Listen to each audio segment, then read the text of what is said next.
Chapter 1. Mrs. Bantry was dreaming.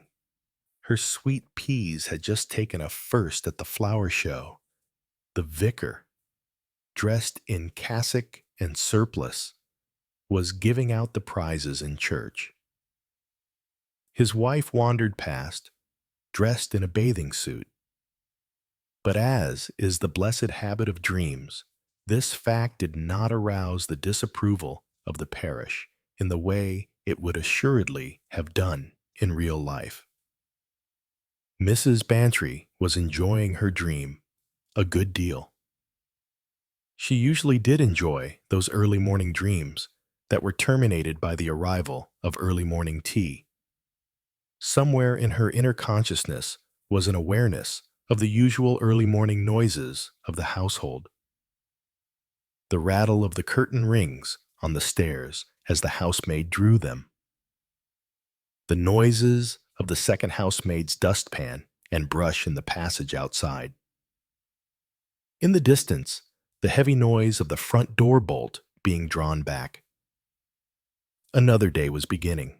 In the meantime, she must extract as much pleasure as possible from the flower show, for already its dreamlike quality was becoming apparent. Below her was the noise of the big wooden shutters in the drawing room being opened. She heard it, yet did not hear it. For quite half an hour longer, the usual household noises would go on, discreet, subdued, not disturbing, because they were so familiar. They would culminate in a swift, controlled sound of footsteps along the passage, the rustle of a print dress, the subdued chink of tea things as the tray was deposited on the table outside. Then the soft knock and the entry of Mary to draw the curtains. In her sleep, Mrs. Bantry frowned. Something disturbing was penetrating through to the dream state, something out of its time. Footsteps along the passage. Footsteps that were too hurried and too soon. Her ears listened unconsciously for the chink of china, but there was no chink of china. The knock came at the door. Automatically, from the depths of her dreams, Mrs. Bantry said, "Come in." The door opened.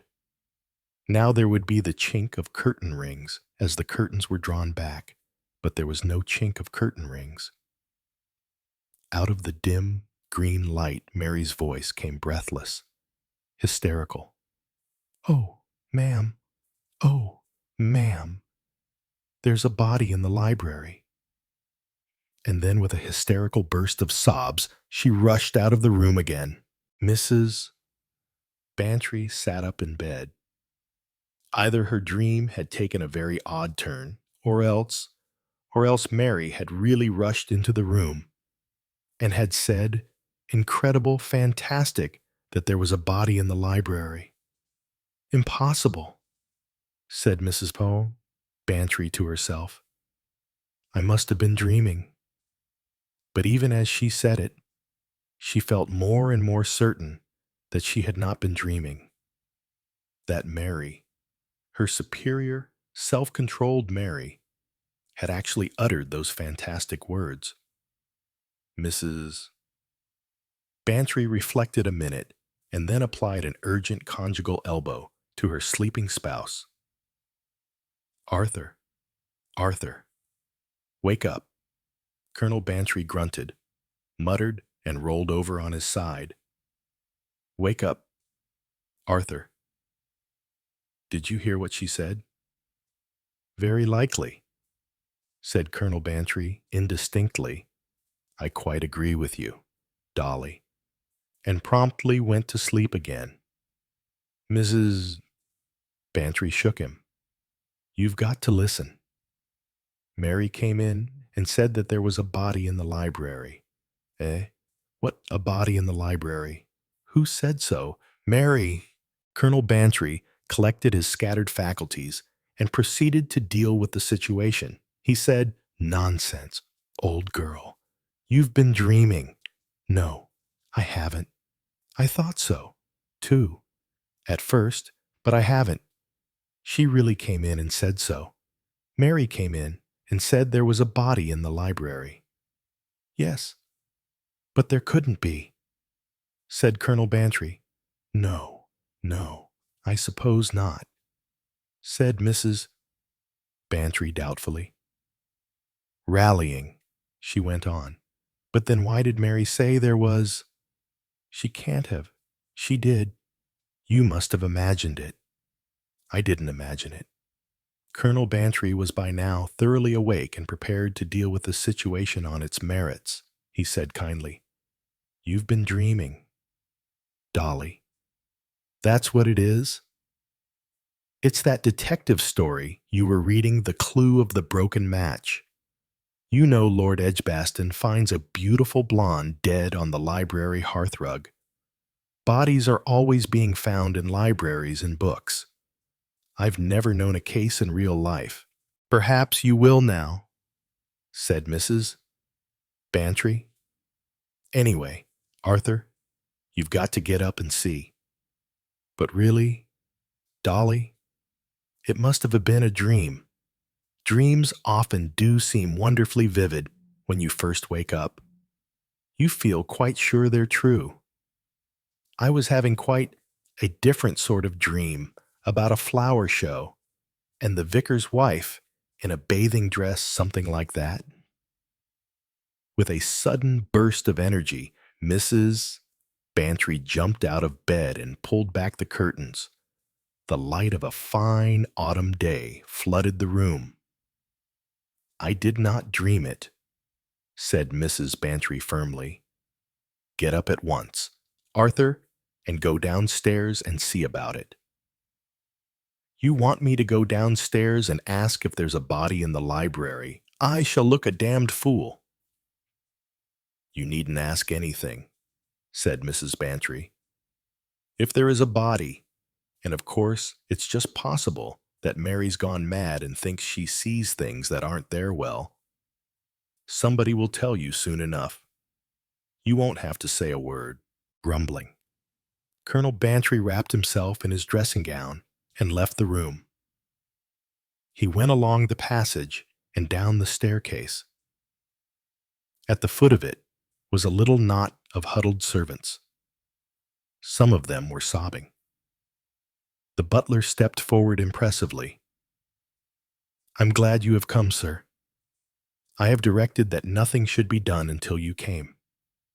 Will it be in order for me to ring up the police?"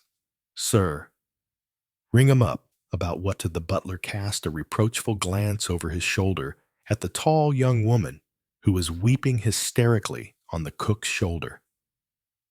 "I understood, sir, that Mary had already informed you. She said she had done so."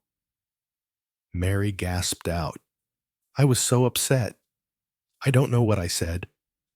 It all came over me again, and my legs gave way, and my inside turned over. Finding it like that, oh, oh, oh." She subsided again onto Mrs. Eccles, who said, There's my dear," with some relish. "Mary is naturally somewhat upset, sir, having been the one to make the gruesome discovery," explained the butler. "She went into the library as usual to draw the curtains and almost stumbled over the body."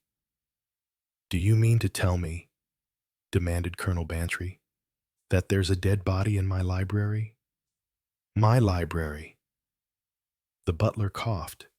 "Perhaps, sir, you would like to see for yourself." "Hallo? Hallo? Hallo? Police station here? Yes? Who's speaking?" Police Constable Pauk was buttoning up his tunic with one hand while the other held the receiver. "Yes, yes, Gossington Hall. Yes. Oh, good morning, sir." Police Constable Pauk's tone underwent a slight modification. It became less impatiently official, recognizing the generous patron of the police sports and the principal magistrate of the district. Yes, sir. What can I do for you? I'm sorry, sir.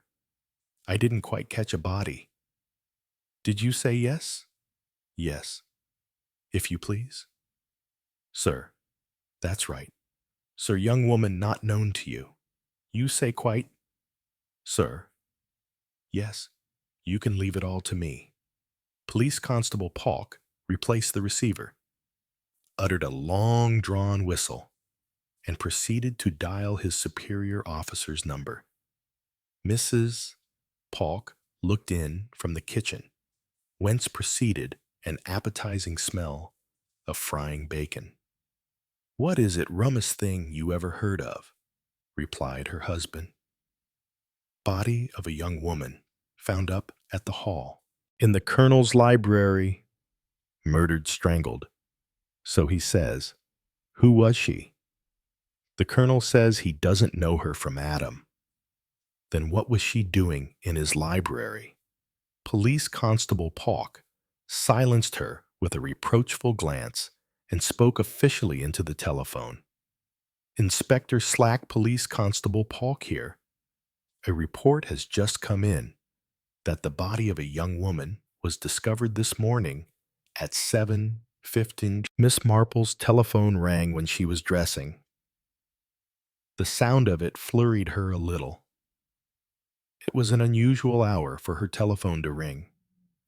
So well ordered was her prim spinster's life that unforeseen telephone calls were a source of vivid conjecture.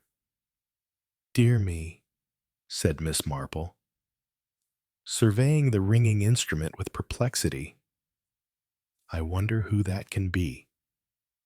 9 o'clock to 9:30 was the recognized time for the village to make friendly calls to neighbors. Plans for the day, invitations, and so on were always issued then. The butcher had been known to ring up just before 9 if some crisis in the meat trade had occurred. At intervals, during the day, spasmodic calls might occur, though it was considered bad form to ring after 9:30 at night.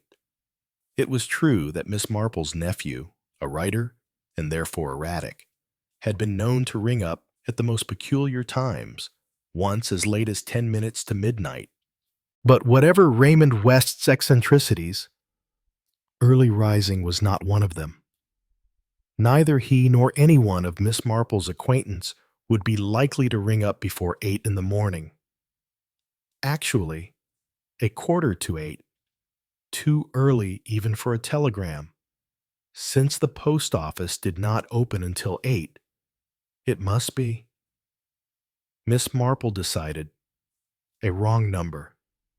Having decided this, she advanced to the impatient instrument and quelled its clamor by picking up the receiver. Yes, she said. Is that you? Jane. Miss Marple was much surprised. Yes, it's Jane. You're up very early. Dolly. Mrs. Bantry's voice came breathless and agitated over the wires. The most awful thing has happened. Oh, my dear, we've just found a body in the library. For a moment, Miss Marple thought her friend had gone mad.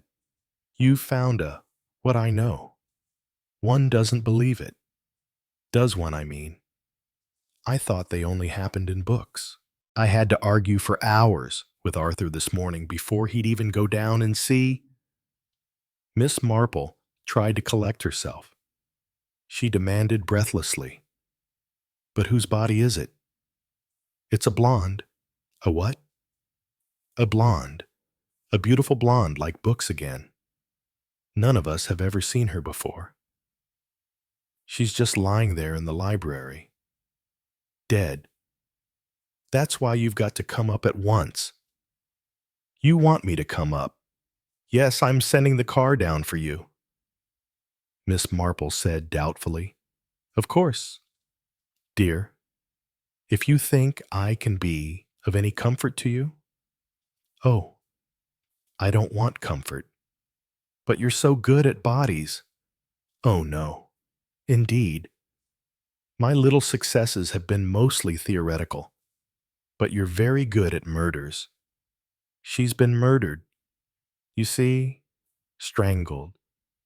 What I feel is that if one has got to have a murder actually happening in one's house, one might as well enjoy it, if you know what I mean.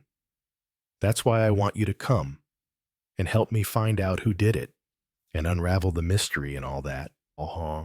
It really is rather thrilling, isn't it? Well, of course, my dear, if I can be of any help to you. Splendid Arthur's being rather difficult. He seems to think I shouldn't enjoy myself about it at all.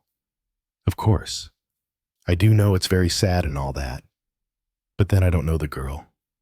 And when you've seen her, you'll understand what I mean when I say she doesn't look real at all. A little breathless. Miss Marple alighted from the Bantry's car, the door of which was held open for her by the chauffeur. Colonel Bantry came out on the steps and looked a little surprised. Miss Marple, we're very pleased to see you. Your wife telephoned to me, explained Miss Marple. Capital. Capital? She ought to have someone with her. She'll crack up otherwise. She's putting a good face on things at the moment, but you know what it is. At this moment, Mrs. Bantry appeared and exclaimed, "Do go back into the dining room and eat your breakfast, Arthur. Your bacon will get cold." I thought it might be the inspector arriving, explained Colonel Bantry. He'll be here soon enough, said Mrs. Bantry. That's why it's important to get your breakfast first. You need it. So do you. Much better come and eat something. Dolly, I'll come in a minute, said Mrs. Bantry. Bantry, go on, Arthur. Colonel Bantry was shooed back into the dining room like a recalcitrant hen. Now, said Mrs. Bantry with an intonation of triumph, come on. She led the way rapidly along the long corridor to the east of the house. Outside the library door, Constable Pauk stood on guard. He intercepted Mrs. Bantry with a show of authority. I'm afraid nobody is allowed in, madam. Inspector's orders. Nonsense. Pauk, said Mrs. Bantry. You know Miss Marple perfectly well. Constable Pauk admitted to knowing Miss Marple. It's very important that she should see the body, said Mrs. Bantry. Don't be stupid, Pauk. After all, it's my library. Isn't it? Constable Pauk gave way. His habit of giving in to the gentry was lifelong. The inspector, he reflected, need never know about it. Nothing must be touched or handled in any way. He warned the ladies? Of course not, said Mrs. Bantry impatiently. We know that. You can come in and watch. If you like. Constable Pauk availed himself of this permission. It had been his intention. Anyway, Mrs.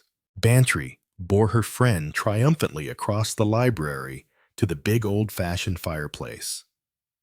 She said, with a dramatic sense of climax, their Miss Marple understood then just what her friend had meant when she said the dead girl wasn't real. The library was a room very typical of its owners. It was large and shabby and untidy. It had big sagging armchairs and pipes and books and estate papers laid out on the big table.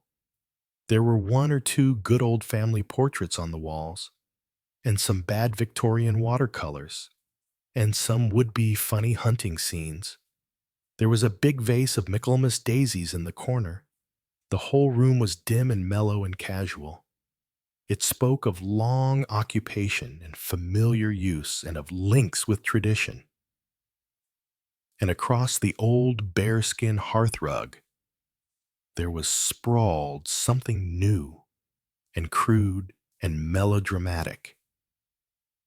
The flamboyant figure of a girl with unnaturally fair hair dressed up off her face in elaborate curls and rings.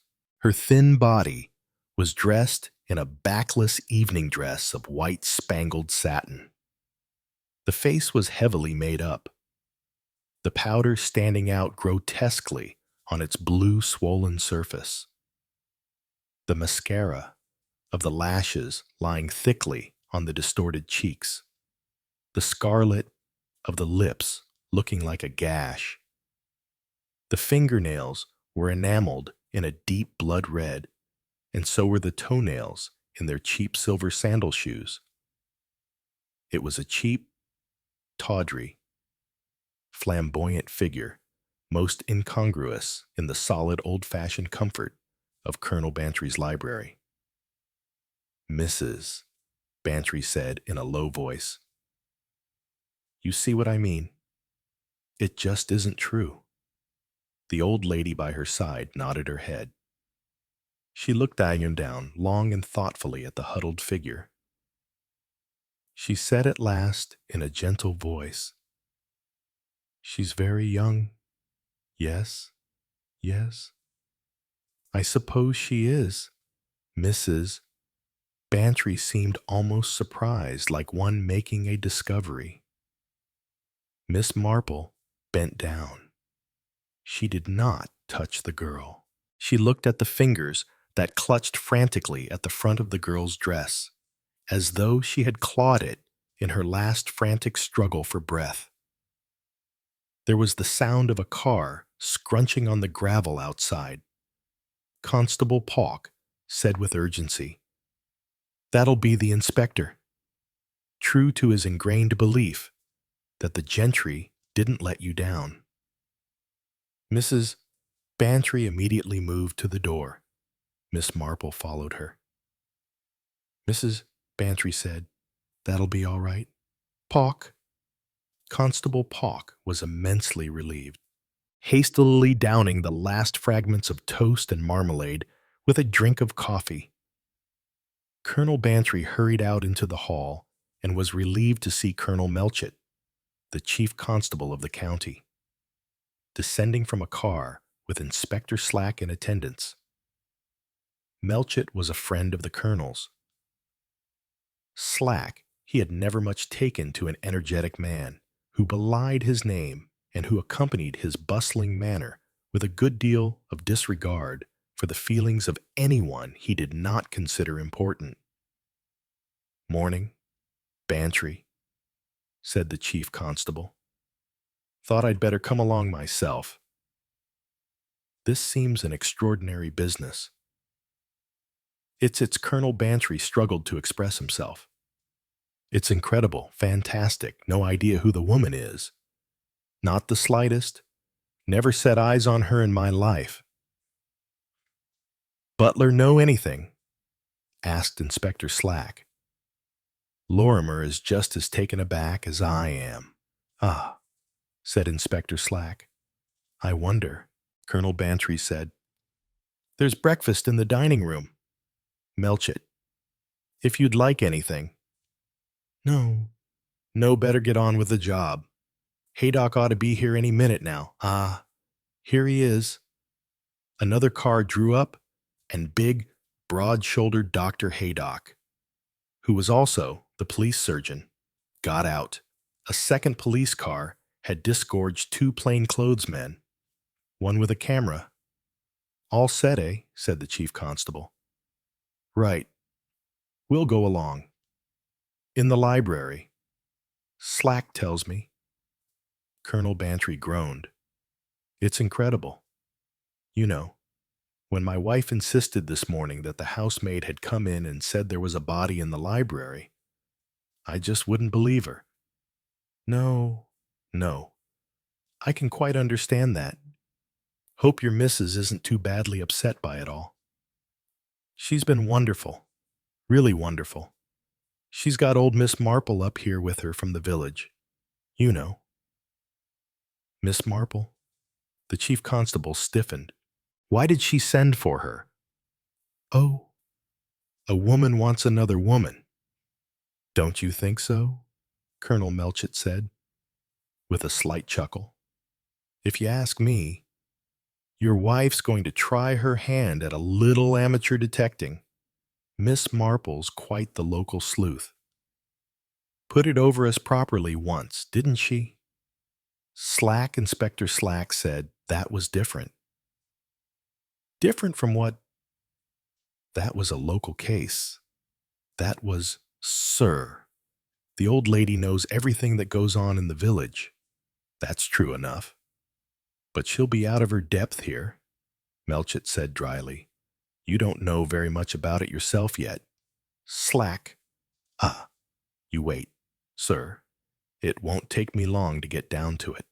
In the dining room, Mrs. Bantry and Miss Marple, in their turn, were partaking of breakfast. After waiting on her guest, Mrs. Bantry said urgently, Well, Jane, Miss Marple looked up at her, slightly bewildered. Mrs. Bantry said hopefully, Doesn't it remind you of anything? For Miss Marple had attained fame by her ability to link up trivial village happenings with graver problems in such a way as to throw light upon the latter. No, said Miss Marple thoughtfully. I can't say that it does not, at the moment. I was reminded a little of Mrs. Chetty's youngest Edie, you know, but I think that was just because this poor girl bit her nails and her front teeth stuck out a little. Nothing more than that. And, of course, went on Miss Marple, pursuing the parallel further, Edie was fond of what I call cheap finery, too. You mean her dress, said Mrs. Bantry? Yes. A very tawdry satin, poor quality. Mrs. Bantry said, I know. One of those nasty little shops where everything is a guinea. She went on hopefully. Let me see. What happened to Mrs. Chetty's Edie? She's just gone into her second place and doing very well. I believe Mrs. Bantry felt slightly disappointed. The village parallel didn't seem to be exactly hopeful. What I can't make out, said Mrs. Bantry, is what she could possibly be doing in Arthur's study. The window was forced, Pauk tells me. She might have come down here with a burglar, and then they quarreled, but that seems such nonsense. Doesn't it? She was hardly dressed for burglary, said Miss Marple thoughtfully. No, she was dressed for dancing or a party of some kind, but there's nothing of that kind down here, or anywhere near. No, said Miss Marple doubtfully. Mrs. Bantry pounced. Something's in your mind. Jane, well, I was just wondering. Yes, Basil Blake. Mrs. Bantry cried impulsively. Oh, no, and added as though in explanation. I know his mother. The two women looked at each other. Miss Marple sighed and shook her head. I quite understand how you feel about it. Selina Blake is the nicest woman imaginable. Her herbaceous borders are simply marvelous. They make me green with envy. And she's frightfully generous with cuttings.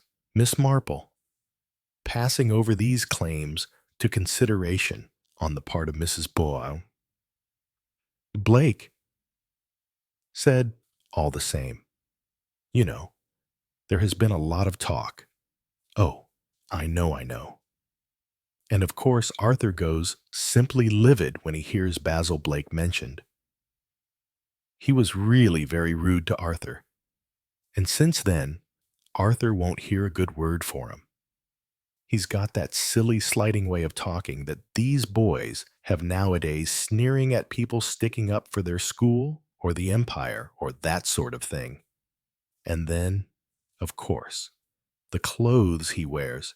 People say, continued Mrs. Bantry, that it doesn't matter what you wear in the country. I never heard such nonsense.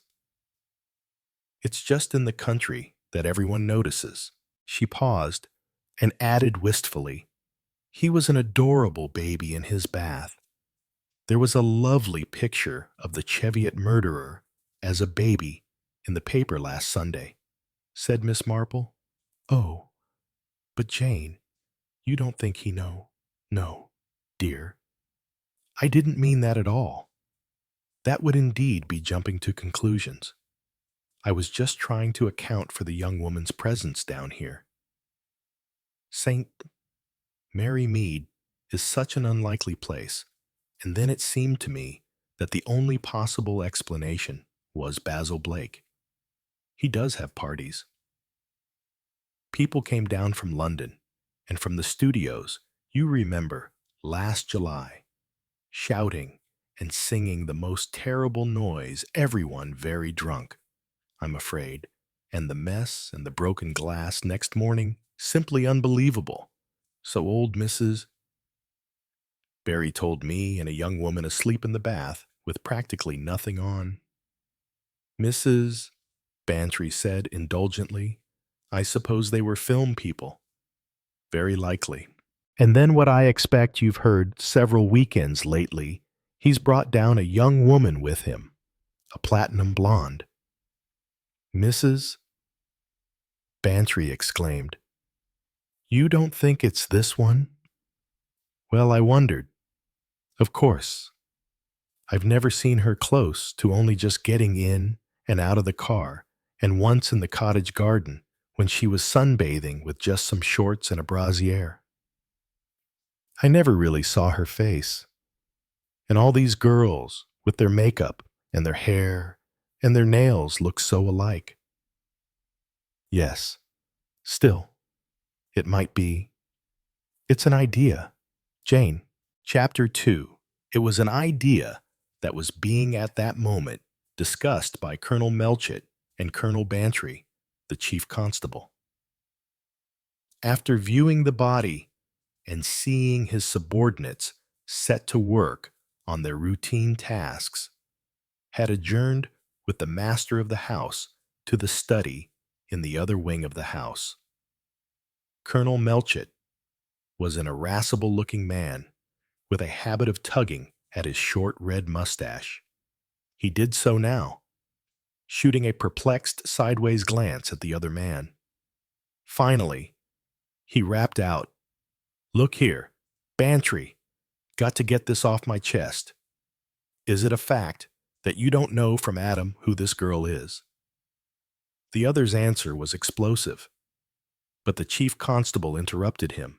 Yes, yes, old man, but look at it like this. Might be deuced awkward for you.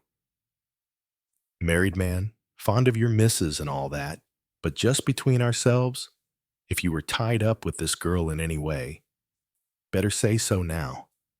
Quite natural to want to suppress the fact, should feel the same myself. But it won't do. Murder case. Facts bound to come out. Dash it all. I'm not suggesting you strangled the girl, not the sort of thing you'd do. I know that. But, after all, she came here to this house. Put it, she broke in and was waiting to see you, and some bloke or other followed her down and did her in. Possible. You know. See what I mean? Damn it all. Melchett. I tell you, I've never set eyes on that girl in my life. I'm not that sort of man. That's all right. Then, shouldn't blame you. You know, man of the world. Still, if you say so. Question is, what was she doing down here? She doesn't come from these parts, that's quite certain. The whole thing's a nightmare. Fumed the angry master of the house. The point is, Old man. What was she doing in your library? How should I know I didn't ask her here? No, no. But she came here. All the same. Looks as though she wanted to see you.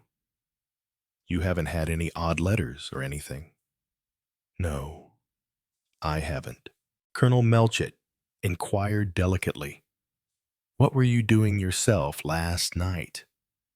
I went to the meeting of the Conservative Association. 9 o'clock at Much Benham. And you got home when I left Much Benham, just after 10, had a bit of trouble on the way home.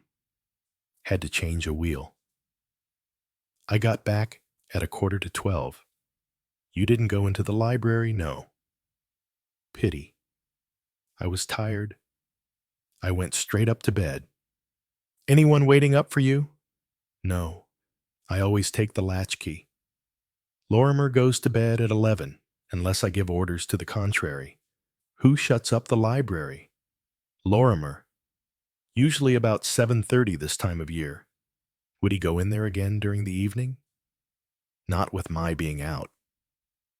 He left the tray with whiskey and glasses in the hall. I see. What about your wife? I don't know. She was in bed when I got home and fast asleep. She may have sat in the library yesterday evening or in the drawing room. I forgot to ask her. Oh well, we shall soon know all the details. Of course. It's possible one of the servants may be concerned. Eh? Colonel Bantry shook his head. I don't believe it. They're all a most respectable lot. We've had 'em for years. Melchett agreed. Yes, it doesn't seem likely that they're mixed up in it. Looks more as though the girl came down from town, perhaps with some young fellow. Though why they wanted to break into this house. Bantry interrupted. London, that's more like it. We don't have goings-on down here at least. Well, what is it? Upon my word, exploded Colonel Bantry. Basil Blake. Who's he? Young fellow, connected with the film industry. Poisonous young brute. My wife sticks up for him because she was at school with his mother. But of all the decadent, useless young jackanapes, wants his behind kicked. He's taken that cottage on the Lansham Road, ghastly modern bit of building. He has parties there, shrieking, noisy crowds, and he has girls down for the weekend. Girls? Yes. There was one last week, one of these platinum blondes. The colonel's jaw dropped. A platinum blonde, eh? Said Melchett reflectively. Yes. I say, Melchett, you don't think the chief constable said briskly. It's a possibility. It accounts for a girl of this type being in St. Mary Mead. I think I'll run along and have a word with this young fellow Braid Blake. What did you say his name was, Blake? Basil Blake. Will he be at home? Do you know, let me see, what's today? Saturday. Usually gets here sometime Saturday morning, Melchett said grimly. We'll see if we can find him.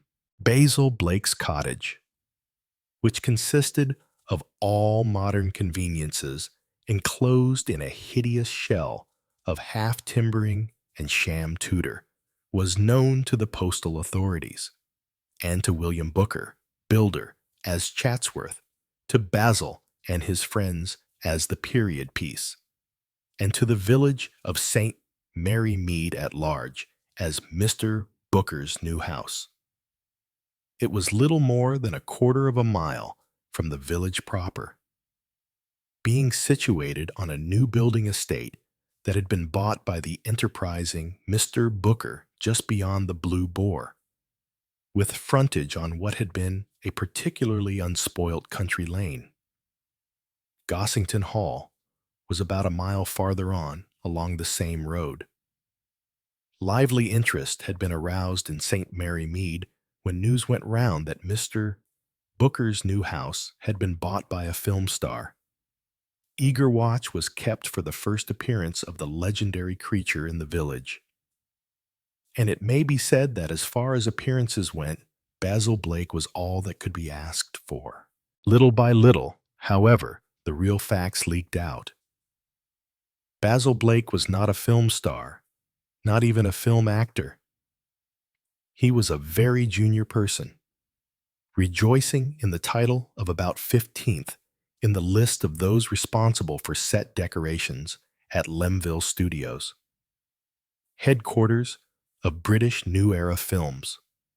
The village maidens lost interest, and the ruling class of censorious spinsters took exception to Basil Blake's way of life. Only the landlord of the Blue Boar continued to be enthusiastic about Basil and Basil's friends. The revenues of the Blue Boar had increased since the young man's arrival in the place. The police car stopped outside the distorted rustic gate of Mr. Booker's fancy, and Colonel Melchett, with a glance of distaste at the excessive half-timbering of Chatsworth, strode up to the front door and attacked it briskly with the knocker. It was opened much more promptly than he had expected. A young man with straight, somewhat long, black hair, wearing orange corduroy trousers and a royal blue shirt, snapped out, "Well, what do you want? Are you Mr. Basil Blake?" "Of course I am. I should be glad to have a few words with you. If I may, Mr. Blake." "Who are you?" "I am Colonel Melchett, the chief constable of the county," Mr. Blake said insolently. "You don't say so. How amusing." And Colonel Melchett, following the other in, understood what Colonel Bantry's reactions had been. The toe of his own boot itched, containing himself. However, he said, with an attempt to speak pleasantly, "You're an early riser, Mr. Blake." "Not at all. I haven't been to bed yet, indeed. But I don't suppose you've come here to inquire into my hours of bed-going, or if you have, it's rather a waste of the county's time and money." "What is it you want to speak to me about, Beau?" Colonel Melchett cleared his throat. "I understand, Mr. Blake, that last weekend you had a visitor, a fair-haired young lady."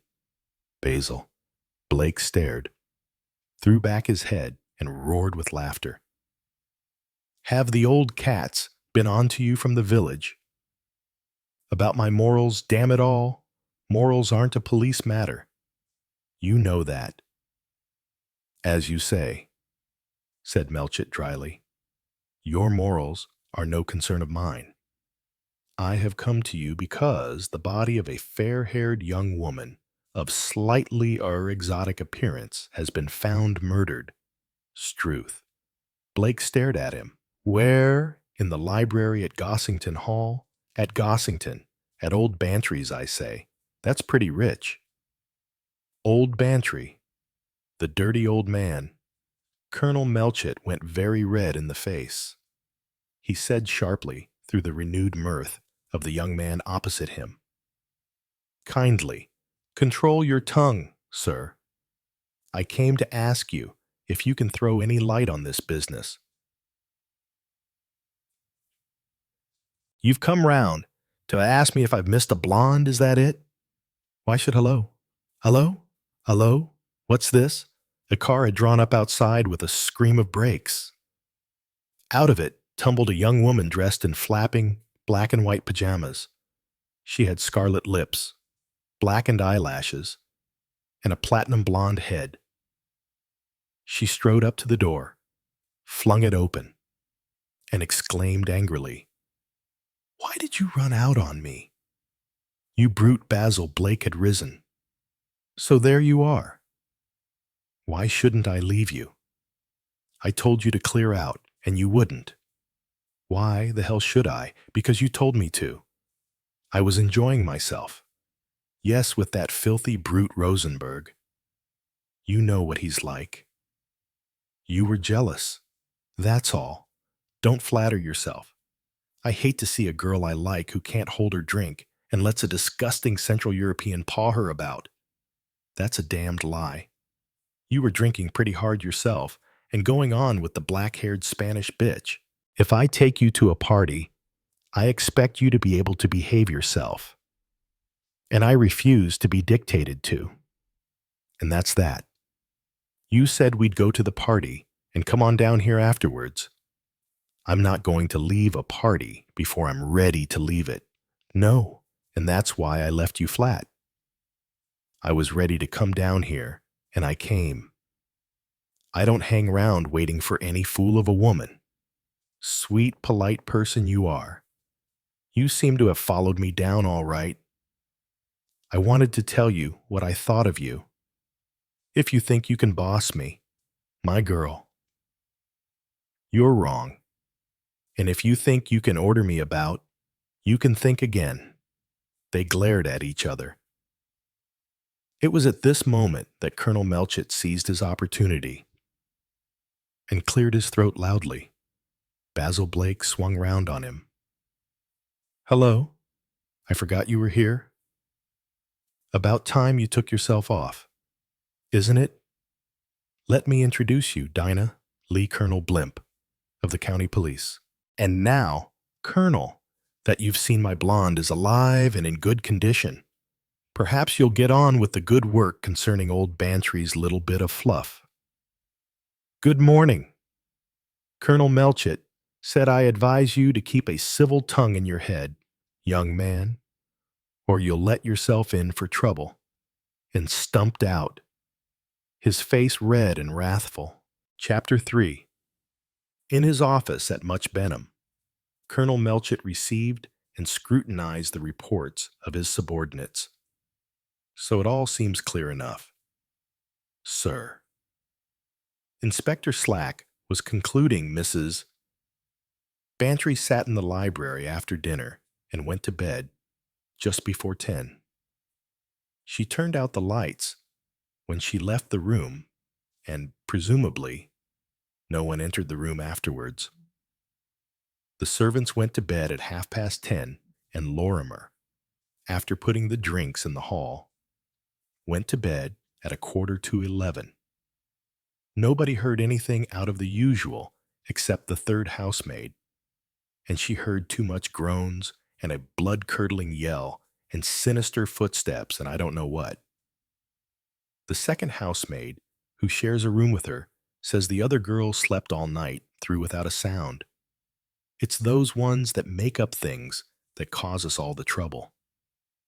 What about the forced window amateur job? Simmons says, done with a common chisel, ordinary pattern wouldn't have made much noise. Ought to be a chisel about the house, but nobody can find it. Still, that's common enough where tools are concerned. Think any of the servants know anything? Rather unwillingly. Inspector Slack replied, No, sir, I don't think they do. They all seemed very shocked and upset. I had my suspicions of Lorimer reticent. He was, if you know what I mean, but I don't think there's anything in it. Melchett nodded. He attached no importance to Lorimer's reticence. The energetic Inspector Slack often produced that effect on people he interrogated. The door opened, and Dr. Haydock came in. Thought I'd look in and give you the rough gist of things. Yes, yes. Glad to see you. Well, nothing much. Just what you'd think. Death was due to strangulation. Satin waistband of her own dress, which was passed round the neck and crossed at the back. Quite easy and simple to do. Wouldn't have needed great strength, that is. If the girl were taken by surprise, there are no signs of a struggle. What about time of death? Say, between 10 o'clock and midnight. You can't get nearer than that. Haydock shook his head with a slight grin. I won't risk my professional reputation. Not earlier than 10, and not later than midnight. And your own fancy inclines, to which time, depends. There was a fire in the grate. The room was warm. All that would delay, rigor, and cadaveric stiffening. Anything more you can say about her? Nothing much. She was young, about 17 or 18, I should say, rather immature in some ways, but well developed muscularly. Quite a healthy specimen. She was Virgo intacta, by the way. And with a nod of his head, the doctor left the room. Melchett said to the inspector, "You're quite sure she'd never been seen before at Gossington?" The servants are positive of that, quite indignant about it. They'd have remembered if they'd ever seen her about in the neighborhood. They say, "I expect they would," said Melchett. "Anyone of that type sticks out a mile round here. Look at that young woman of Blake's." "Pity it wasn't her," said Slack. "Then we should be able to get on a bit." "It seems to me this girl must have come down from London," said the chief constable thoughtfully. "Don't believe there will be any local leads. In that case, I suppose, we should do well to call in the yard. It's a case for them, not for us. Something must have brought her down here." "Though," said Slack. He added tentatively, "Seems to me, Colonel and Mrs. Bantry must know something, of course. I know they're friends of yours." Sir Colonel Melchett treated him to a cold stare. He said stiffly, "You may rest assured that I'm taking every possibility into account." Every possibility. He went on, "You've looked through the list of persons reported missing." I suppose Slack nodded. He produced a typed sheet. "Got 'em here. Mrs. Saunders, reported missing a week ago. Dark-haired, blue-eyed, 36. Tisn't her, and anyway, everyone knows except her husband that she's gone off with a fellow from Leeds Commercial. Mrs. Barnard, she's 65. Pamela Reeves, 16. Missing from her home last night. Had attended Girl Guide rally. Dark brown hair and pigtail. 5'5", Melchett said irritably. "Don't go on reading idiotic details. Slack, this wasn't a schoolgirl. In my opinion." He broke off as the telephone rang. "Hello, yes. Much Benham Police Headquarters, what?" "Just a minute." He listened and wrote rapidly. Then he spoke again, a new tone in his voice.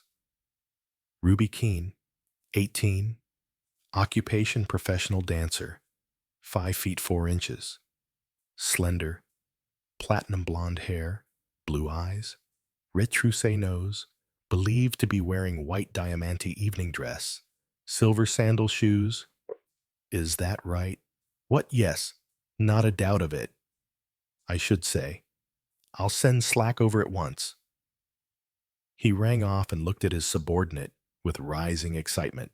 "We've got it, I think." That was the Glenshire police. Glenshire was the adjoining county. Girl reported missing from the Majestic Hotel, Danemouth. "Danemouth," said Inspector Slack. "That's more like it."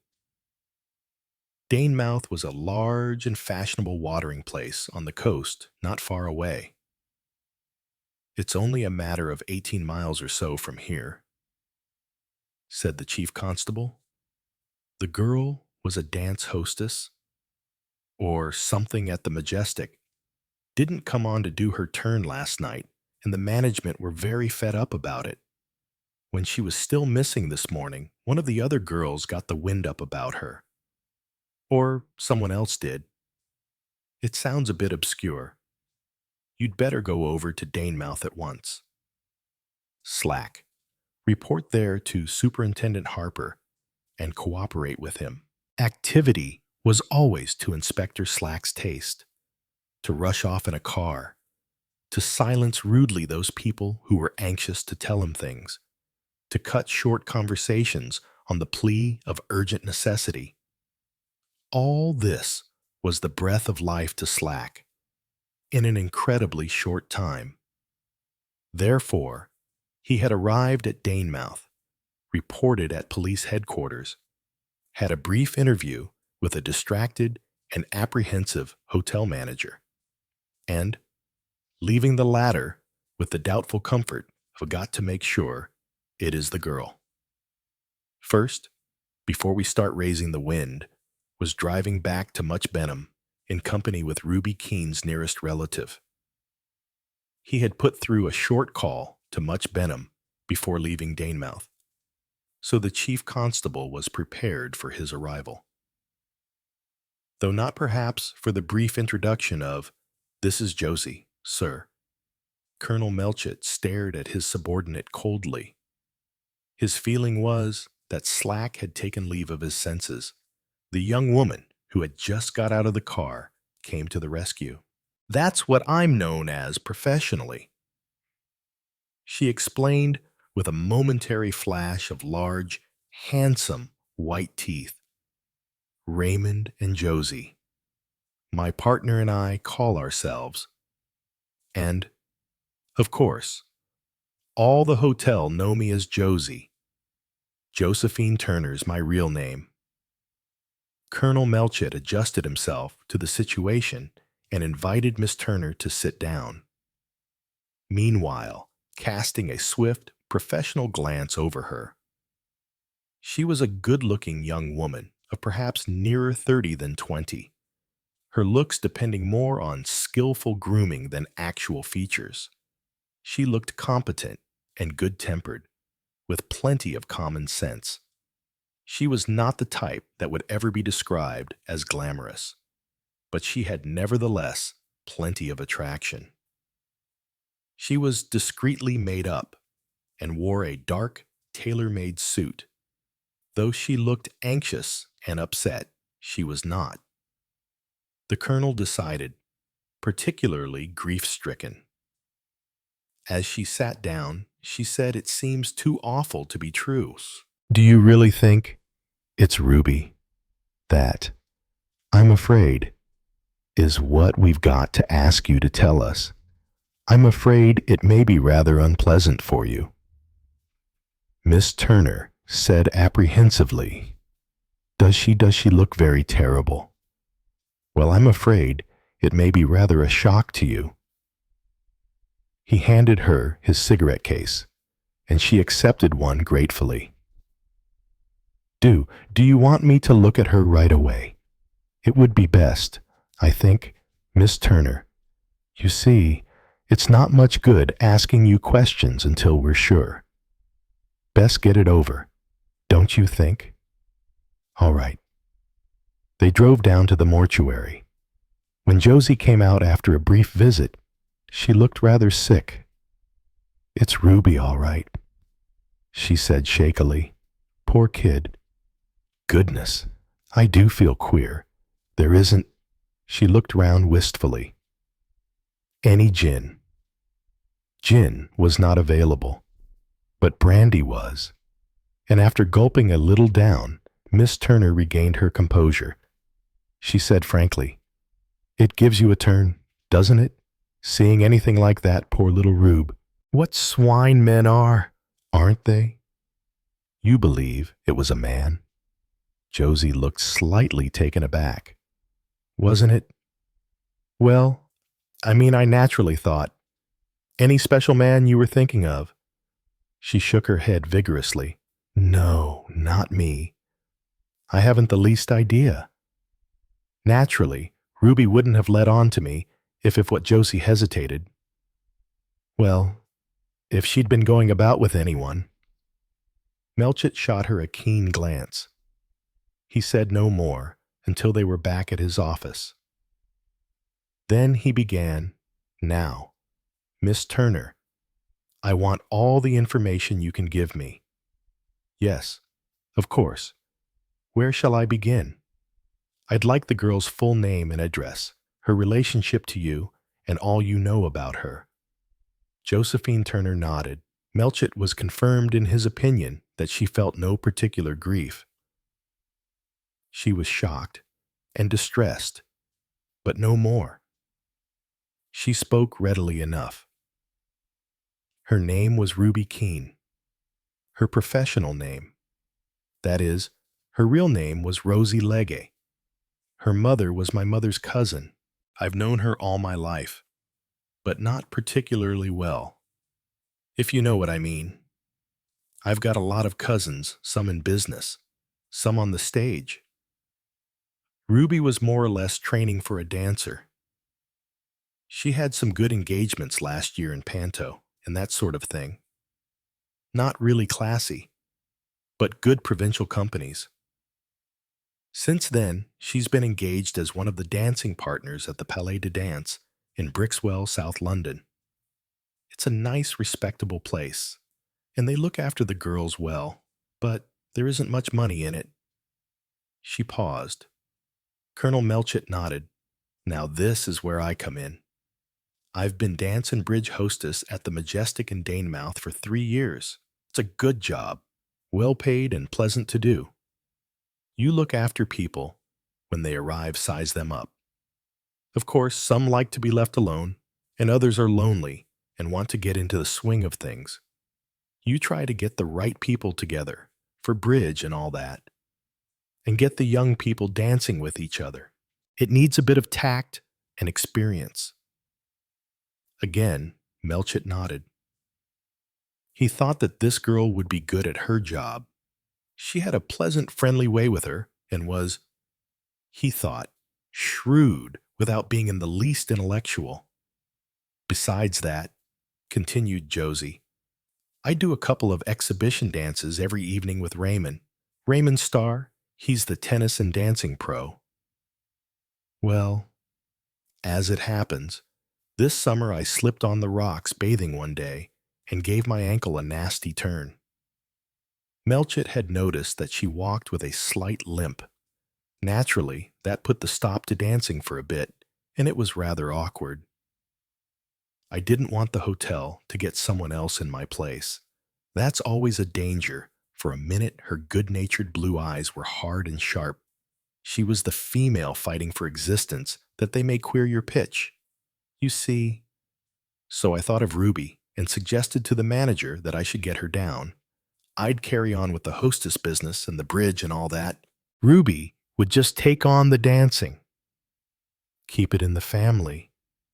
If you see what I mean? Melchett said he saw. Well, they agreed. And I wired to Ruby, and she came down. Rather a chance for her. Much better class than anything she'd ever done before. That was about a month ago. Colonel Melchett said, I understand. And she was a success. Oh, yes, Josie said carelessly. She went down quite well. She doesn't dance as well as I do, but Raymond's clever and carried her through. And she was quite nice looking. You know, slim and fair and baby looking. Overdid the makeup a bit. I was always on at her about that. But you know what girls are. She was only 18, and at that age they always go and overdo it. It doesn't do for a good-class place like the Majestic. I was always ticking her off about it and getting her to tone it down, Melchett asked. People liked her. Oh, yes. Mind you, Ruby hadn't got much comeback. She was a bit dumb. She went down better with the older men than with the young ones. Had she got any special friend? The girl's eyes met his with complete understanding. Not in the way you mean. Or, at any rate, not that I knew about. But then, you see, she wouldn't tell me. Just for a moment, Melchett wondered why not Josie did not give the impression of being a strict disciplinarian. But he only said, will you describe to me now when you last saw your cousin, last night? She and Raymond do 2 exhibition dances, one at 10:30 and the other at midnight. They finished the first one. after it. I noticed Ruby dancing with one of the young men staying in the hotel. I was playing bridge with some people in the lounge. There's a glass panel between the lounge and the ballroom. That's the last time I saw her. Just after midnight, Raymond came up in a terrible taking. Said where was Ruby? She hadn't turned up. And it was time to begin. I was vexed. I can tell you. That's the sort of silly thing girls do and get the management's backs up, and then they get the sack. I went up with him to her room, but she wasn't there. I noticed that she'd changed. The dress she'd been dancing in, a sort of pink, foamy thing with full skirts, was lying over a chair. Usually, she kept the same dress on unless it was the special dance night Wednesdays. That is, I'd no idea where she'd got to. We got the band to play one more foxtrot. Still no Ruby. So I said to Raymond I'd do the exhibition dance with him. We chose one that was easy on my ankle and made it short, but it played up my ankle pretty badly all the same. It's all swollen this morning. Still, Ruby didn't show up. We sat about waiting up for her until 2 o'clock. Furious with her. Her voice vibrated slightly. Melchett caught the note of real anger in it. Just for a moment, he wondered. The reaction seemed a little more intense than was justified by the facts. Gandhi. He had a feeling of something deliberately left unsaid. He said, and this morning, when Ruby Keene had not returned and her bed had not been slept in, you went to the police. He knew from Slack's brief telephone message from Danemouth that that was not the case, but he wanted to hear what Josephine Turner would say. She did not hesitate. She said, "No, I didn't. Why not?" Miss Turner. Her eyes met his frankly. She said, "You wouldn't in my place." "You think not?" Josie said, "I've got my job to think about. The one thing a hotel doesn't want is scandal, especially anything that brings in the police." I didn't think anything had happened to Ruby. Not for a minute. I thought she'd just made a fool of herself about some young man. I thought she'd turn up all right, and I was going to give her a good dressing down. When she did, girls of 18 are such fools. Melchett pretended to glance through his notes. "Ah, yes. I see it was a Mr. Jefferson who went to the police. One of the guests, staying at the hotel, Josephine Turner, said shortly. "Yeah." Colonel Melchett asked, "What made this Mr. Jefferson do that?" Josie was stroking the cuff of her jacket. There was a constraint in her manner. Again, Colonel Melchett had a feeling that something was being withheld. She said rather sullenly, "He's an invalid. He gets all het up rather easily." Being an invalid, Melchett passed on from that. He asked, "Who was the young man with whom you last saw your cousin dancing?" "His name's Bartlett. He'd been there about 10 days. Were they on very friendly terms?" "Not specially." "I should say. Not that I knew. Anyway." Again, a curious note of anger in her voice. "What does he have to say?" Said that after their dance, Ruby went upstairs to powder her nose. That was when she changed her dress. I suppose so. And that is the last thing you know. After that, she just vanished, said Josie. That's right. Did Miss Keene know anybody in St. Mary Mead? Or in this neighborhood? I don't know. She may have done. You see, quite a lot of young men come into Danemouth to the Majestic from all round about. I wouldn't know where they lived unless they happened to mention it. Did you ever hear your cousin mention Gossington? Josie looked patently puzzled. Gossington Hall. She shook her head. Never heard of it. Her tone carried conviction. There was curiosity in it, too. Gossington Hall, explained Colonel Melchett, is where her body was found. Gossington Hall, she stared. How extraordinary, Melchett thought to himself. Extraordinary's the word, aloud, he said. Do you know a Colonel or Mrs. Bantry? Again, Josie shook her head. Or a Mr. Basil Blake. She frowned slightly. I think I've heard that name. Yes, I'm sure I have, but I don't remember anything about him. The diligent Inspector Slack slid across to his superior officer, a page torn from his notebook. On it was penciled, Bantry dined at Majestic last week. Melchett looked up and met the inspector's eye. The chief constable flushed. Slack was an industrious and zealous officer, and Melchett disliked him a good deal. But he could not disregard the challenge.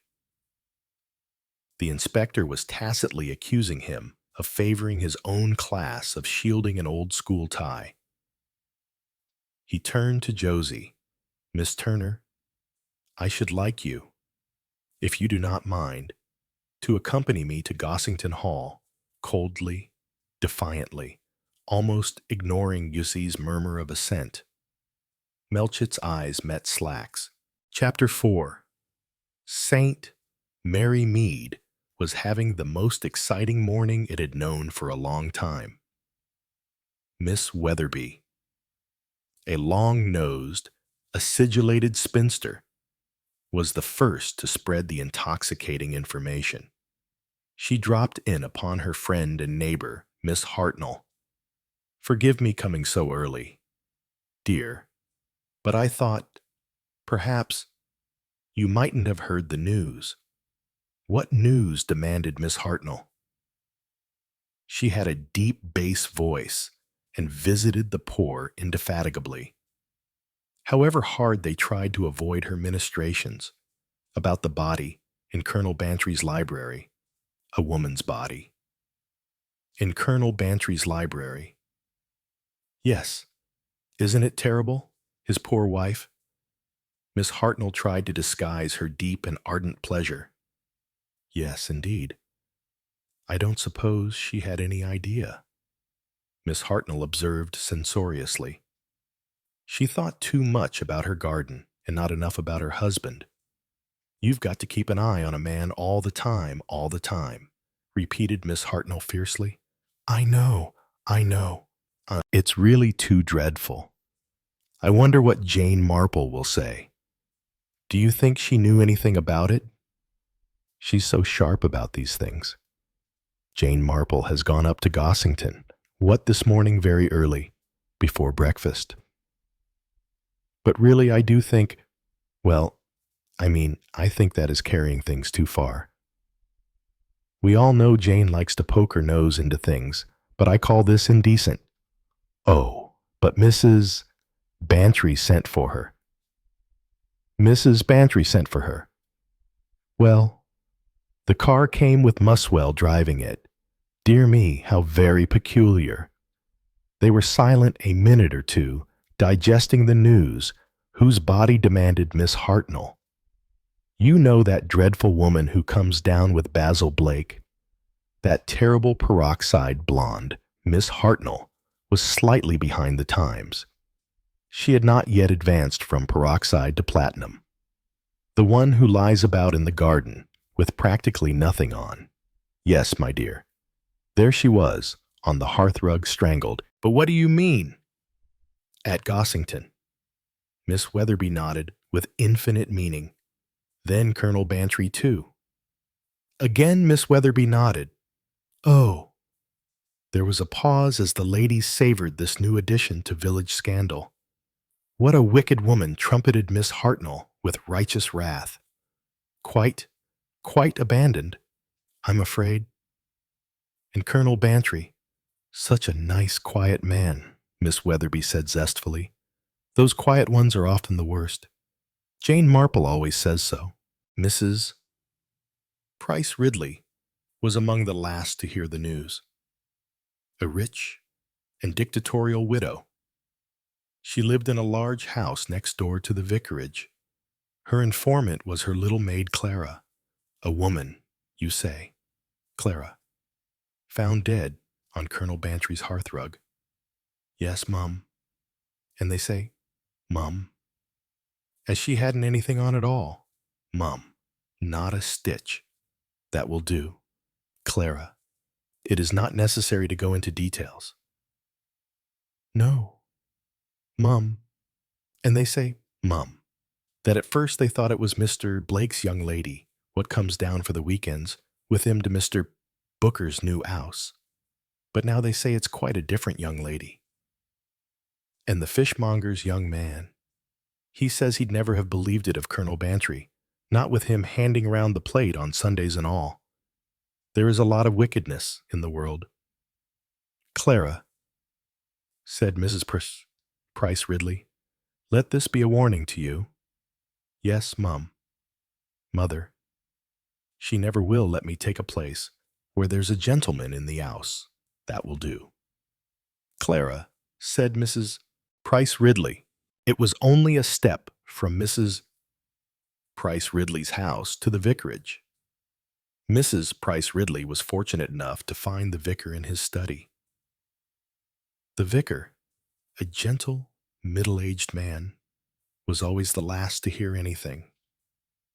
Such a terrible thing, said Mrs. Price Ridley, panting a little, because she had come rather fast.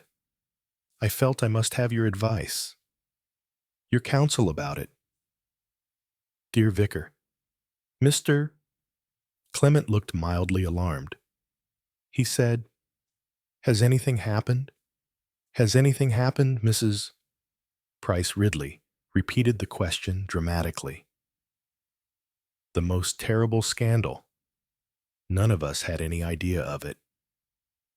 An abandoned woman, completely unclothed, strangled on Colonel Bantry's hearthrug. The vicar stared. He said, You are feeling quite well. No wonder you can't believe it. I couldn't, at first. The hypocrisy of the man, all these years. Please tell me exactly what all this is about. Mrs.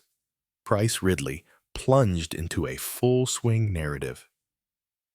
When she had finished, Mr. Clement said mildly, But there is nothing, is there, to point to Colonel Bantry's being involved in this?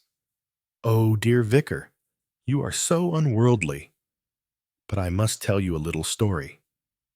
Last Thursday, or was it the Thursday before? Well, it doesn't matter. I was going up to London by the cheap day train. Colonel Bantry was in the same carriage. He looked, I thought, very abstracted, and nearly the whole way he buried himself behind the Times, as though, you know, he didn't want to talk. The vicar nodded with complete comprehension and possible sympathy. At Paddington, I said goodbye. He had offered to get me a taxi, but I was taking the bus down to Oxford Street, but he got into one. And I distinctly heard him tell the driver to go to, where do you think Mr. Clement looked, inquiring an address in St. John's Wood. Mrs. Price Ridley paused triumphantly. The vicar remained completely unenlightened. That, I consider, proves it, said Mrs. Price Ridley. Mrs. Price, at Gossington. Mrs. Bantry and Miss Marple were sitting in the drawing room. You know, said Mrs. Bantry, I can't help feeling glad they've taken the body away. It's not nice to have a body in one's house. Miss Marple nodded. I know, dear. I know just how you feel. You can't, said Mrs.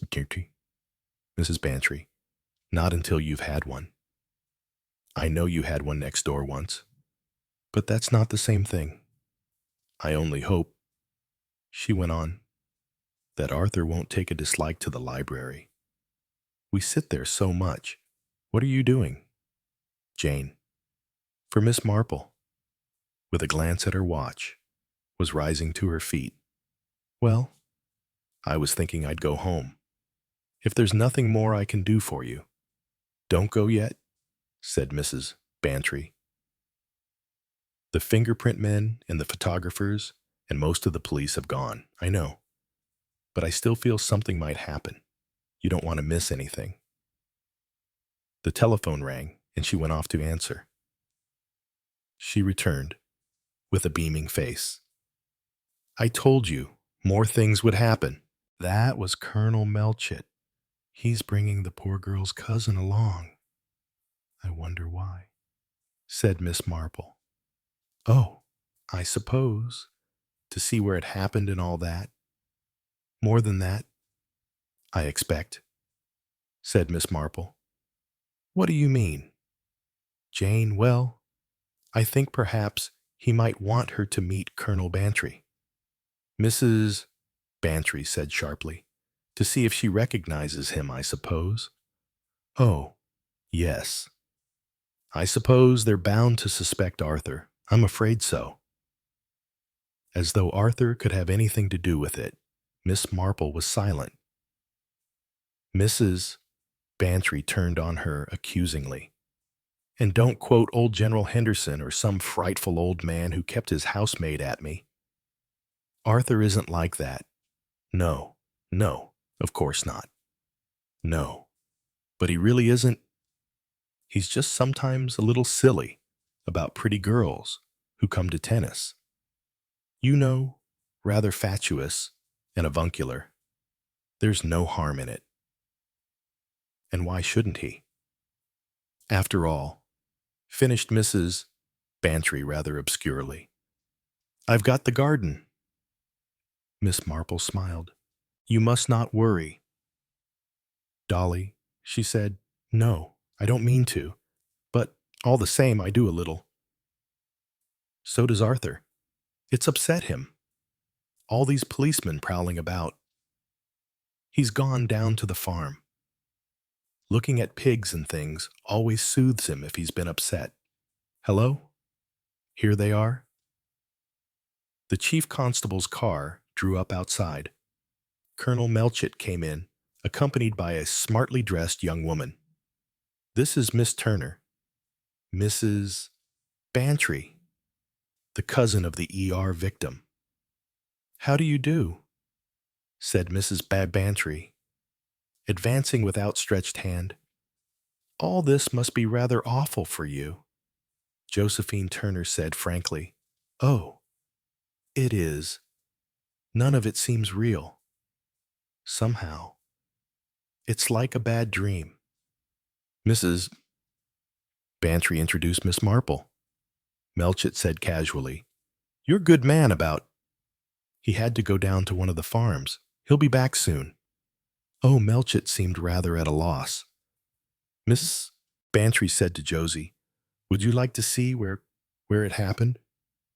Or would you rather not? Josephine said, after a moment's pause. I think I'd like to see. Mrs. Bantry led her to her library, with Miss Marple and Melchett following behind. She was there, said Mrs. Bantry, pointing dramatically, on the hearthrug. Oh, Josie shuddered. But she also looked perplexed. She said, her brow creased, I just can't understand it. I can't. Well, we certainly can't, said Mrs. Bantry. Josie said slowly, It isn't the sort of place, and broke off. Miss Marple nodded her head gently in agreement with the unfinished sentiment. That, she murmured, is what makes it so very interesting. Come now. Miss Marple, said Colonel Melchett good-humoredly, haven't you got an explanation? Oh, yes, I've got an explanation, said Miss Marple. Quite a feasible one. But of course it's only my own idea. Tommy Bond, she continued, and Mrs. Martin, our new schoolmistress. She went to wind up the clock, and a frog jumped out. Josephine Turner looked puzzled. As they all went out of the room, she murmured to Mrs. Bantry, "Is the old lady a bit funny in the head?" "Not at all," said Mrs. Bantry indignantly. Josie said, "Sorry, I thought perhaps she thought she was a frog or something." Colonel Bantry was just coming in through the side door. Melchett hailed him and watched Josephine Turner as he introduced them to each other. But there was no sign of interest or recognition in her face. Melchett breathed a sigh of relief. Curse Slack and his insinuations. In answer to Mrs.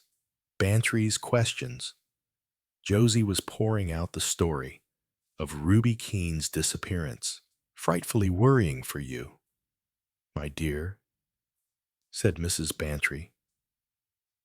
"I was more angry than worried," said Josie. "You see, I didn't know then that anything had happened to her."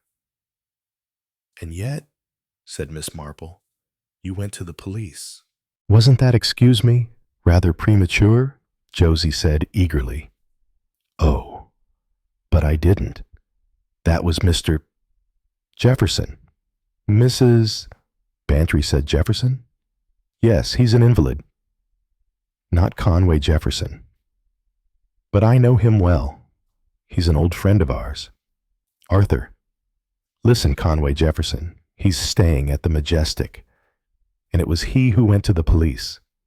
Isn't that a coincidence? Josephine Turner said Mr. Jefferson was here last summer, too. Fancy, and we never knew. I haven't seen him for a long time." She turned to Josie. How is he?" "Nowadays," Josie considered, "I think he's wonderful. Really quite wonderful, considering. I mean, he's always cheerful. Always got a joke." "Are the family there with him?" "Mr. Gaskell, you mean, and young Mrs. Jefferson? And Peter?" "Oh, yes." There was something inhibiting Josephine Turner's usual attractive frankness of manner. When she spoke of the Jeffersons, there was something not quite natural in her voice. Mrs. Bantry said, "They're both very nice, aren't they? The young ones, I mean." Josie said rather uncertainly, "Oh, yes, they are. Yes, they are, really." "And what?" demanded Mrs. Bantry, as she looked through the window at the retreating car of the chief constable. "Did she mean by that, they are really, don't you think, Jane, that there's something?" Miss Marple fell upon the words eagerly. "Oh, I do, indeed, I do. It's quite unmistakable." Her manner changed at once when the Jeffersons were mentioned. She had seemed quite natural up to then. "But what do you think it is, Jane Well?" "My dear, you know them. All I feel is that there is something, as you say, about them which is worrying that young woman. Another thing, did you notice that when you asked her if she wasn't anxious about the girl being missing, she said that she was angry, and she looked angry, really angry? That strikes me as interesting. You know, I have a feeling perhaps I'm wrong that that's her main reaction to the fact of the girl's death. She didn't care for her. I'm sure she's not grieving in any way, but I do think, very definitely, that the thought of that girl, Ruby Keene, makes her angry. And the interesting point is, why? We'll find out, said Mrs. Bantry. We'll go over to Danemouth and stay at the Majestic, yes. Jane, you too. I need a change for my nerves after what has happened here. A few days at the Majestic, that's what we need. And you'll meet Conway Jefferson. He's a dear, a perfect dear. It's the saddest story imaginable. Had a son and daughter, both of whom he loved dearly. They were both married, but they still spent a lot of time at home. His wife, too, was the sweetest woman, and he was devoted to her. They were flying home one year from France, and there was an accident. They were all killed, the pilot, Mrs. Jefferson, Rosamond, and Frank. Conway had both legs so badly injured, they had to be amputated. And he's been wonderful, his courage, his pluck. He was a very active man. And now he's a helpless cripple. But he never complains. His daughter-in-law lives with him. She was a widow when Frank Jefferson married her, and she had a son. By her first marriage, Peter Carmody, they both live with Conway, and Mark Gaskell, Rosamond's husband, is there too most of the time. The whole thing was the most awful tragedy. And now, said Miss Marple, there's another tragedy. Mrs. Bantry said, "Oh, yes, yes, but it's nothing to do with the Jeffersons." "Isn't it?" said Miss Marple. "It was Mr. Jefferson who went to the police." "So he did. You know, Jane." "That is curious." Chapter 5. The Face Behind the Dance. You wait for the others to speak, but no one does. The silence tastes metallic, like blood in your mouth after biting your tongue. Conway Jefferson had gone to the police. That detail had been swept aside as if incidental. But to you watching faces, not words, it was everything. Josie Turner had flinched.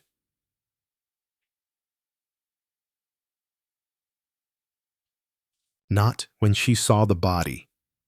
Not when she confirmed it was Ruby Keene. But when she heard the name, Jefferson. You sit upright in the lounge of Gossington Hall. A picture of calm spinsterhood. Inside, your mind is stringing pearls of observation. One by one. This case, you realize, has little to do with lust or rage. This was something colder. Calculated. From across the room, Dolly Bantry fidgets, distracted. Her fingers toy with a silk handkerchief folded into triangles. Her mind is still chasing shadows, wondering whether her husband's name will survive the gossip flooding St. Mary Mead like rising water. And you, Miss Jane Marple, are already 10 steps ahead. You had once said that people are the same everywhere, whether in villages or city hotels. And the moment Josie spoke about Ruby, her voice too sharp, her eyes too composed, you recognized something all too familiar: rivalry. That girl didn't mourn. She resented. What had Ruby done to earn such anger? A dance partner's betrayal. No, this went deeper. The drive to Danemouth is wet with mist and unanswered questions. Dolly chats beside you, her voice occasionally breaking like weak radio static. "We'll book a room under your name," she says, her tone forced bright. "You're the sleuth, after all." You nod, staring out the window. The Majestic Hotel is a strange blend of pretense and aging glamour. It wears its luxury, like an old woman wearing rouge, a bit too heavy in the wrong places. The kind of place where truth disappears behind silver trays and polite jazz. as the porter takes your bags. You glance toward the ballroom, empty now, but you can see it clearly in your mind, Ruby dancing, skin glowing under artificial lights, a white diamante dress clinging to her youth. She had been watched, not just by Josie, someone else, someone with power, someone used to getting what he wanted, even if what he wanted was no longer available to him. Honachitun, you request a late lunch at the corner of the dining room, alone. Your tea arrives. As you sip, you notice a man 2 tables away, late 50s, face like carved oak, shoulders squared with discipline. He has the expression of someone who has commanded rooms and obeyed none, but the chair beside him is empty, permanently empty. It seems that's Conway Jefferson, a man who lost his legs, his wife, his children. And yet he still commands. A man like that doesn't go to the police because a dancer misses a turn. He goes to the police when he's afraid. You watch him long enough to confirm what you already suspect. He is not grieving. He is guarding. You remember Dolly's words. He's a deer, a perfect deer. But you've seen how deer can wear a mask. When he finally turns and meets your gaze, he doesn't look puzzled. He looks prepared, like he knew you were coming. Chapter 6. The Masked Invitation. You don't approach him, not yet. Jefferson's watching you the way a general sizes up a rival strategist, curious, cautious, and quietly deciding whether you're a threat. Later that evening, the majestic blooms with soft jazz and practiced laughter. Couples glide across the ballroom floor, shadows tangled in chandeliers. The orchestra plays something meant to soothe, but it only unsettles. You blend in, unnoticed, in a sea of sequins and cigarettes. You've seen it before, this performance of high society. It's not the music or dancing that holds the room together, but the secrets they all pretend not to keep. Josie is back in uniform. You watch her make rounds across the ballroom, like a hostess in a cage. Pleasant smile carved into her face. She's watching. To every entrance, every glance. You recognize her kind, not cruel, but cornered. A woman whose world hinges on control. You wait until she turns toward the bar, alone, before you approach. You have excellent posture. You say, gently, I imagine you were trained young. She glances at you, barely masking her irritation. You again. You smile. I thought it best to stay close to the storm. A pause. What storm? The one that hasn't made the papers. Yet. For a moment. Josie's eyes narrow. Then she sighs long and theatrical, as if she's rehearsed this exhaustion before. I told you everything. Ruby was foolish. She had no idea how to move in rooms like this. She couldn't handle the kind of attention that comes with, well, being looked at. Is that why you were angry with her? Josie flinches. What? You sip your drink. When you found out she was missing, you weren't frightened. You were furious. You were losing something. Josie's eyes flick to the ballroom, then back to you. Her smile fades. She wasn't supposed to matter. She says softly, she was a temporary stand-in. But some people, they find the right corner to shine in, don't they? Someone took notice. You murmur. She doesn't answer, but her silence is consent. Was it Jefferson? Her lips tighten. The silence stretches. She was just a child. She finally says, you nod. That's what made her dangerous. The next morning, you find a note slipped beneath your door. No name, No room number. Only a time, 11:30 a.m. You're not surprised. You go to the conservatory at the scheduled hour. He's already there, seated in a high-backed chair. Legs folded neatly beneath a thick traveling blanket. The room smells of citrus and old money. Miss Marple, Conway Jefferson says, not bothering with pleasantries. I've heard of you. Likewise, he motions to the seat across from him. I suppose you're here because of what happened to Ruby. No. You say, I'm here because of why it happened. He exhales deep, gravelly.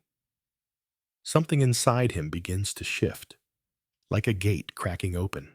She reminded me of my daughter, he says quietly. Rosamond. Same smile, same recklessness. She was a stranger to you. You counter gently. Not for long, he replies. I was going to change her life. You feel it, then the weight behind his words. Not nostalgia, not regret. Ownership. I wanted to make her my heir. He says, you don't move. You don't blink. That's quite a decision. I had my reasons. Did your family know? His silence answers for him. There it is, the real storm. Not Ruby's murder, but what it threatened to uncover. You picture the family, a widowed daughter-in-law, a disillusioned son-in-law, a young boy watching it all, like a play he doesn't understand. And at the center, Ruby, innocent, smiling, unaware that admiration can sometimes be the most fatal kind of possession. When you leave the conservatory, the corridors feel colder. Ruby wasn't just a casualty of violence. She was about to become the center of someone's legacy. And someone else couldn't allow that. You're not chasing a killer now. You're chasing a motive forged in inheritance, jealousy, and fear. Chapter 7. A Quiet Kind of Murder. You've seen the way grief wears different masks. Mark Gaskell arrives late to breakfast. His shoes are polished, shirt pressed, eyes hidden behind dark circles, and the sheen of someone who's learned to look respectable even when unraveling. You catch him just outside the smoking lounge as he lights a cigarette with a trembling hand. Colonel Bantry sends his regards. You say casually. Gaskell squints. Should I know him? He's the one with a corpse in his library. That shakes him. Not the news, he's heard it already, but the bluntness. Truth always lands harder when it doesn't come with sugar. He exhales slowly. What do you want? I'm only trying to understand how a girl no one knew ended up dead in a house no one invited her to. He gives a humorless laugh. Sounds like the start of a ghost story. More like the end of one. You reply. Mark Gaskell had the look of a man built for mourning. The kind who has learned to survive tragedies by turning them into anecdotes. You wonder if his late wife ever suspected he'd mourn her this well. I hear you were fond of Ruby. You venture. He shrugs. Everyone was. She had that glow. Not a lot going on upstairs, but she made you feel noticed. And Conway Jefferson noticed her most of all. That gets a reaction. Barely visible, but there. A flinch behind the cigarette. A slow blink. So what he says. So nothing. You say, unless there's something you'd rather it wasn't. You catch Adelaide Jefferson next. She's dressed in pale gray. Hair pulled into a sleek knot. Lips painted with the kind of smile women wear when they're afraid of appearing weak. Ruby was sweet. She says, you couldn't dislike her. That's not the same as liking her. She hesitates. That's all you need. She wasn't part of the family. Adelaide continues. She didn't understand shape of things. Conway meant well, but he wasn't thinking clearly. He saw what he wanted to see, and she let him. You lean in slightly. Did you know he was going to change his will? The pause is longer now. No, but her hands tighten around the teacup, knuckles whitening. You nod, making it look like you believe her. It doesn't take much effort to find the boy Peter Carmody. He's sprawled out on the lawn with a detective magazine and a half-eaten apple. When you sit beside him, he looks up with the nonchalance of someone who assumes all adults are guilty of something. You liked Ruby, you say. He shrugs. She let me stay up late, and that's all. Peter looks at you with a kind of wary intelligence. They didn't like her. He says finally, Mark and Adelaide, why not? She was going to change everything. They said she was a little nobody pretending to be Cinderella. But Granddad liked her a lot. He said she made him feel like something could start again. He says it like it's a crime. Maybe. In that house, it was. You find Josie again in the ballroom, practicing a routine alone. The rhythm is sharp, furious, every movement a punctuation mark. She doesn't stop when she sees you. Do you know what the worst thing is? She says, breathless. It's not that Ruby's dead. It's that people pretend to be surprised. You watch her dance another step. She was climbing over everyone. Josie continues. No talent, no polish. Just a pretty face and luck. And she means Jefferson was about to hand her everything. Did you kill her? You ask. Ah, she stops, cold. Her eyes flare, but not in fear. No, she says, but I didn't cry either. Oh. That night, back in your room, you write a name in your notebook. Then you underline it. Someone needed Ruby gone. Someone who had everything to lose. Someone who knew how to look clean while doing something dirty.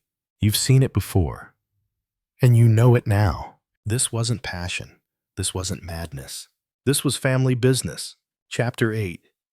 The Bait and the Silence. You know murder is rarely born in chaos. It grows in quiet rooms, among civil words, over silver cutlery and polite lies. You write a letter, not the kind that gets posted. This one is designed to be seen. A forgery in content only, not in ink. You fold it just so, seal it in a plain envelope, and have Dolly Bantry accidentally leave it in the conservatory beside yesterday's paper. The letter reads, to be opened only in the event of my death. I have made arrangements to announce my intentions regarding Miss Keene on Monday. The revised will is enclosed at Messrs. Harding and Bright. The trap is simple. The only people who know the truth about Jefferson's new will are the people who would most want it to disappear. Now you wait. It doesn't take long. By mid-morning, the household is stirred. You hear whispers between Adelaide and Gaskell. You see Josie walk past the conservatory 3 times, eyes flicking like a cat circling a locked door. Even the staff is humming with tension. But you aren't watching the letter anymore. You're watching the reactions. That evening, the letter is gone. You call on Superintendent Harper. You want me to set a watch on the solicitor's office, he asks. You nod. Just for the next 2 days. If someone tries to get inside Harding and Bright, we'll know this isn't about grief or scandal. It's about money. Harper frowns. And what about Conway Jefferson? You hesitate. He's the only person who believes he was doing something good. You say, but good intentions can build a gallows as easily as a church. That night, Conway Jefferson summons you again.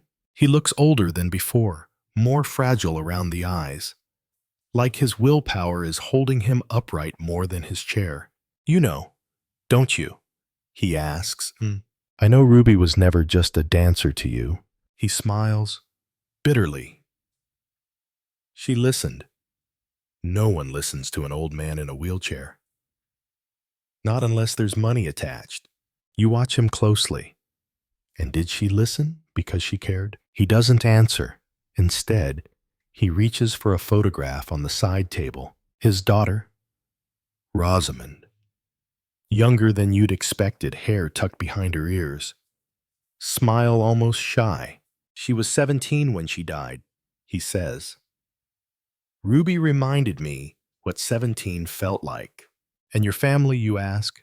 They were furious. Said I was trying to replace Rosamond with a look-alike. Said I'd lost my mind. Did you? He pauses. No, he says. I think I saw more clearly than I had in years. The next morning, Harper calls. A man was spotted outside Harding and Bright late at night. Gloves, no lights. Lock tampered. Alarm triggered. Suspect fled. You already know who it was. You return to the Majestic for one last loop around the suspects. Adelaide is pale, distracted. Her words are measured but thin, like paper stretched over a flame. Gaskell is nowhere to be found. His room hasn't been slept in. Josie is on the terrace. This time, she doesn't look angry. She looks tired, as if the walls around her have finally collapsed. She didn't deserve it. She says quietly, "You say nothing. I didn't kill her." She continues, "But I knew what was coming. I heard them argue. Mark said if Jefferson left everything to her, it was the same as throwing it in the fire. You narrow your eyes, Mark Gaskell." She nods. He thought he was owed. After Rosamond. After everything. But Ruby, she wasn't just taking the money. She was taking his place in the family. And that's what scared him most.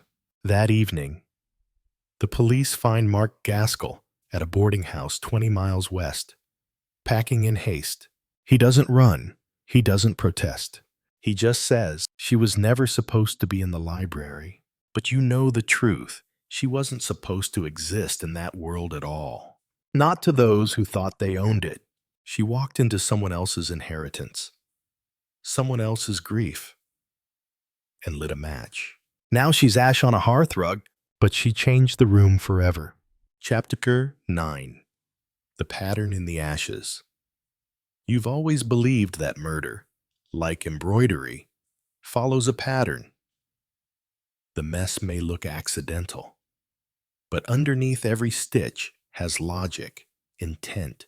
So now, in the drawing room of the Majestic Hotel, with the sea murmuring just beyond the windows and the air too still for July, you begin to pull the final thread.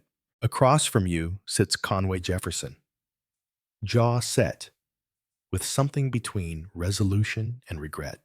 To your right, Superintendent Harper, arms folded, watching you the way a man watches a fuse burn toward a powder keg.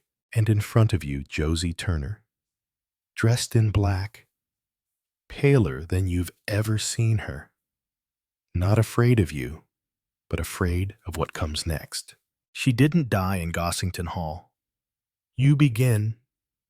She was dead before she ever left this building. Jefferson doesn't move, but his breathing slows. And Josie blinks once, then looks down at her hands. She died in this hotel. You continue. In her room, quietly, without warning. No struggle, no signs of force. You turn to Josie. She trusted you.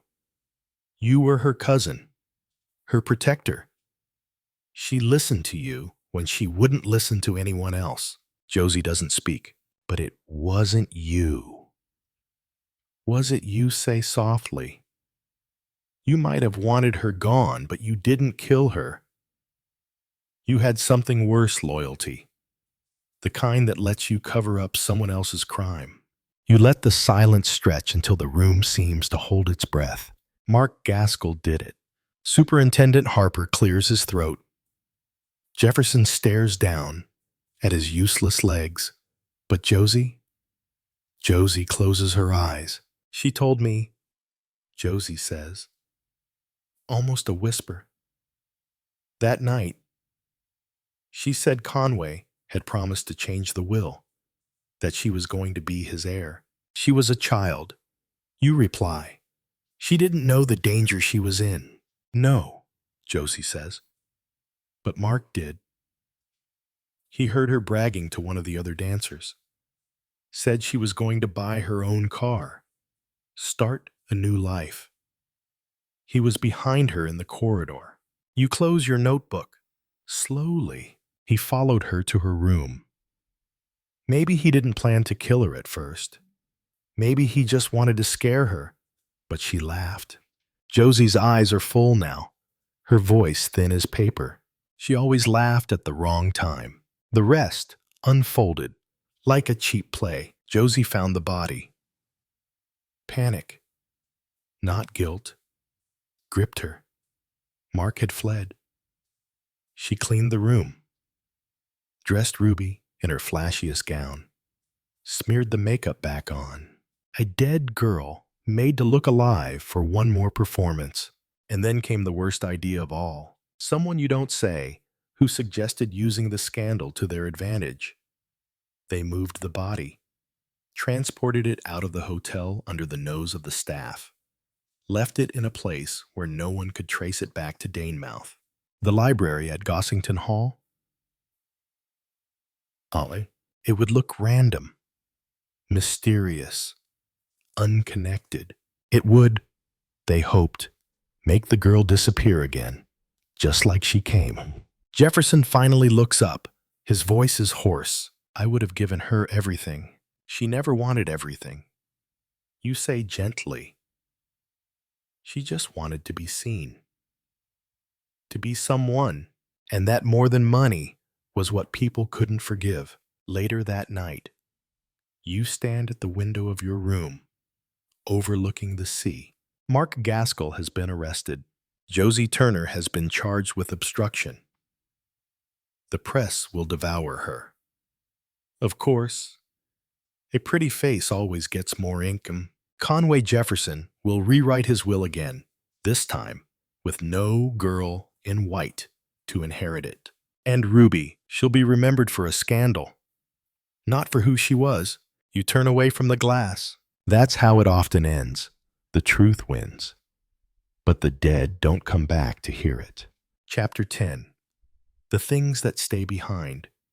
You return to sing, merry, mead beneath low skies. The village is still gossiping, but not so loudly now. The scandal has begun to settle into memory, to become part of the landscape, like the crooked gate at the churchyard or the weeds behind the grocer's. You walk past them, all Miss Weatherby's narrowed eyes behind lace curtains, Reverend Clement's half-stammered greeting, Mrs. Price Ridley's smirk, pretending to be sympathy. They all want a summary, a confession, a neat little ending they can repeat over tea. But some endings don't fit into teacups.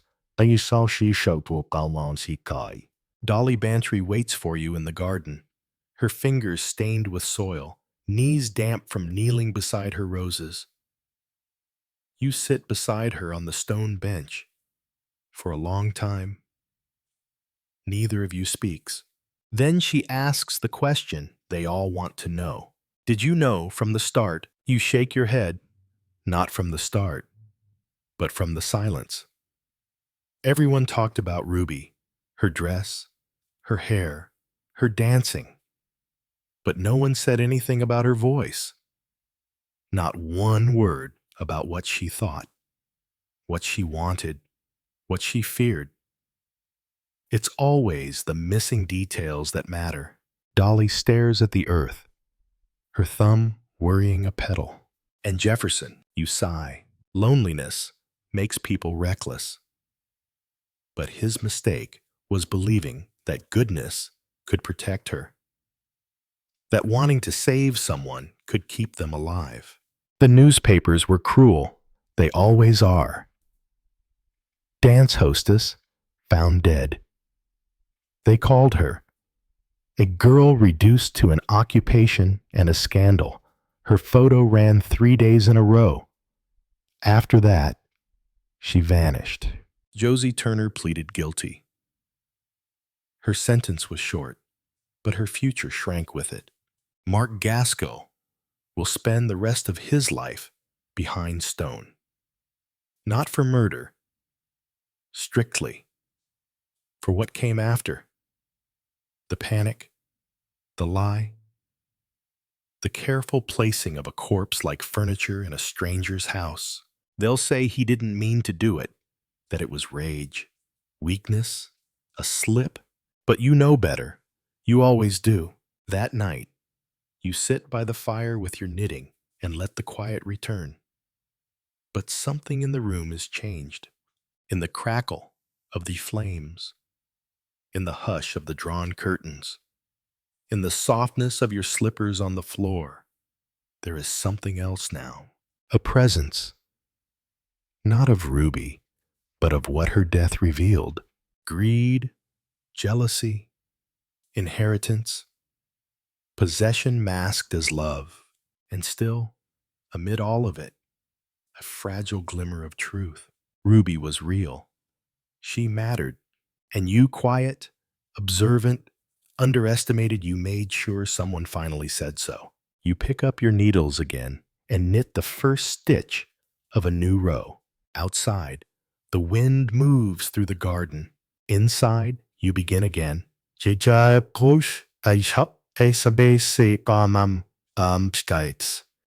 11. A day or two later, Colonel Melchett and Superintendent Harper looked at each other across the former's big desk.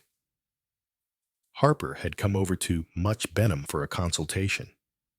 Melchett said gloomily, "Well, we know where we are, or rather where we aren't. Where we aren't expresses it better. Sir, we've got 2 deaths to take into account."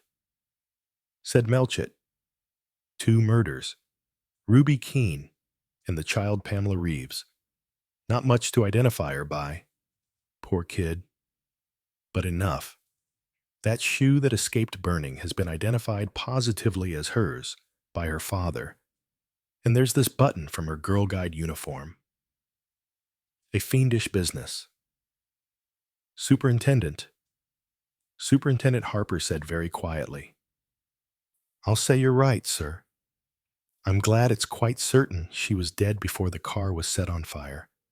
The way she was lying, thrown across the seat, shows that. Probably knocked on the head. Poor kid. Or strangled. Perhaps," said Harper. Melchett looked at him sharply. "You think so?" "Well, sir, there are murderers like that. I know. I've seen the parents, the poor girl's mothers beside herself. Damned painful. The whole thing. The point for us to settle is, are the 2 murders connected? I'd say, definitely yes. So would I." The superintendent ticked off the points on his fingers. Pamela Reeves attended rally of Girl Guides on Danebury Downs. Stated by companions to be normal and cheerful. Did not return with 3 companions by the bus to Medchester. Said to them that she was going into Danemouth to Woolworth's and would take the bus home from there. The main road into Danemouth from the Downs does a big round inland. Pamela Reeves took a shortcut over 2 fields and a footpath and lane, which would bring her into Danemouth near the Majestic Hotel. The lane, in fact, actually passes the hotel on the west side. It's possible, therefore, that she overheard or saw something concerning Ruby Keene, which would have proved dangerous to the murderer. Say, for instance, that she heard him arranging to meet Ruby Keene at 11 that evening. He realizes that this schoolgirl has overheard, and he has to silence her. Colonel Melchett said, "That's presuming." Harper, that the Ruby Keene crime was premeditated, not spontaneous. Superintendent Harper agreed. I believe it was, sir. It looks as though it would be the other way, sudden violence, a fit of passion or jealousy, but I'm beginning to think that that's not so. I don't see otherwise how you can account for the death of the Reeves child.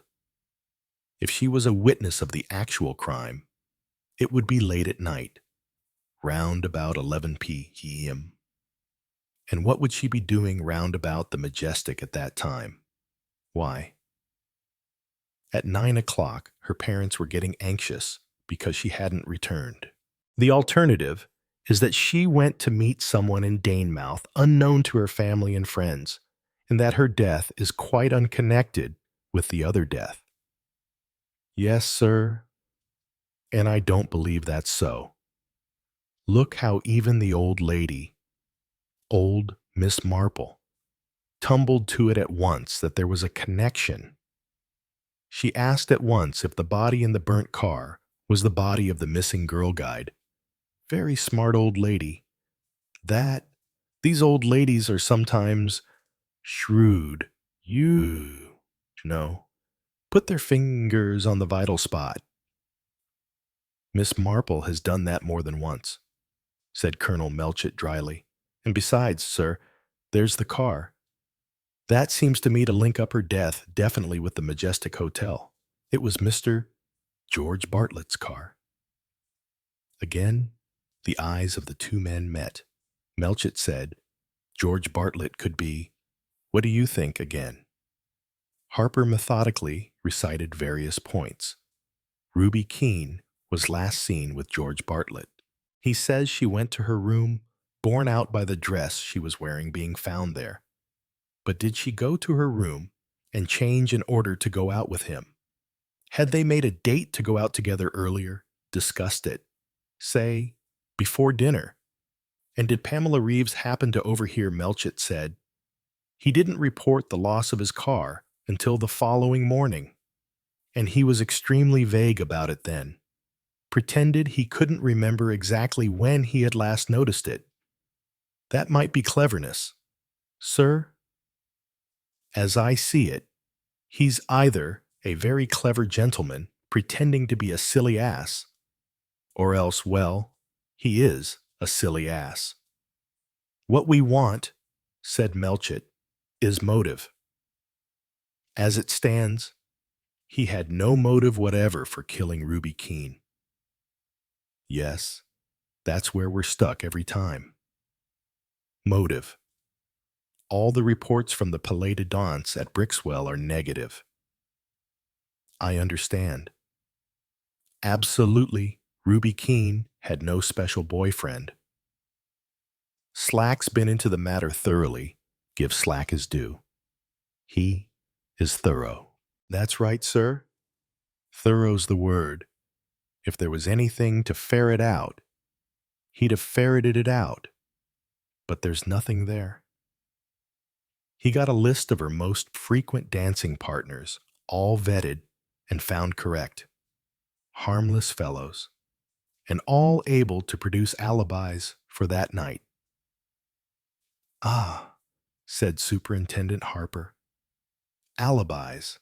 That's what we're up against. Melchett looked at him sharply. Think so I've left that side of the investigation to you. Yes, sir. It's been gone into very thoroughly. We applied to London for help over it. Well, Mr. Conway Jefferson may think that Mr. Gaskell and young Mrs. Jefferson are comfortably off, but that is not the case. They're both extremely hard up. Is that true? Quite true. Sir, it's as Mr. Conway Jefferson said.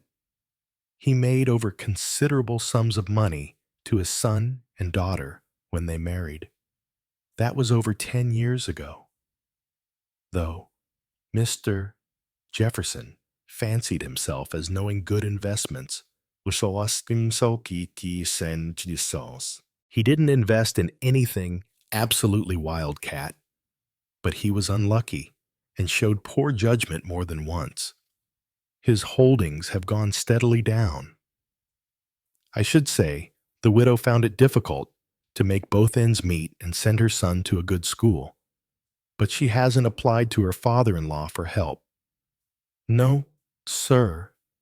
As far as I can make out, she lives with him, and consequently has no household expenses, and his health is such that he wasn't expected to live long. That's right, sir. Now, for Mr. Mark Gaskell. He's a gambler, pure and simple. Got through his wife's money very soon.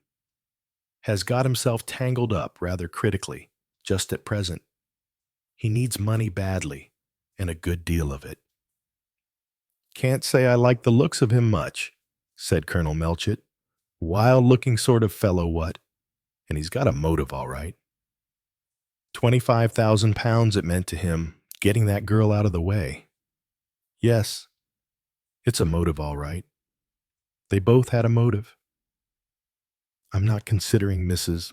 Jefferson. No, sir. I know you're not. And anyway, the alibi holds for both of them. They couldn't have done it. Just that. You've got a detailed statement of their movements that evening. Yes, I have. Take Mr. Gaskell first. He dined with his father-in-law and Mrs. Jefferson, had coffee with them afterwards when Ruby Keene joined them. Then he said he had to write letters and left them. Actually, he took his car and went for a spin down to the front. He told me quite frankly he couldn't stick playing bridge for a whole evening. The old boy's mad on it. So he made letters an excuse. Ruby Keene remained with the others. Mark Gaskell returned when she was dancing with Raymond. After the dance, Ruby came and had a drink with them. Then she went off with young Bartlett, and Gaskell and the others cut for partners and started their bridge. That was at 20 minutes to 11, and he didn't leave the table until after midnight. That's quite certain, sir. Everyone says so. The family, the waiters, everyone. Therefore, he couldn't have done it. And Mrs. Jefferson's alibi is the same. She, too, didn't leave the table. They're out. Both of them out. Colonel Melchett leaned back, tapping the table with a paper cutter. Superintendent Harper said, that is, assuming the girl was killed before midnight. Haydock said she was. He's a very sound fellow in police work. If he says a thing, it's so. There might be reasons, health, physical idiosyncrasy, or something. I'll put it to him. Melchett glanced at his watch, picked up the telephone receiver, and asked for a number. He said Haydock ought to be at home at this time. Now, assuming that she was killed after midnight, Harper said, then there might be a chance. There was some coming and going afterwards. Let's assume that Gaskell had asked the girl to meet him outside somewhere, say at 12:20. He slips away for a minute or two, strangles her, comes back, and disposes of the body later in the early hours of the morning. Melchett said, takes her by car, 30-odd miles to put her in Bantry's library, dash it all. It's not a likely story. No. It isn't. The superintendent admitted at once. The telephone rang. Melchett picked up the receiver. Hello. Haydock. Is that you, Ruby Keene? Would it be possible for her to have been killed after midnight? I told you she was killed between 10 and midnight. Yes, I know. But one could stretch it a bit. What, no? You couldn't stretch it. When I say she was killed before midnight, I mean before midnight. And don't try to tamper with the medical evidence. Yes. But couldn't there be some physiological whatnot? You know what I mean. I know that you don't know what you're talking about. The girl was perfectly healthy. and not abnormal in any way. And I'm not going to say she was just to help you fit a rope round the neck of some wretched fellow whom you police wallahs have got your knife into. Now don't protest. I know your ways. And, by the way, the girl wasn't strangled willingly, that is to say. She was drugged first. Powerful narcotic. She died of strangulation, but she was drugged first. Haydock rang off. Melchett said gloomily, "Well, that's that," Harper said. "Thought I'd found another likely starter, but it petered out. What's that who's strictly speaking? He's your pigeon." "Sir, name of Basil Blake, lives near Gossington Hall, impudent young jackanapes." The colonel's brow darkened as he remembered Basil Blake's outrageous rudeness. How's he mixed up in it? Seems he knew Ruby Keene. Dined over at the Majestic quite often, danced with the girl. Do you remember what Josie said to Raymond when Ruby was discovered to be missing? "She's not with that film fellow, is she?" I found out it was Blake. She meant he's employed with the Lemville Studios. You know, Josie has nothing to go upon except a belief that Ruby was rather keen on him. Very promising. Harper, very promising. Not so good as it sounds. Sir. Basil Blake was at a party at the studios that night. You know the sort of thing. Starts at 8 with cocktails and goes on until the air's too thick to see through and everyone passes out. According to Inspector Slack, who's questioned him, he left the show round about midnight. At midnight, Ruby Keene was dead. Anyone bear out his statement? Most of them, I gather. Sir, we're rather far gone. The ER young woman now, at the bungalow. Miss Dinah Lee says his statement is correct. Doesn't mean a thing. No, sir, probably not. Statements taken from other members of the party bear Mr. Blake's statement out on the whole, though ideas as to time are somewhat vague. Where are these studios? Lemville, sir, 30 miles southwest of London. About the same distance from here. Yes, sir. Colonel Melchett rubbed his nose. He said, in a rather dissatisfied tone, "Well, it looks as though we could wash him out. I think so." Sir, there is no evidence that he was seriously attracted by Ruby Keene. In fact, Superintendent Harper coughed primly. He seems fully occupied with his own young lady. Melchett said, "Well, we are left with X, an unknown murderer, so unknown, Slack can't find a trace of him, or Jefferson's son-in-law, who might have wanted to kill the girl, but didn't have a chance to do so. Daughter-in-law ditto, or George Bartlett, who has no alibi, but unfortunately no motive either, or with young Blake, who has an alibi and no motive. And that's the lot. No, stop. I suppose we ought to consider the dancing fellow Raymond Starr. After all, he saw a lot of the girl, Harper said slowly.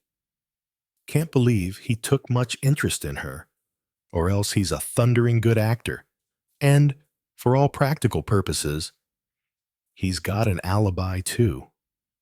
He was more or less in view from 20 minutes to 11 until midnight, dancing with various partners. I don't see that we can make a case against him. In fact, said Colonel Melchett, we can't make a case against anybody. George Bartlett's our best hope.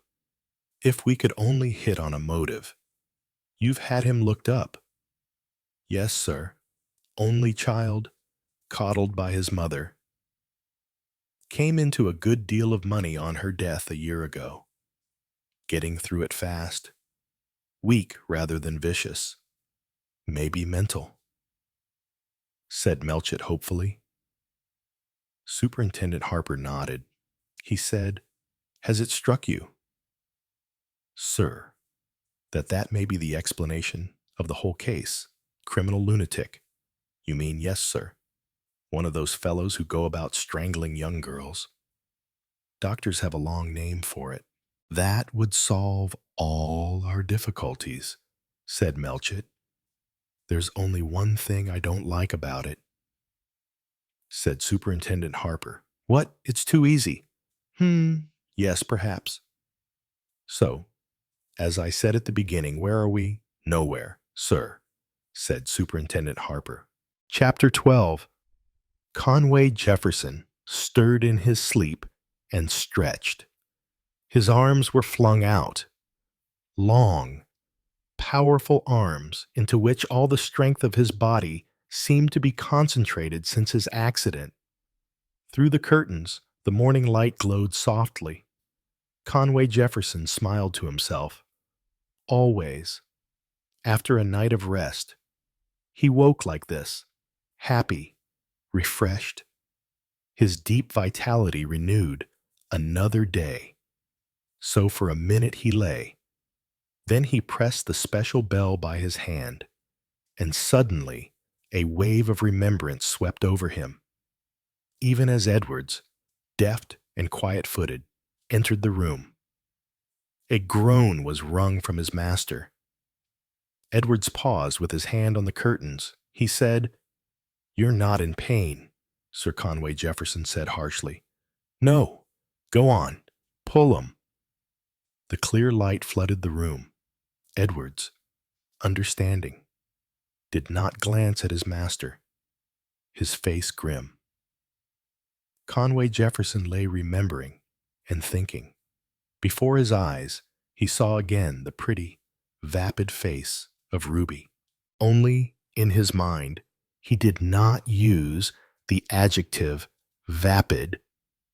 Last night he would have said innocent, a naive, innocent child.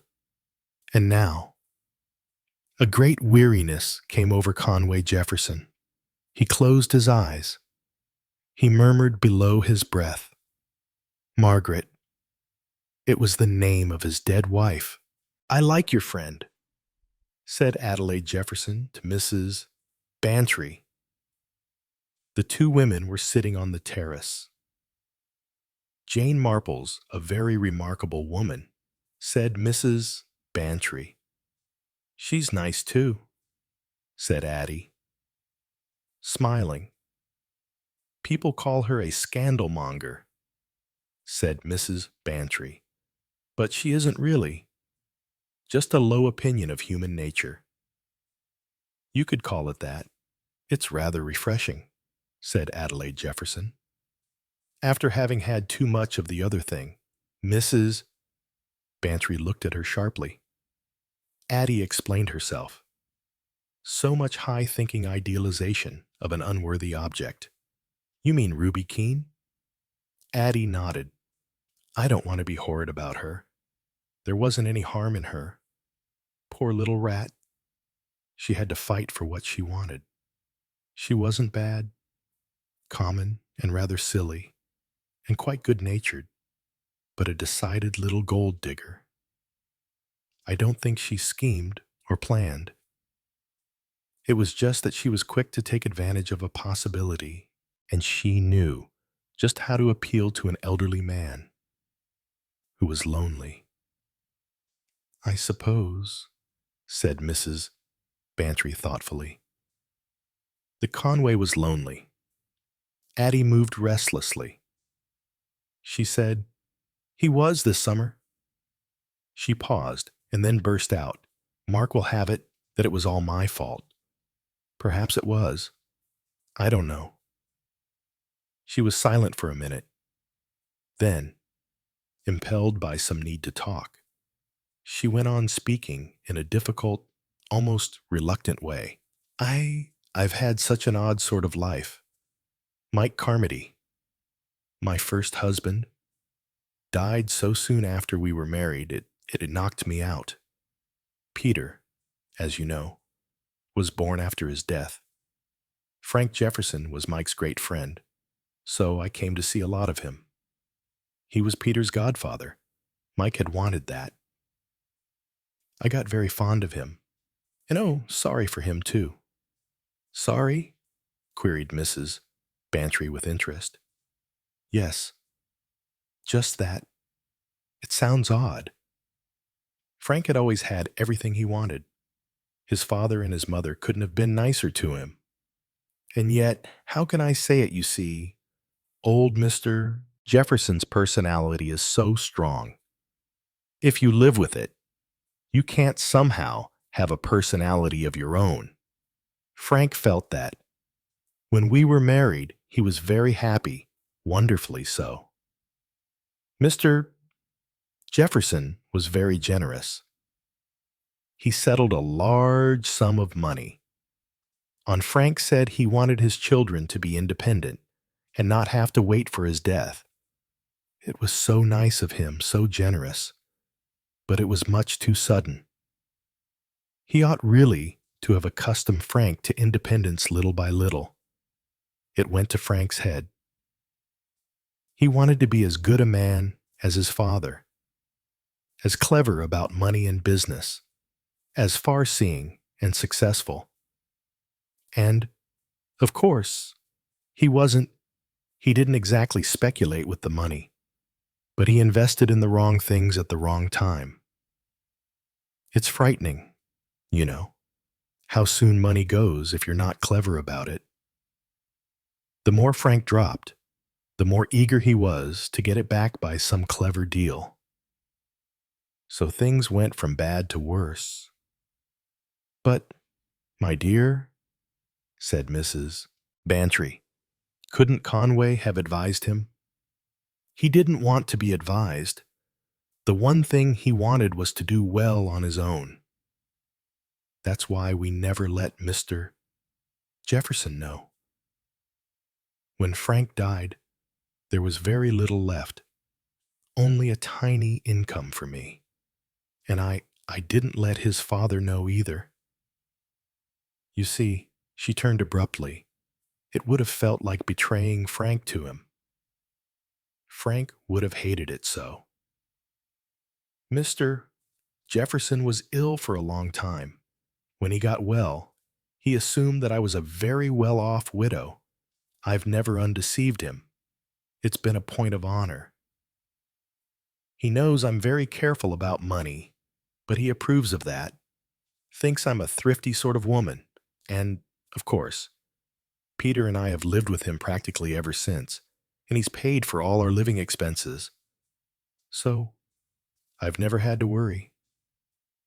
She said slowly, we've been like a family all these years. Only you see, or don't you see, I've never been Frank's widow to him. I've been Frank's wife. Mrs. Bantry grasped the implication. You mean he's never accepted their deaths? No, he's been wonderful. But he's conquered his own terrible tragedy by refusing to recognize death. Mark is Rosamond's husband, and I'm Frank's wife. And though Frank and Rosamond aren't exactly here with us, they are still existent. Mrs. Bantry said softly, it's a wonderful triumph of faith.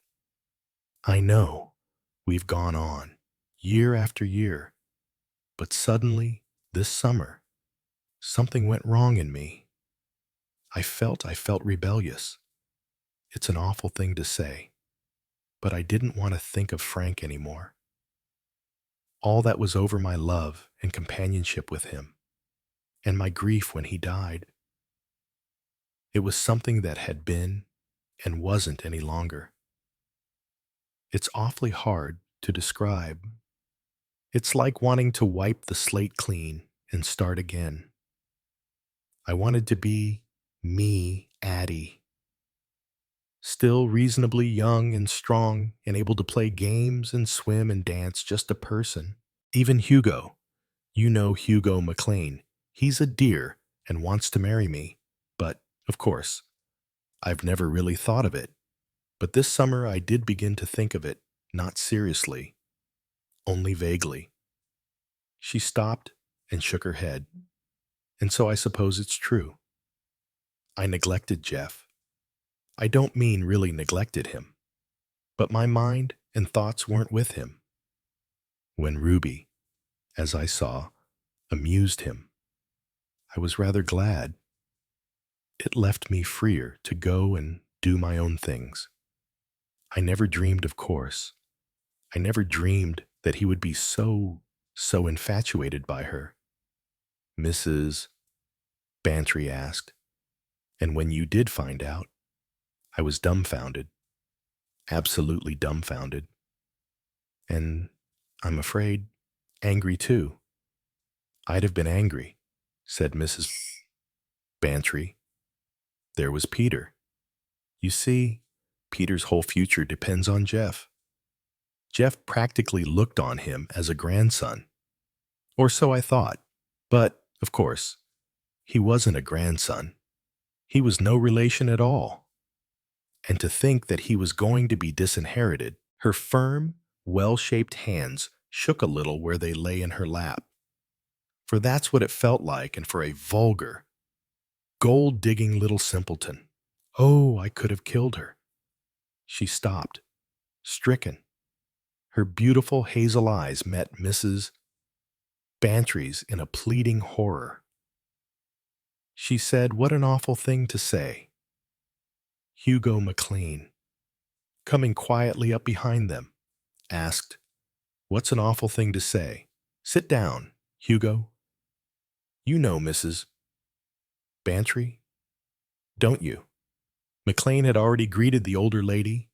He said now, in a low, persevering way, what was an awful thing to say? Addie Jefferson said, that I'd like to have killed Ruby Keene.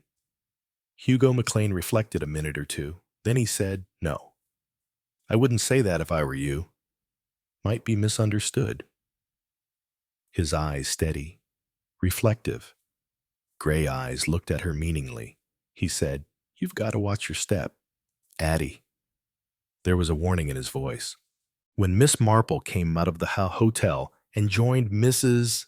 Bantry a few minutes later, Hugo McLean and Adelaide Jefferson were walking down the path to the sea together.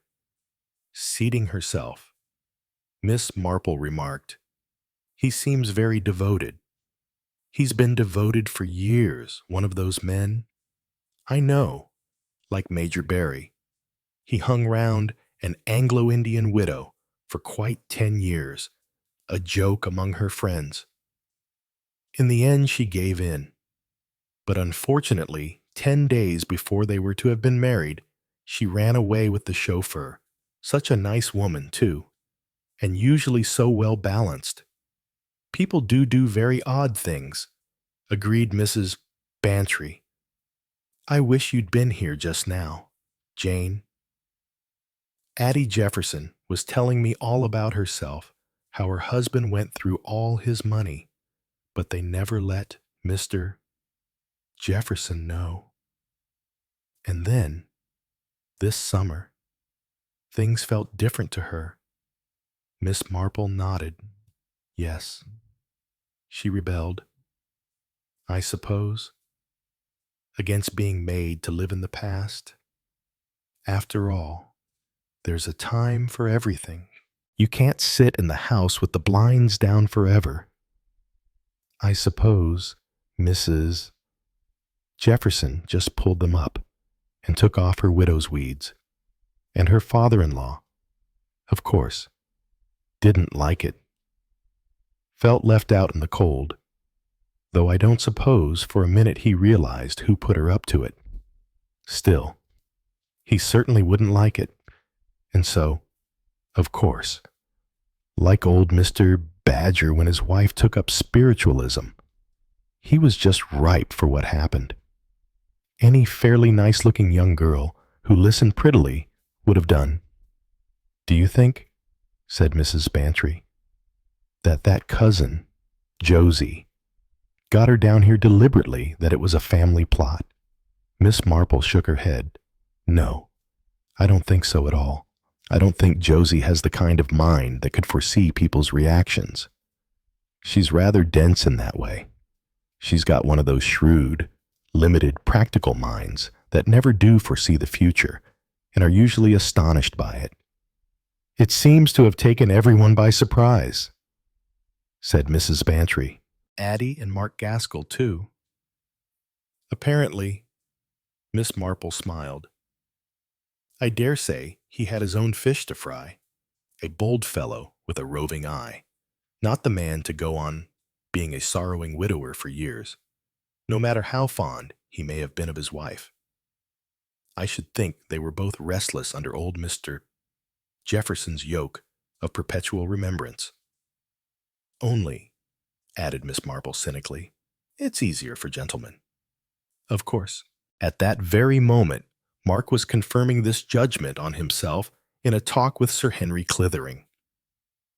With characteristic candor, Mark had gone straight to the heart of things. It's just dawned on me, he said, that I'm favorite suspect. No, I to the police. They've been delving into my financial troubles. I'm broke, or very nearly. If dear old Jeff dies according to schedule in a month or two, and Addie and I divide the dibs also according to schedule, all will be well. Matter of fact, I owe rather a lot. If the crash comes, it will be a big one. If I can stave it off, it will be the other way round. I shall come out on top and be a very rich man. Sir Henry Clithering said, You're a gambler. Mark, always have been. Risk everything. That's my motto. Yes, it's a lucky thing for me that somebody strangled that poor kid. I didn't do it. I'm not a strangler. I don't really think I could ever murder anybody. I'm too easygoing. But I don't suppose I can ask the police to believe that I must look to them like the answer to the criminal investigator's prayer. I had a motive, was on the spot. I am not burdened with high moral scruples. I can't imagine why. Not in the jug already. That superintendent's got a very nasty eye. You've got that useful thing, an alibi. An alibi is the fishiest thing on God's earth. No innocent person ever has an alibi. Besides, it all depends on the time of death, or something like that.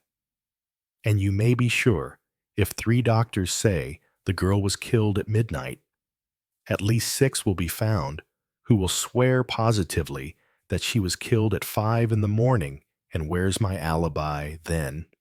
At any rate, you are able to joke about it. Damn bad taste. Isn't it? Said Mark cheerfully. Actually, I'm rather scared. One is with murder. And don't think I'm not sorry for old Jeff. I am. But it's better this way, bad as the shock was, than if he'd found her out. What do you mean? Found her out? Mark winked. Where did she go off to last night? I'll lay you any odds you like she went to meet a man. Jeff wouldn't have liked that. He wouldn't have liked it at all. If he'd found she was deceiving him, that she wasn't the prattling little innocent she seemed. Well, my father-in-law is an odd man. He's a man of great self-control, but that self-control can snap. And then look out. Sir Henry glanced at him curiously.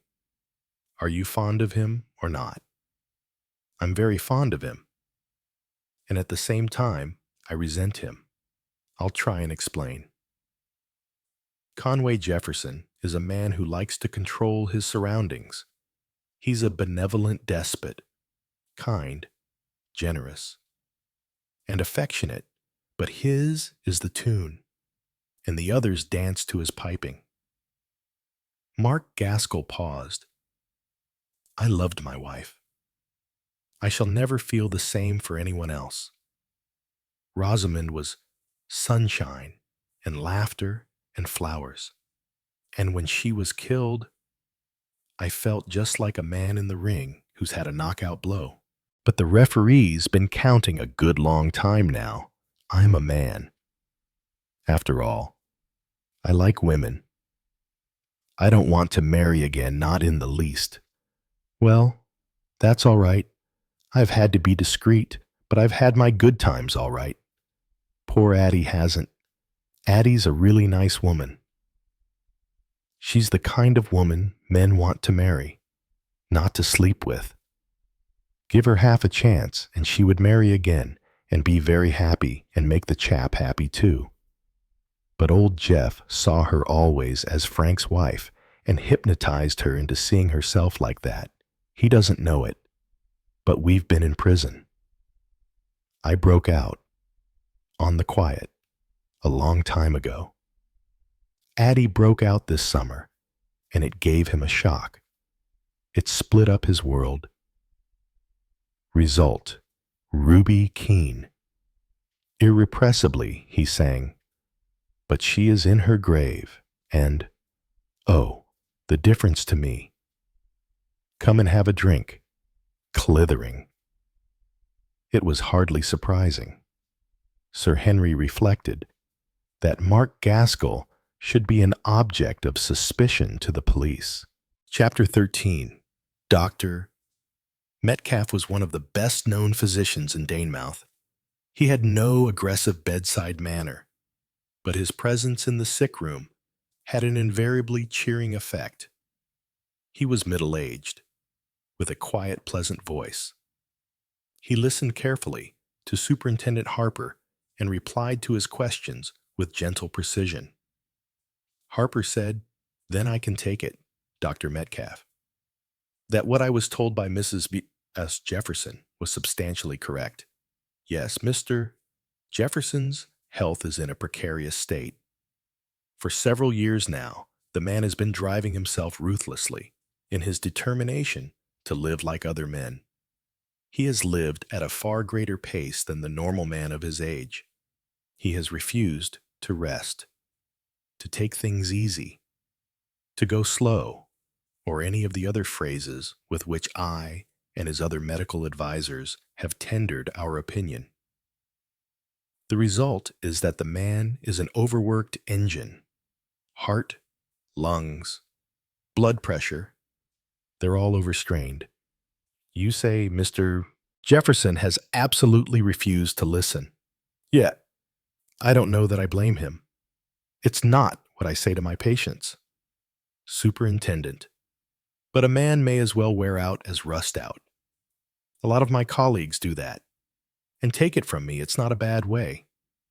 In a place like Danemouth, one sees most of the other thing invalids clinging to life, terrified of overexerting themselves, terrified of a breath of drafty air, of a stray germ, of an injudicious meal. I expect that's true enough, said Superintendent Harper. What it amounts to, then, is this Conway Jefferson is strong enough. Physically speaking, or I suppose I mean muscularly speaking. Just what can he do in the active line? By the way, he has immense strength in his arms and shoulders. He was a powerful man before his accident. He is extremely dexterous in his handling of his wheeled chair, and with the aid of crutches, he can move himself about a room from his bed to the chair. For instance, isn't it possible for a man injured as Mr. Jefferson was to have artificial legs? Not in his case. There was a spine injury. I see. Let me sum up again. Jefferson is strong and fit in the muscular sense. He feels well, and all that. Metcalf nodded. But his heart is in a bad condition. Any overstrain or exertion, or a shock, or a sudden fright, and he might pop off. Is that it? More or less, overexertion is killing him slowly. because he won't give in when he feels tired. That aggravates the cardiac condition. It is unlikely that exertion would kill him suddenly, but a sudden shock or fright might easily do so. That is why I expressly warned his family. Superintendent Harper said slowly, but in actual fact, a shock didn't kill him. I mean, doctor, that there couldn't have been a much worse shock than this business. And he's still alive, Dr. Metcalf shrugged his shoulders. I know, but if you'd had my experience, Superintendent, you'd know that case history shows the impossibility of prognosticating accurately. People who ought to die of shock and exposure don't die of shock and exposure, etc., etc. The human frame is tougher than one can imagine possible. Moreover, in my experience, a physical shock is more often fatal than a mental shock. In plain language, a door banging suddenly would be more likely to kill Mr. Jefferson than the discovery that a girl he was fond of had died in a particularly horrible manner. Why is that? I wonder. The breaking of a piece of bad news nearly always sets up a defense reaction. It numbs the recipient.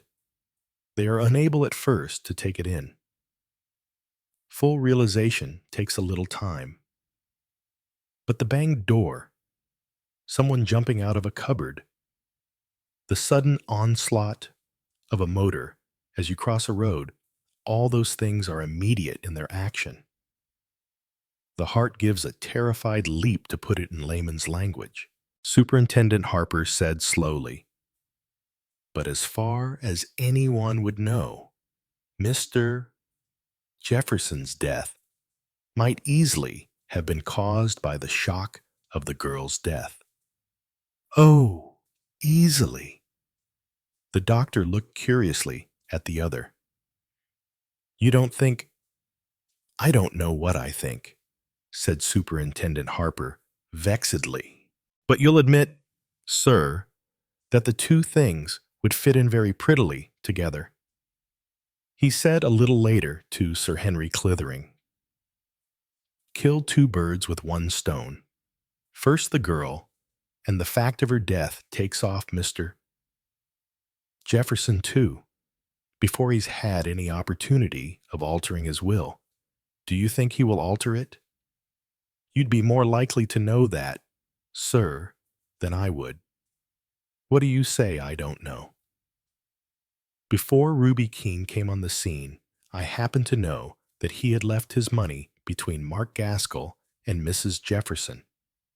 I don't see why he should now change his mind about that, but of course he might do so.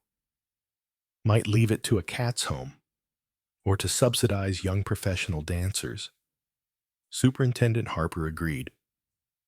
You never know what Be a Man is going to get in his bonnet, especially when he doesn't feel there's any moral obligation in the disposal of his fortune. No blood relations in this case, Sir Henry said. He is fond of the boy of young Peter. Do you think he regards him as a grandson?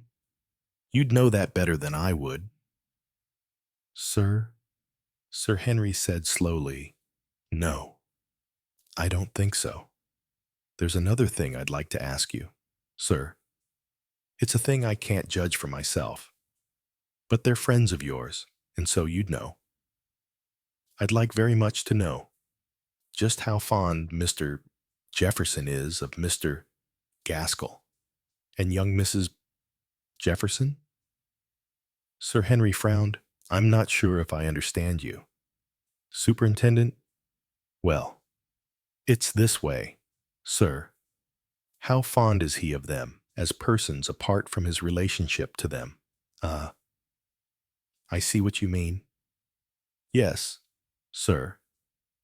Nobody doubts that he was very attached to them both, but he was attached to them, as I see it, because they were, respectively, the husband and the wife of his daughter and his son. But supposing, for instance, one of them had married again. Sir Henry reflected. He said, "It's an interesting point you raise there. I don't know. I'm inclined to suspect this is a mere opinion that it would have altered his attitude a good deal. He would have wished them well. Borne no rancor. But I think, yes, I rather think that he would have taken very little more interest in them. In both cases. Sir, I think so. Yes. In Mr. Gaskell's? Almost certainly. And I rather think in Mrs. Jefferson's also. But that's not nearly so certain. I think he was fond of her for her own sake. Sex would have something to do with that," said Superintendent Harper sapiently. "Easier for him to look on her as a daughter than to look on Mr. Gaskell as a son. It works both ways. Women accept a son-in-law as one of the family easily enough, but there aren't many times when a woman looks on her son's wife as a daughter." Superintendent Harper went on. "Mind if we walk along this path?" "Sir, to the tennis court. I see Miss Marple sitting there. I want to ask her to do something for me. As a matter of fact, I want to rope you both in." "In what way?" "Superintendent, to get at stuff that I can't get at myself. I want you to tackle Edwards for me, sir." "Edwards, what do you want from him?" "Everything you can think of. Everything he knows and what he thinks about the relations between the various members of the family, his angle on the Ruby Keene business, inside stuff. He knows better than anyone the state of affairs, you bet he does. And he wouldn't tell me, but he'll tell you. And something might turn up from it.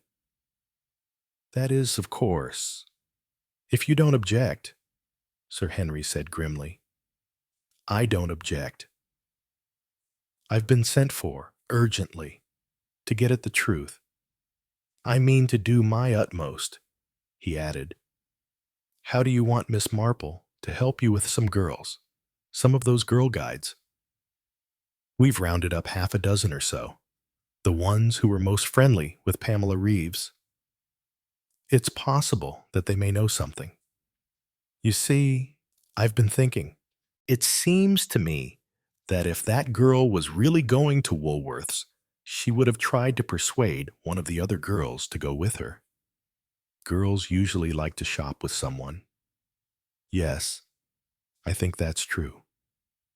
So, I think it's possible that Woolworth's was only an excuse. I want to know where the girl was really going. She may have let slip something. If so, I feel Miss Marple's the person to get it out of these girls. I'd say she knows a thing or two about girls more than I do. And, anyway, they'd be scared of the police.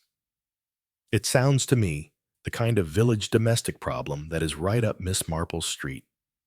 She's very sharp, you know." The superintendent smiled. He said, "I'll say you're right. Nothing much gets past her."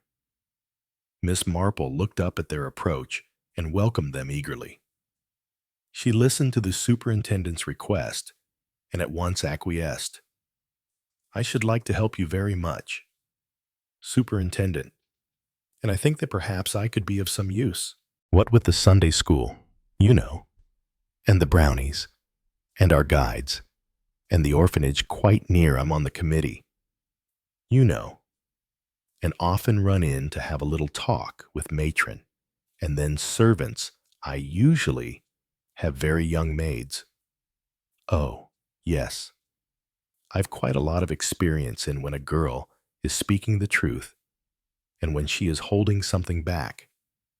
In fact, you're an expert," said Sir Henry. Miss Marple flashed him a reproachful glance and said, "Oh, please don't laugh at me. Sir Henry, I shouldn't dream of laughing at you. You've had the laugh of me too many times. One does see so much evil in a village, murmured Miss Marple in an explanatory voice. By the way, said Sir Henry, I've cleared up one point you asked me about. The superintendent tells me that there were nail clippings in Ruby's wastepaper basket. Miss Marple said thoughtfully. There were. Then that's that. Why did you want to know? Miss Marple asked the superintendent. Miss Marple said, it was one of the things that, well, that seemed wrong when I looked at the body. The hands were wrong. Somehow. And I couldn't at first think why. Then I realized that girls who are very much made up, and all that, usually have very long fingernails. Of course, I know that girls everywhere do bite their nails. It's one of those habits that are very hard to break oneself of. But vanity often does a lot to help. Still, I presumed that this girl hadn't cured herself, and then the little boy Peter. You know, he said something which showed that her nails had been long, only she caught one and broke it. So then, of course, she might have trimmed off the rest to make an even appearance. And I asked about clippings, and Sir Henry said he'd find out. Sir Henry remarked, you said just now, one of the things that seemed wrong when you looked at the body. Was there something else? Miss Marple nodded vigorously. Oh yes, she said, there was the dress. The dress was all wrong. Both men looked at her curiously. Now why, said Sir Henry? Well, you see, it was an old dress. Josie said so. Definitely. And I could see for myself that it was shabby and rather worn. Now that's all wrong. I don't see why. Miss Marple got a little pink. Well, the idea is, isn't it, that Ruby Keene changed her dress and went off to meet someone on whom she presumably had what my young nephews call a crush. The superintendent's eyes twinkled a little. That's the theory. She'd got a date with someone, a boyfriend, as the saying goes. Then why? Demanded Miss Marple. Was she wearing an old dress? The superintendent scratched his head thoughtfully. He said, I see your point. You think she'd wear a new one? I think she'd wear her best dress. Girls do. Sir Henry interposed. Yes, but look here, Miss Marple. Suppose she was going outside to this rendezvous, going in an open car, perhaps, or walking in some rough going. Then she'd not want to risk messing a new frock, and she'd put on an old one. That would be the sensible thing to do, agreed the superintendent. Miss Marple turned on him. She spoke with animation. The sensible thing to do would be to change into trousers and a pullover, or into tweeds. That, of course, I don't want to be snobbish, but I'm afraid it's unavoidable. That's what a girl of our class would do. A well-bred girl, continued Miss Marple, warming to her subject, is always very particular to wear the right clothes for the right occasion. I mean, however hot the day was, a well-bred girl would never turn up at a point-to-point in a silk-flowered frock. And the correct wear to meet a lover, demanded Sir Henry. If she were meeting him inside the hotel, or somewhere where evening dress was worn, she'd wear her best evening frock. Of course, but outside she'd feel she'd look ridiculous in evening dress, and she'd wear her most attractive sportswear. Granted, fashion queen, but the girl Ruby Miss Marple said Ruby, of course, wasn't well. To put it bluntly, Ruby wasn't a lady. She belonged to the class that wear their best clothes, however unsuitable to the occasion. Last year, you know, we had a picnic outing at Scrantor Rocks. You'd be surprised at the unsuitable clothes the girls wore. foulard dresses and patent shoes and quite elaborate hats. Some of them for climbing about over rocks and in gorse and heather, and the young men in their best suits. Of course, hiking's different again. That's practically a uniform, and girls don't seem to realize that shorts are very unbecoming unless they are very slender. The superintendent said slowly, "And you think that Ruby Keene?" "I think that she'd have kept on the frock she was wearing, her best pink one. She'd only have changed it if she'd had something newer still." Superintendent Harper said, "And what's your explanation, Miss Marple?" Miss Marple said, "I haven't got one yet, but I can't help feeling that it's important." Kiki. Inside the wire cage, the tennis lesson that Raymond Starr was giving had come to an end. A stout, middle-aged woman uttered a few appreciative squeaks, picked up a sky-blue cardigan, and went off towards the hotel. Raymond called out a few gay words after her.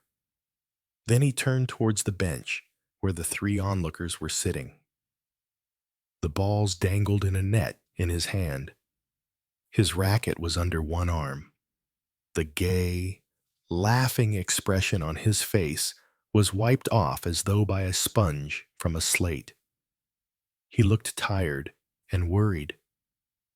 Coming towards them, he said, "That's over." Then the smile broke out again. That charming, boyish, expressive smile that went so harmoniously with his suntanned face and dark, lithe grace. Sir Henry found himself wondering how old the man was. 25, 30, 35? It was impossible to say. Raymond said, shaking his head a little, "She'll never be able to play. You know, all this must be very boring for you," said Miss Marple. Raymond said simply, "It is, sometimes, especially at the end of the summer. For a time, the thought of the pay buoys you up, but even that fails to stimulate imagination in the end." Superintendent Harper got up. He said abruptly, "I'll call for you in half an hour's time, Miss Marple. If that will be all right." "Perfectly. Thank you. I shall be ready." Harper went off. Raymond stood looking after him. Then he said, "Mind if I sit here for a bit?" "Do," said Sir Henry. "Have a cigarette." He offered his case, wondering as he did so why he had a slight feeling of prejudice against Raymond Starr. Was it simply because he was a professional tennis coach and dancer? If so, it wasn't the tennis, it was the dancing. The English, Sir Henry decided, had a distrust for any man who danced too well. This fellow moved with too much grace. "Ramon?" Raymond, which was his name, abruptly. He asked the question. The other seemed amused. "Ramon was my original, professional name. Ramon and Josie Spanish effect. You know." Then there was rather a prejudice against foreigners. So I became Raymond Very British. Miss Marple said, "And is your real name something quite different?" He smiled at her. "Actually, my real name is Ramon. I had an Argentine grandmother, you see, and that accounts for that swing from the hips," thought Sir Henry, parenthetically. "But my first name is Thomas, painfully prosaic." He turned to Sir Henry. "You come from Devonshire, don't you?" "Sir." "From Stane." "My people live down that way, at Alsmonston." Sir Henry's face lit up. "Are you one of the Alsmonston stars? I didn't realize that." "No, I don't suppose you would." There was a slight bitterness in his voice. Sir Henry said awkwardly, "Bad luck or all that? The place being sold up after it had been in the family for 300 years. Yes, it was rather. Still, our kind have to go. I suppose. We've outlived our usefulness. My elder brother went to New York. He's in publishing doing well. The rest of us are scattered up and down the earth. I'll say it's hard to get a job nowadays when you've nothing to say for yourself except that you've had a public school education. Sometimes, if you're lucky, you get taken on as a reception clerk at an hotel. The tie and the manner are an asset there. The only job I could get was showman in a plumbing establishment, selling superb peach and lemon-colored porcelain baths, enormous showrooms. But as I never knew the price of the damn things or how soon we could deliver them, I got fired. The only things I could do were dance and play tennis. I got taken on at an hotel on the Riviera. Good pickings there. I suppose I was doing well. Then I overheard an old colonel, real old colonel, incredibly ancient, British to the backbone, and always talking about Puna. He went up to the manager and said at the top of his voice, "Where's the gigolo? I want to get hold of the gigolo. My wife and daughter want to dance. You know, where's the feller? What does he sting you for? It's the gigolo I want." Raymond went on silly to mind, but I did. I chucked it. Came here. Less pay, but pleasanter work. Mostly teaching tennis to rotund women who will never, never, never be able to play.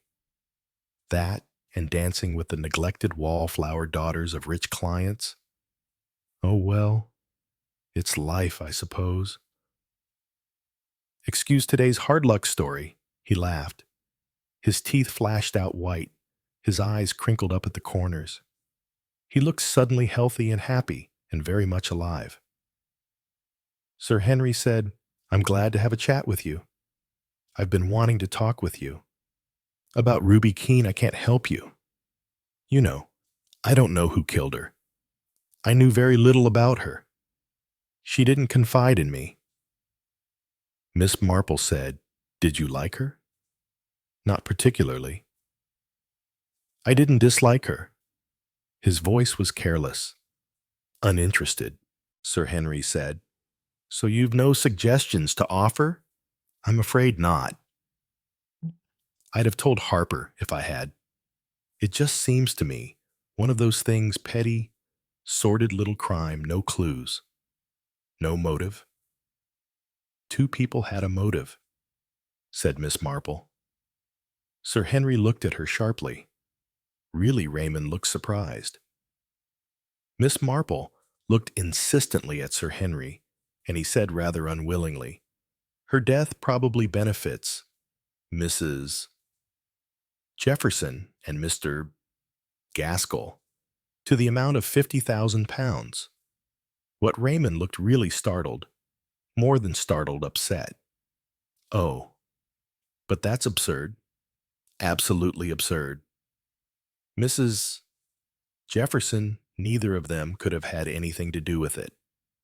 It would be incredible to think of such a thing." Miss Marple coughed.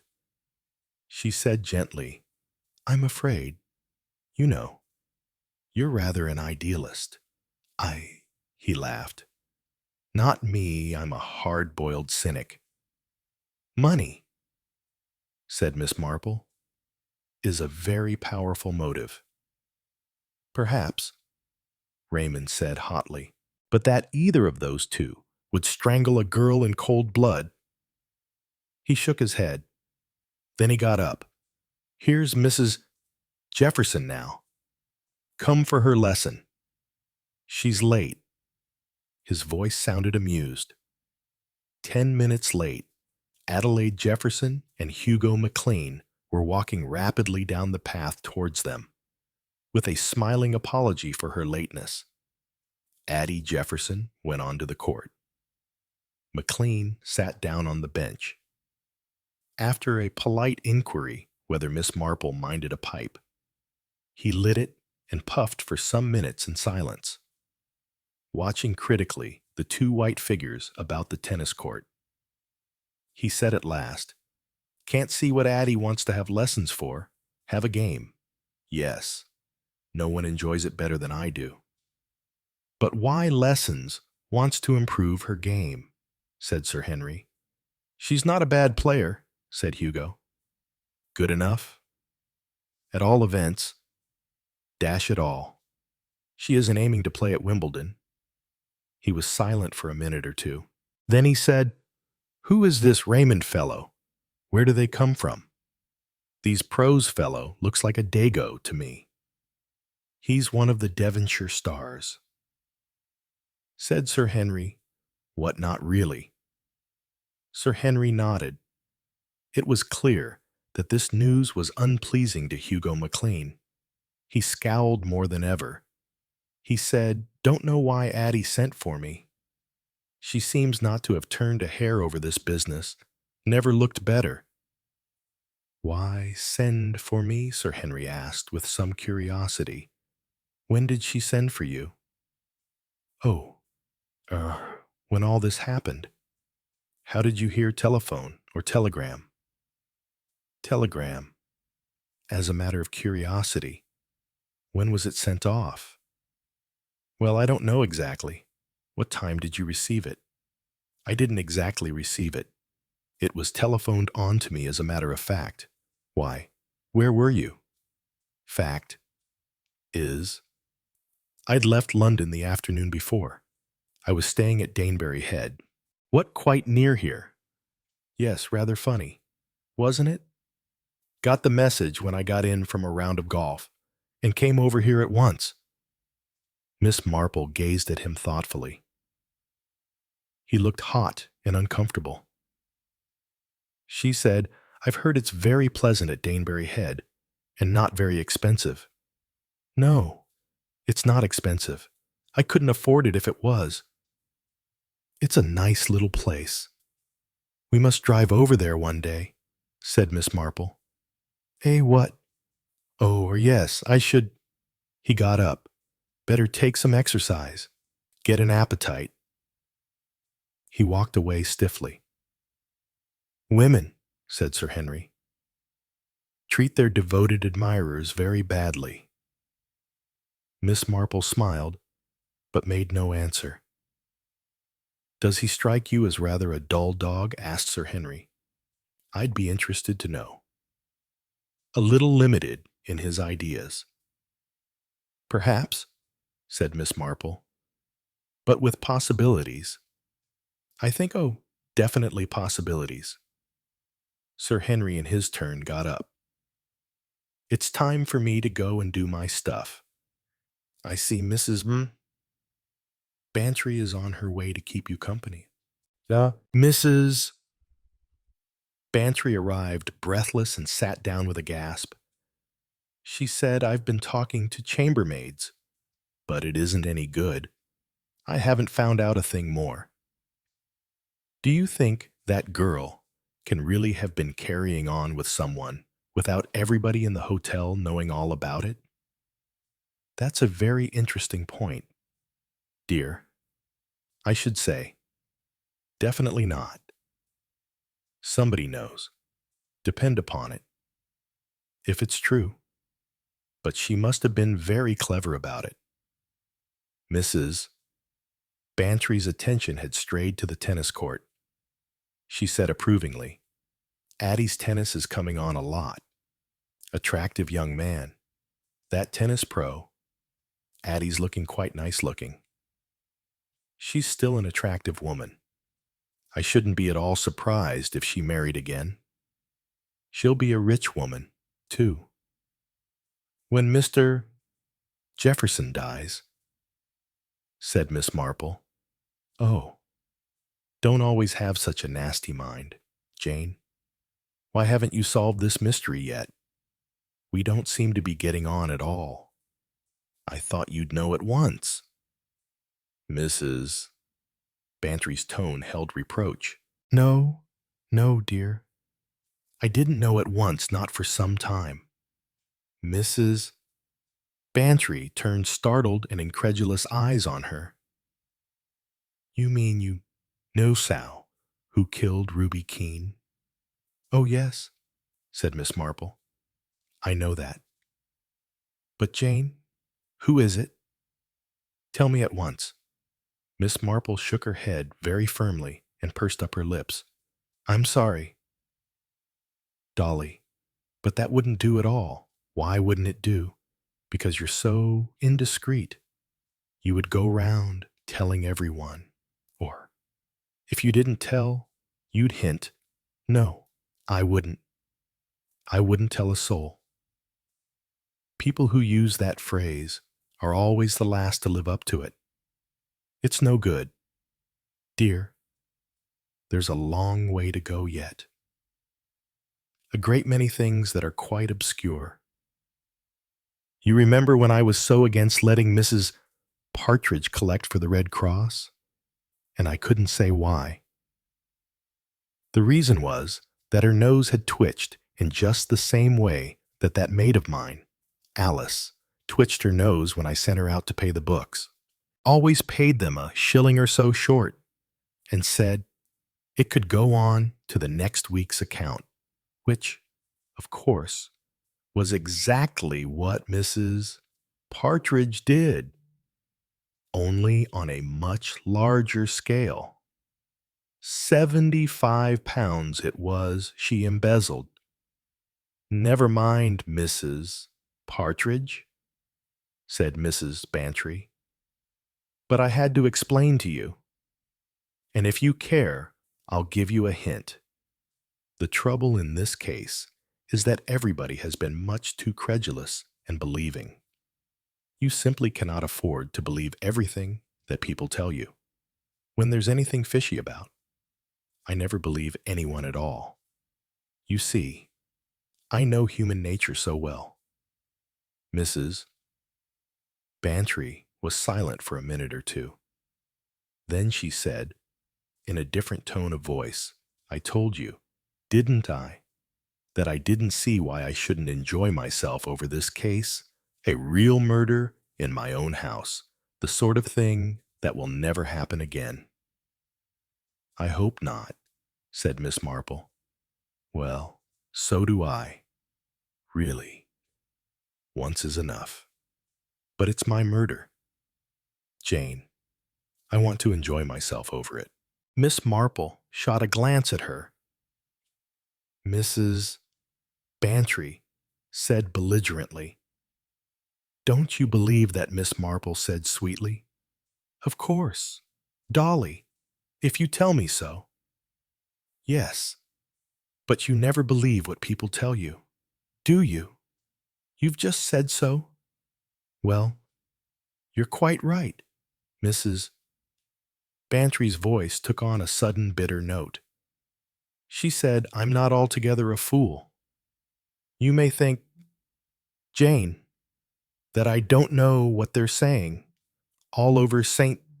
Mary Mead, all over the county, they're saying, one and all, that there's no smoke without fire, that if the girl was found in Arthur's library, then Arthur must know something about it. They're saying that the girl was Arthur's mistress, that she was his illegitimate daughter, that she was blackmailing him. They're saying anything that comes into their damned heads, and it will go on like that. Arthur won't realize it. At first, he won't know what's wrong. He's such a dear old stupid that he'd never believe people would think things like that about him. He'll be cold-shouldered and looked at askance, whatever that means, and it will dawn on him little by little, and suddenly he'll be horrified and cut to the soul, and he'll fasten up like a clam and just endure, day after day, in misery.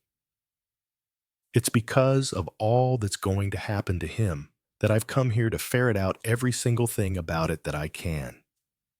This murder's got to be solved. If it isn't, then Arthur's whole life will be wrecked, and I won't have that happen. I won't. She paused for a minute and said, I won't have the dear old boy go through hell for something he didn't do. That's the only reason I came to Danemouth and left him alone at home to find out the truth. I know. Dear, said Miss Marple. That's why I'm here too. Chapter 14. In a quiet hotel room, Edwards was listening deferentially to Sir Henry Clithering. There are certain questions I would like to ask you. Edwards, but I want you first to understand quite clearly my position here. I was at one time Commissioner of Police at Scotland Yard. I am now retired into private life.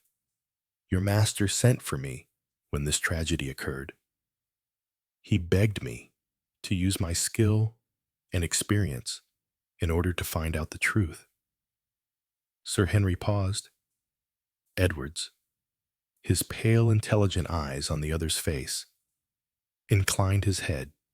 He said, "Quite so, Sir Henry."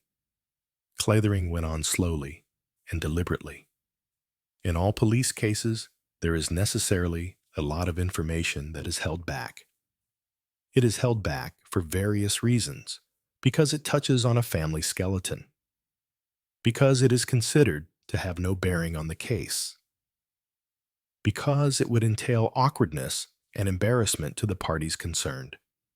Again, Edwards said, "Quite so, Sir Henry." I expect, Edwards, that by now you appreciate quite clearly the main points of this business. The dead girl was on the point of becoming Mr. Jefferson's adopted daughter. Two people had a motive in seeing that this should not happen. Those two people are Mr. Gaskell and Mrs. Jefferson. The valet's eyes displayed a momentary gleam. He said, "May I ask if they are under suspicion?" "Sir, they are in no danger of arrest, if that is what you mean. But the police are bound to be suspicious of them, and will continue to be so until the matter is cleared up. An unpleasant position for them. Sir, very unpleasant. Now, to get at the truth, one must have all the facts of the case. A lot depends, must depend, on the reactions, the words and gestures of Mr. Jefferson and his family. How did they feel? What did they show? What things were said, I am asking you, Edwards, for inside information, the kind of inside information that only you are likely to have. You know your master's moods. From observation of them, you probably know what caused them. I am asking this, not as a policeman, but as a friend of Mr. Jefferson's. That is to say, if anything you tell me is not, in my opinion, relevant to the case, I shall not pass it on to the police." He paused. Edward said quietly, "I understand you, sir. You want me to speak quite frankly, to say things that in the ordinary course of events I should not say. And that, excuse me, sir, you wouldn't dream of listening to." Sir Henry said, "You're a very intelligent fellow." "Edwards, that's exactly what I do mean." Edwards was silent for a minute or two. Then he began to speak. "Of course I know Mr. Jefferson fairly well by now.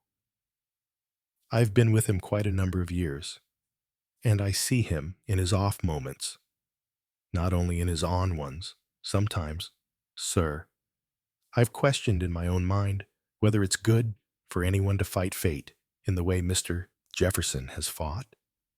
It's taken a terrible toll of him, sir, if sometimes he could have given way, been an unhappy, lonely, broken old man. Well, it might have been better for him in the end. But he's too proud for that. He'll go down fighting, that's his motto. But that sort of thing leads, Sir Henry, to a lot of nervous reaction. He looks a good-tempered gentleman. I've seen him in violent rages when he could hardly speak for passion. And the one thing that roused him, sir, was deceit. Are you saying that for any particular reason? Edwards. Yes, sir, I am. You asked me, sir, to speak quite frankly. That is the idea. Well, then, Sir Henry, in my opinion, the young woman that Mr. Jefferson was so taken up with wasn't worth it. She was, to put it bluntly, a common little piece, and she didn't care tuppence for Mr. Jefferson. All that play of affection and gratitude was so much poppycock. I don't say there was any harm in her, but she wasn't, by a long way. What Mr. Jefferson thought her, it was funny that Sir, for Mr. Jefferson was a shrewd gentleman. He wasn't often deceived over people. But there, a gentleman isn't himself in his judgment when it comes to a young woman being in question. Young Mrs.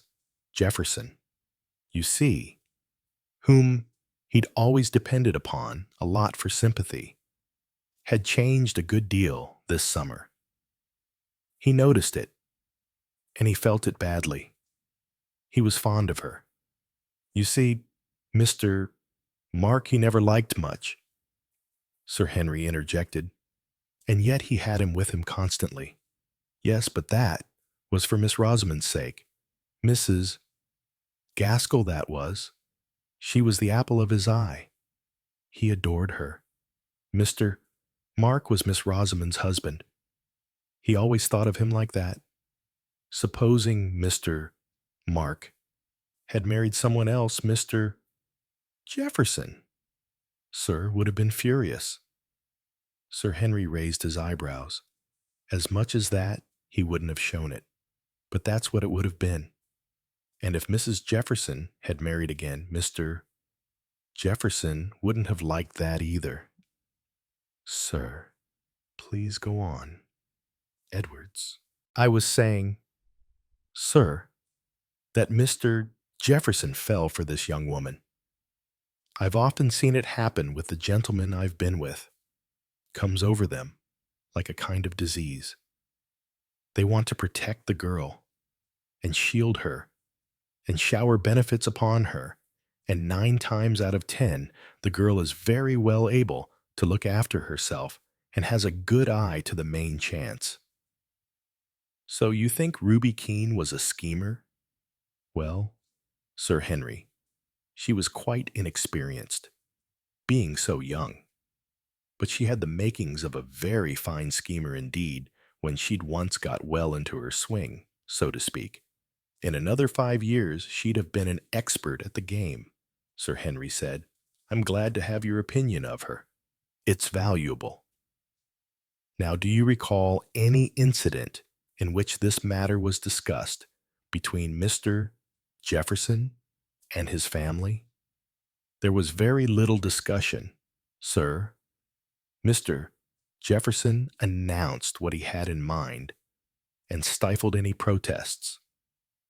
That is, he shut up Mr. Mark, who was a bit outspoken. Mrs. Jefferson didn't say much. She's a quiet lady, only urged him not to do anything in a great hurry. Sir Henry nodded. Anything else? What was the girl's attitude? With marked distaste, the valet said, I should describe it, sir, as jubilant. Ah, jubilant, you say. You had no reason to believe. Edwards. That he sought about, for a phrase suitable to Edwards, that her affections were engaged elsewhere. Mr. Jefferson was not proposing marriage. Sir, he was going to adopt her, cut out the elsewhere, and let the question stand. The valet said slowly, there was one incident, sir. I happened to be a witness of it. That is gratifying. Tell me, there is probably nothing in it. Sir, it was just that one day The young woman, chancing to open her handbag, a small snapshot fell out. Mr. Jefferson pounced on it and said, "Hello, kitten. Who's this?" Eh? It was a snapshot, sir, of a young man, a dark young man, with rather untidy hair and his tie very badly arranged. O's. Miss Keene pretended that she didn't know anything about it. She said, "I've no idea. Jeffy, no idea at all. I don't know how it could have got into my bag. I didn't put it there." Now, Mr. Jefferson, sir, wasn't quite a fool. That story wasn't good enough. He looked angry. His brows came down heavy, and his voice was gruff when he said, "Now then, kitten, now then, you know who it is right enough." She changed her tactics quick. Sir looked frightened. She said, "I do recognize him now. He comes here sometimes, and I've danced with him. I don't know his name. The silly idiot must have stuffed his photo into my bag one day. These boys are too silly for anything." She tossed her head and giggled and passed it off. But it wasn't a likely story, was it? And I don't think Mr. Jefferson quite believed it. He looked at her once or twice after that in a sharp way, and sometimes, if she'd been out, he asked her where she'd been. Sir Henry said, "Have you ever seen the original of the photo about the hotel?" "Not to my knowledge, sir. Of course. I am not much downstairs in the public departments." Sir Henry nodded. He asked a few more questions, but Edwards could tell him nothing more. In the police station at Danemouth, Superintendent Harper was interviewing Jessie Davis, Florence Small, Beatrice Henniker, Mary Price, and Lillian Ridgway. They were girls much of an age, differing slightly in mentality. They ranged from county to farmers' and shopkeepers' daughters. One and all, they told the same story. Pamela Reeves had been just the same as usual. She had said nothing to any of them, except that she was going to Woolworth's and would go home by a later bus. In the corner of Superintendent Harper's office sat an elderly lady. The girls hardly noticed her. If they did, they may have wondered who she was. She was certainly no police matron. Possibly they assumed that she, like themselves, was a witness to be questioned. The last girl was shown out. Superintendent Harper wiped his forehead and turned round to look at Miss Marple. His glance was inquiring, but not hopeful. Miss Marple, however, spoke crisply. "I'd like to speak to Florence Small." The superintendent's eyebrows rose, but he nodded and touched a bell. A constable appeared. Harper said, "Florence Small." The girl reappeared, ushered in by the constable.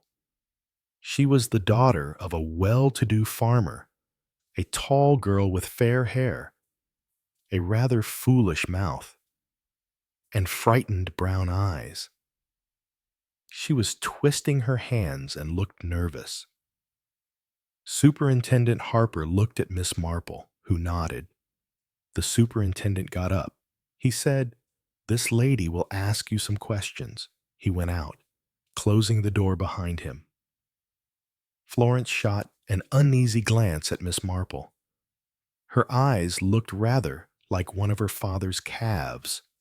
Miss Marple said, "Sit down, Florence." Florence Small sat down obediently, unrecognized by herself.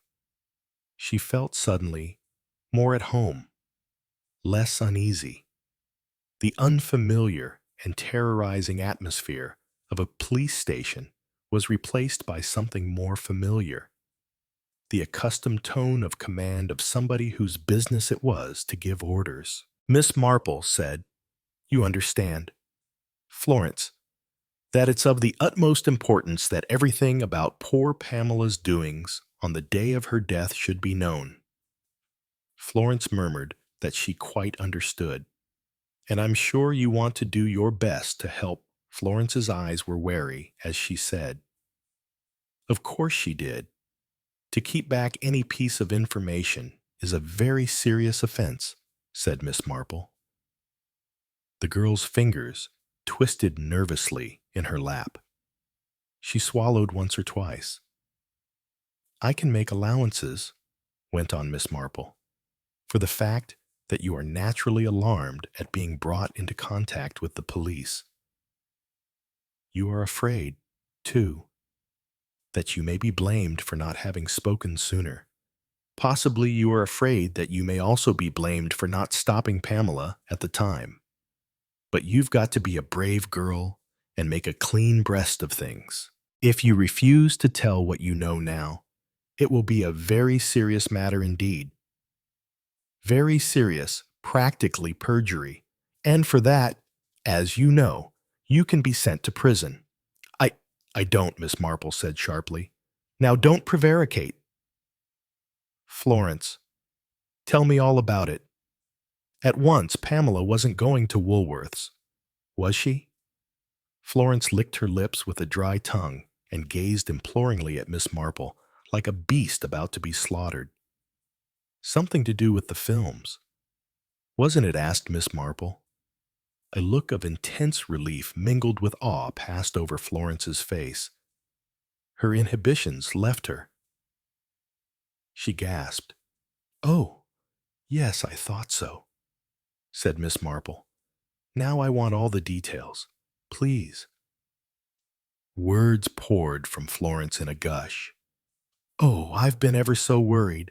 I promised Pam. You see, I'd never say a word to a soul. And then when she was found all burnt up in that car, oh, it was horrible, and I thought I should die. I felt it was all my fault. I ought to have stopped her, only I never thought, not for a minute, that it wasn't all right.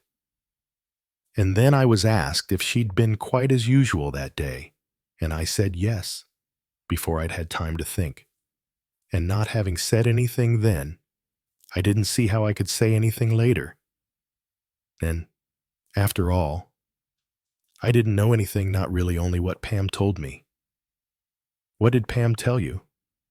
"It was as we were walking up the lane to the bus on the way to the rally.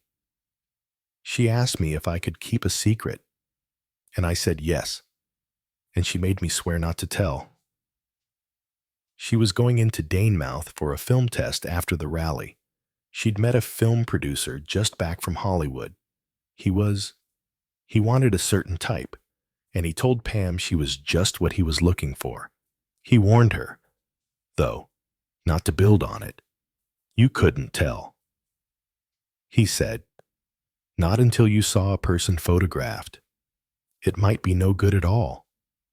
It was a kind of Bergner part, he said. You had to have someone quite young for it. A schoolgirl, it was, who changes places with a review artist and has a wonderful career. Pam's acted in plays at school, and she's awfully good. He said he could see she could act, but she'd have to have some intensive training. It wouldn't be all beer and Skittles. He told her.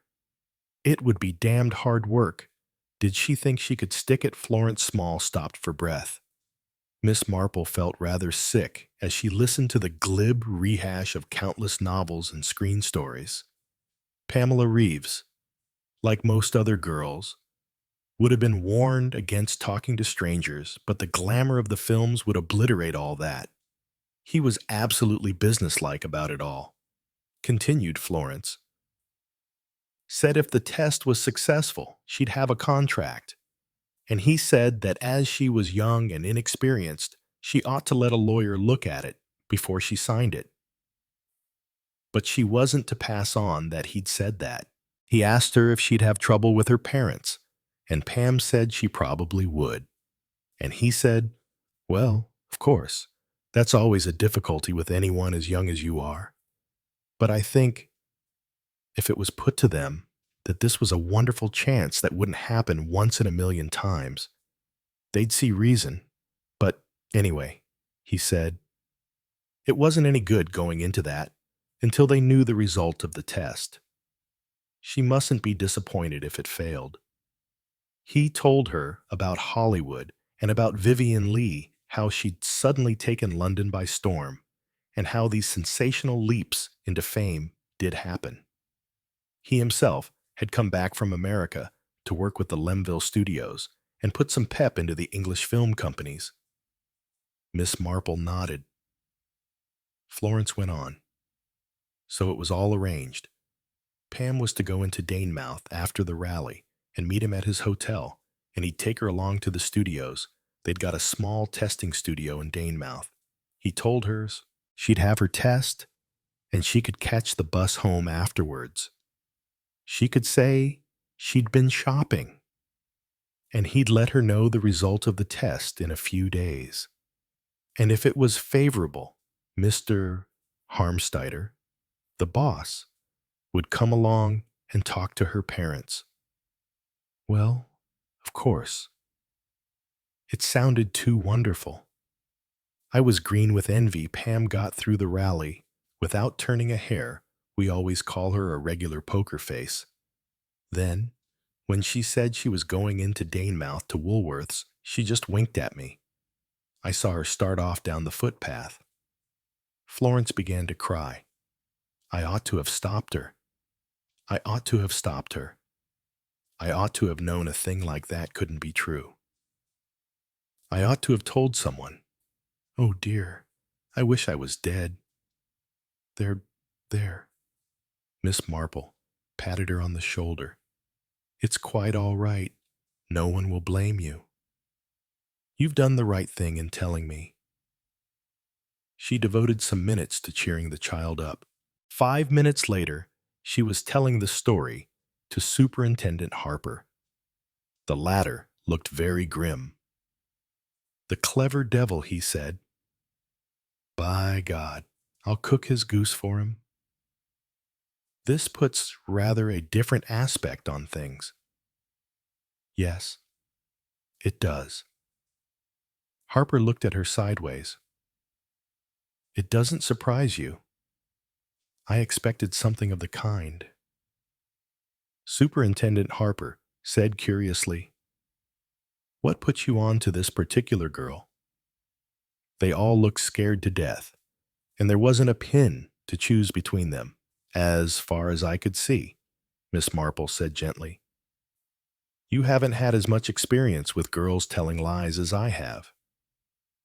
Florence looked at you very straight, if you remember, and stood very rigid and just fidgeted with her feet like the others. But you didn't watch her as she went out of the door. I knew at once then that she'd got something to hide. They nearly always relax too soon. My little maid Janet always did. She'd explain quite convincingly that the mice had eaten the end of a cake and give herself away by smirking as she left the room. I'm very grateful to you, said Harper. He added thoughtfully, Lemville Studios. Miss Marple said nothing. She rose to her feet. I'm afraid, she said. I must hurry away. So glad to have been able to help you. Are you going back to the hotel? Yes, to pack up. I must go back to St.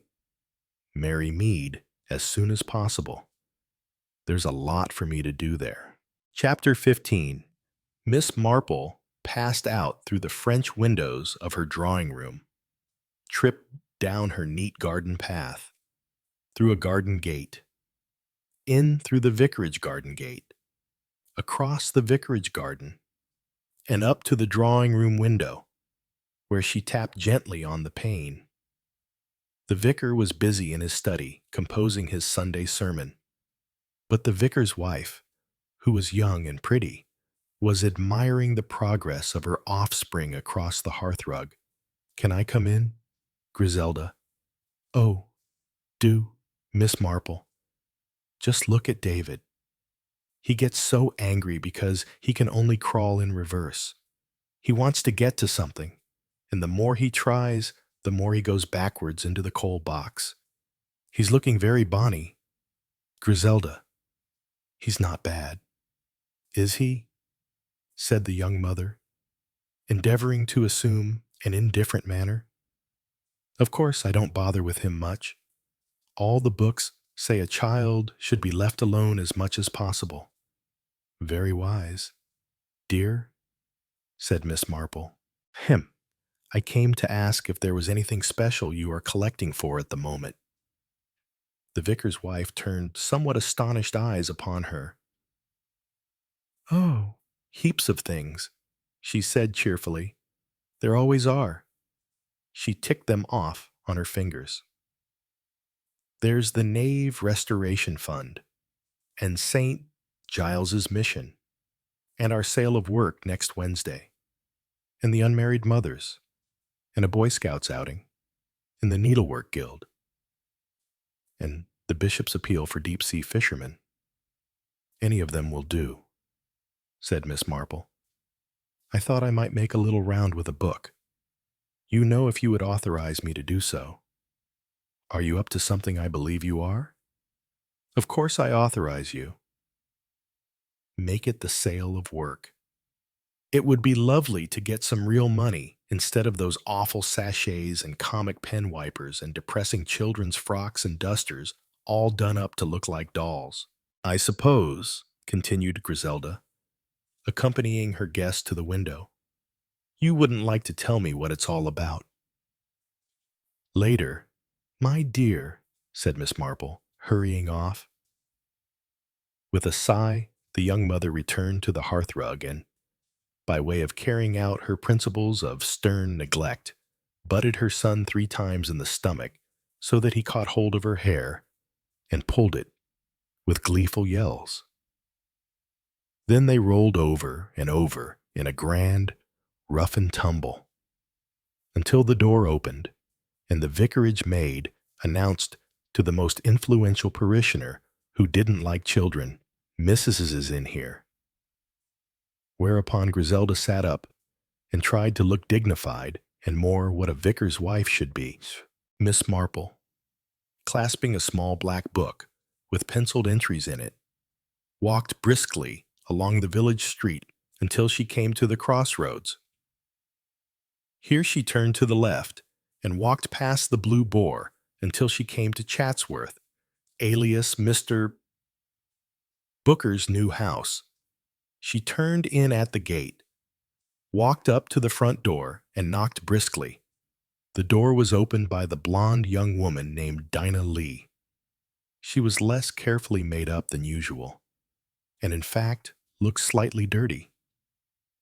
She was wearing gray slacks and an emerald jumper. "Good morning," said Miss Marple briskly and cheerfully. "May I just come in for a minute?" She pressed forward as she spoke, so that Dinah Lee, who was somewhat taken aback at the call, had no time to make up her mind. "Thank you so much," said Miss Marple, beaming amiably at her, and sitting down rather gingerly on a period bamboo chair, quite warm for the time of year. "Is it not?" went on Miss Marple, still exuding geniality. "Yes, rather." "Oh, quite," said Miss Lee, at a loss how to deal with the situation. She opened a box and offered it to her guest. Have a cigarette." "Thank you so much, but I don't smoke. I just called, you know, to see if I could enlist your help for our sale of work next week." "Sale of work," said Dinah Lee. As one who repeats a phrase in a foreign language. "At the vicarage," said Miss Marple. "Next Wednesday." "Oh," Miss Lee's mouth fell open. "I'm afraid I couldn't. Not even a small subscription, half a crown perhaps." Miss Marple exhibited her little book. Oh, well, yes. I dare say I could manage that. The girl looked relieved and turned to hunt in her handbag. Miss Marple's sharp eyes were looking round the room. She said, I see you've no hearthrug in front of the fire. Dinah Lee turned round and stared at her. She could not but be aware of the very keen scrutiny the old lady was giving her, but it aroused in her no other emotion than slight annoyance. Miss Marple recognized that. She said, It's rather dangerous. You know, sparks fly out and mark the carpet. Funny old Tabby, thought Dinah, but she said quite amiably, if somewhat vaguely, There used to be one. I don't know where it's got to, I suppose, said Miss Marple. It was the fluffy, woolly kind sheep, said Dinah. That's what it looked like. She was amused now. An eccentric old bean. This, she held out a half-crown. Here you are, she said. Oh, thank you, my dear. Miss Marple took it and opened the little book. What name shall I write down? Dinah's eyes grew suddenly hard and contemptuous. Nosy old cat, she thought. That's all she came for, prying around for scandal. She said clearly, and with malicious pleasure, Miss Dinah Lee. Miss Marple looked at her steadily. She said, This is Mr. Basil Blake's cottage, isn't it? Yes, and I'm Miss Dinah Lee. Her voice rang out challengingly. Her head went back. Her blue eyes flashed. Very steadily, Miss Marple looked at her. She said, Will you allow me to give you some advice? Even though you may consider it impertinent, I shall consider it impertinent. You had better say nothing. Nevertheless, said Miss Marple, I am going to speak. I want to advise you, very strongly, not to continue using your maiden name in the village. Dinah stared at her. She said, What? What do you mean? Miss Marple said earnestly. In a very short time you may need all the sympathy and goodwill you can find. It will be important to your husband, too, that he shall be thought well of. There is a prejudice in old-fashioned country districts against people living together who are not married.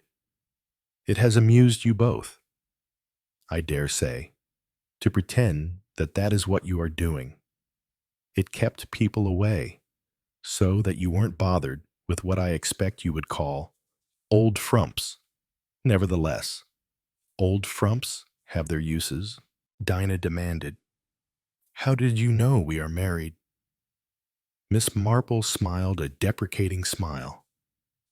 Oh, my dear, she said. Dinah persisted. No, but how did you know? You didn't go to Somerset House? A momentary flicker showed in Miss Marple's eyes. Somerset House. Oh, no. But it was quite easy to guess. Everything, you know, gets round in a village. The ER. The kind of quarrels you have typical of early days of marriage. Quite unlike an illicit relationship. It has been said, you know, and I think, quite truly, that you can only really get under anybody's skin if you are married to them. When there is no legal bond, people are much more careful. They have to keep assuring themselves how happy and halcyon everything is. They have, you see, to justify themselves. They dare not quarrel married people. I have noticed, quite enjoy their battles, and the appropriate reconciliations. She paused, twinkling benignly. Well, Dinah stopped and laughed. She sat down and lit a cigarette. "You're absolutely marvelous," she said. Then she went on. "But why do you want us to own up and admit to respectability?" Miss Marple's face was grave. She said, "Because any minute now, your husband may be arrested for murder." For several moments, Dinah stared at her. Then she said incredulously, "Basil murder? Are you joking?" "No, indeed." "Haven't you seen the papers?" Dinah caught her breath. "You mean that girl at the Majestic Hotel? Do you mean they suspect Basil of killing her?" "Yes, but it's nonsense. There was the whir of a car outside, the bang of a gate." Basil Blake flung open the door and came in, carrying some bottles. He said, "Got the gin and the vermouth." "Did you?" He stopped and turned incredulous eyes on the prim, erect visitor. Dinah burst out breathlessly. "Is she mad? She says you're going to be arrested for the murder of that girl, Ruby Keene."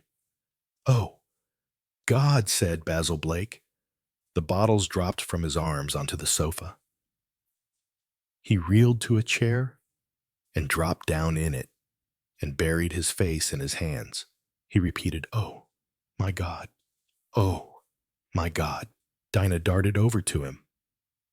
She caught his shoulders. "Basil, look at me. It isn't true." "I know it isn't true. I don't believe it for a moment." His hand went up and gripped hers. "Bless you, darling.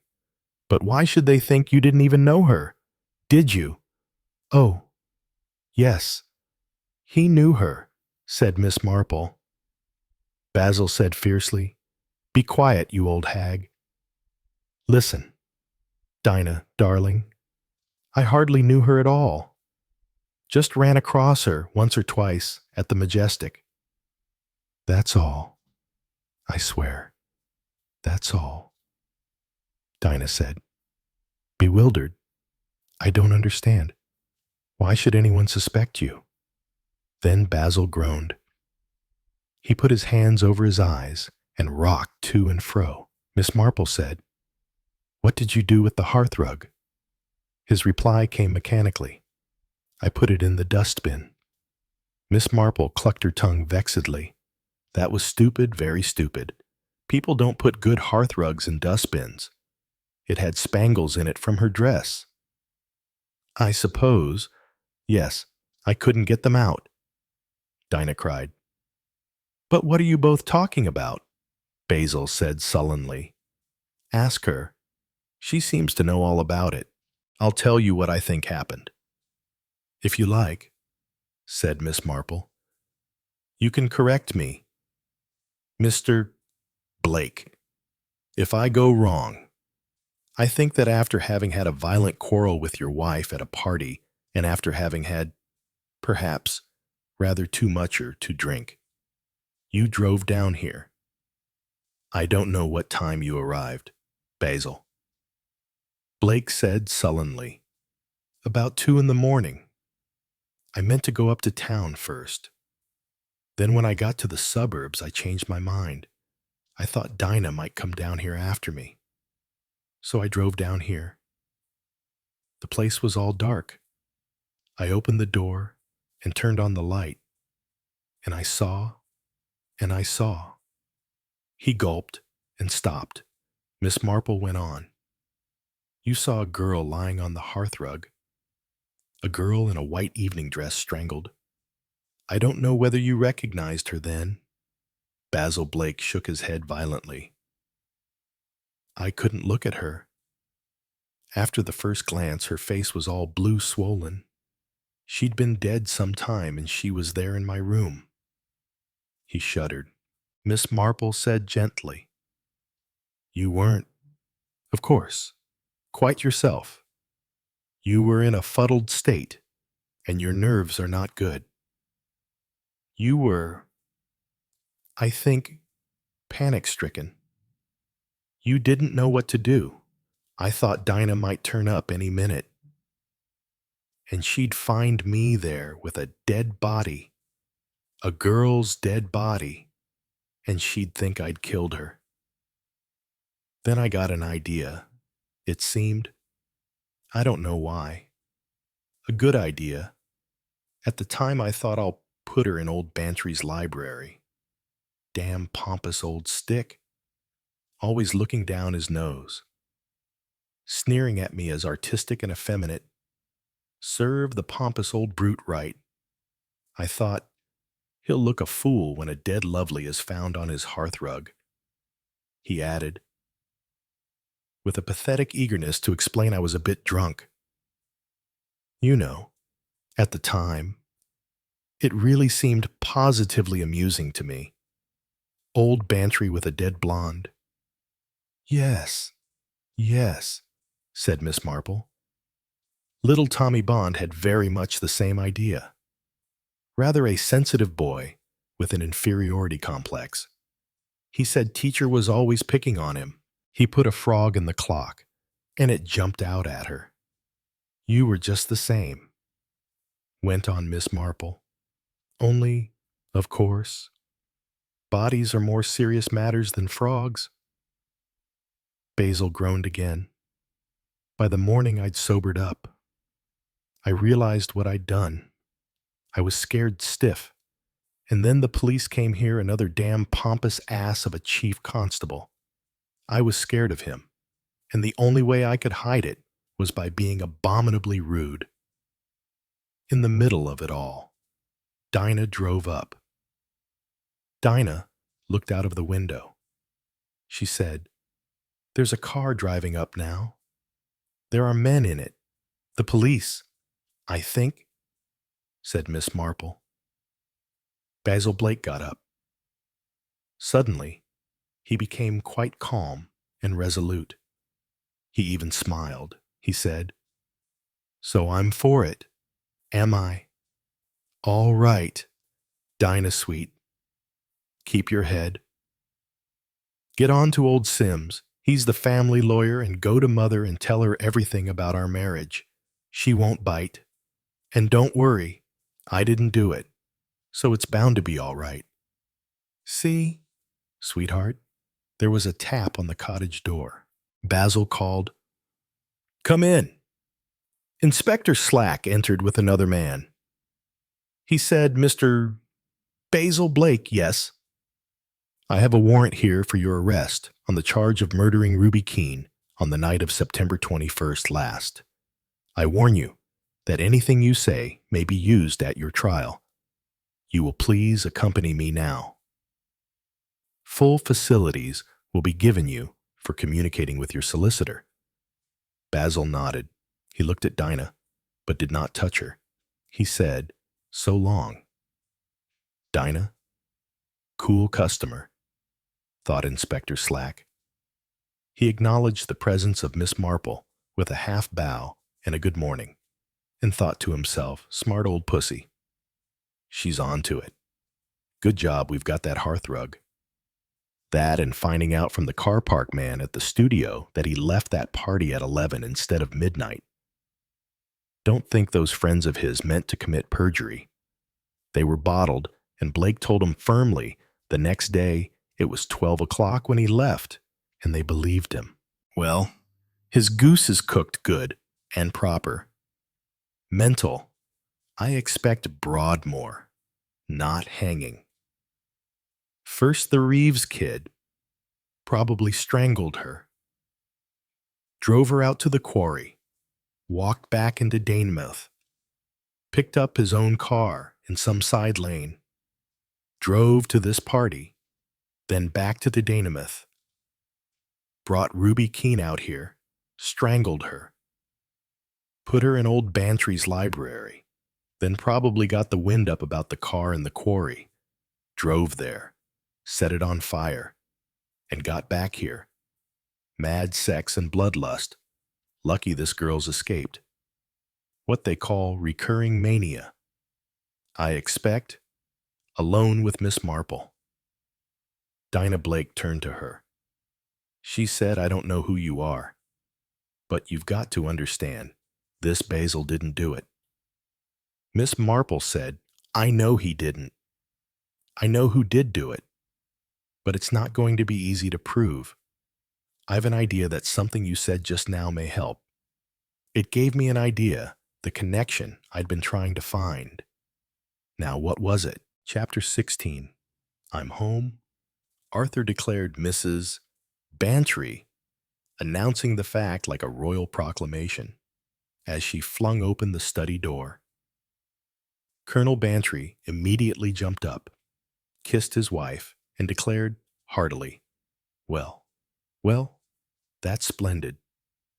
The words were unimpeachable, the manner very well done, but an affectionate wife of as many years' standing as Mrs. Bantry was not deceived. She said immediately, "Is anything the matter?" "No, of course not. Dolly, what should be the matter?" "Oh, I don't know," said Mrs. Bantry vaguely. "Things are so queer, aren't they?"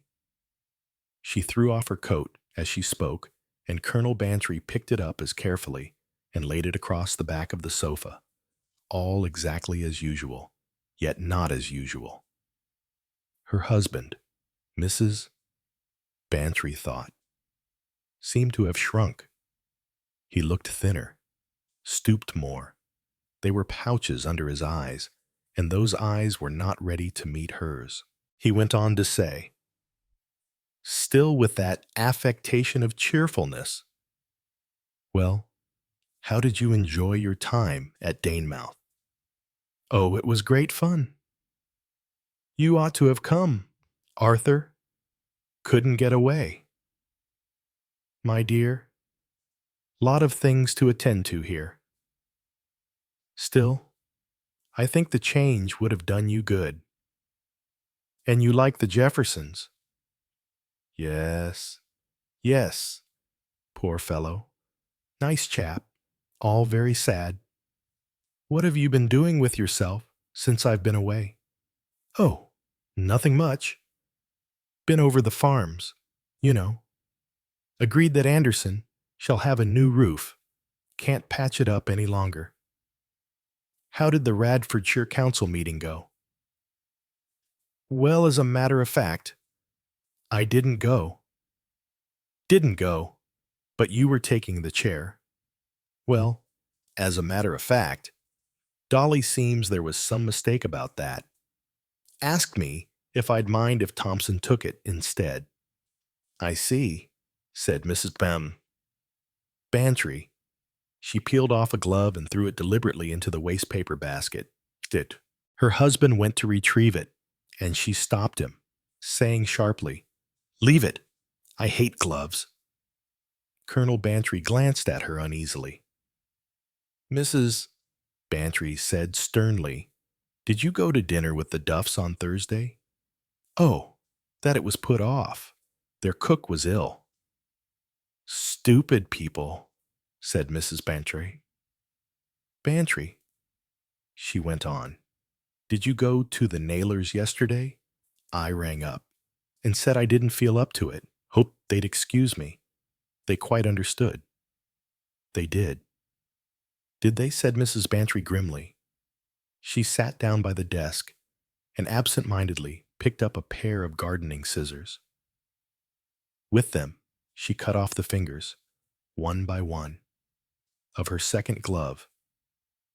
"What are you doing, Dolly?" "Feeling destructive," said Mrs. Bantry. She got up. "Where shall we sit after dinner?" "Arthur in the library." "Well, I don't think so, eh? Very nice in here, the drawing room, I think," said Mrs. Bantry. "That we'll sit in the library." Her steady eye met his. Colonel Bantry drew himself up to his full height. A sparkle came into his eye. He said, "You're right, my dear. We'll sit in the library." Mrs. Bantry put down the telephone receiver with a sigh of annoyance. She had rung up twice, and each time the answer had been the same. Miss Marple was out, of a naturally impatient nature. Mrs. Bantry was never one to acquiesce in defeat. She rang up in rapid succession the vicarage, Mrs. Price Ridley, Miss Hartnell, Miss Weatherby, and, as a last resource, the fishmonger who, by reason of his advantageous geographical position, usually knew where everybody was in the village. The fishmonger was sorry, but he had not seen Miss Marple at all in the village that morning. She had not been her usual round. "Where can the woman be?" demanded Mrs. Bantry impatiently aloud. There was a deferential cough behind her. The discreet Lorimer murmured, "You were requiring Miss Marple." "Madam, I have just observed her approaching the house." Mrs. Bantry rushed to the front door, flung it open, and greeted Miss Marple breathlessly. "I've been trying to get you everywhere. Where have you been?" She glanced over her shoulder. Lorimer had discreetly vanished. "Everything's too awful. People are beginning to cold shoulder. Arthur, he looks years older. We must do something." "Jane, you must do something," Miss Marple said. "You needn't worry." Dolly, in a rather peculiar voice. Colonel Bantry appeared from the study door. "Ah, Miss Marple. Good morning. Glad you've come. My wife's been ringing you up like a lunatic. I thought I'd better bring you the news," said Miss Marple, as she followed Mrs. Bantry into the study. "News. Basil Blake has just been arrested for the murder of Ruby Keene." "Basil Blake," cried the colonel. "But he didn't do it," said Miss Marple. Colonel Bantry took no notice of this statement. "It is doubtful if he even heard it. Do you mean to say he strangled that girl and then brought her along and put her in my library?" "He put her in your library," said Miss Marple. "But he didn't kill her." "Nonsense. If he put her in my library, of course he killed her." "The two things go together." "Not necessarily. He found her dead in his own cottage." "A likely story," said the colonel derisively. "If you find a body, why, you ring up the police naturally if you're an honest man." "Ah," said Miss Marple, "but we haven't all got such iron nerves as you have. Colonel Bantry, you belong to the old school. This younger generation is different. Got no stamina," said the colonel, repeating a well-worn opinion of his.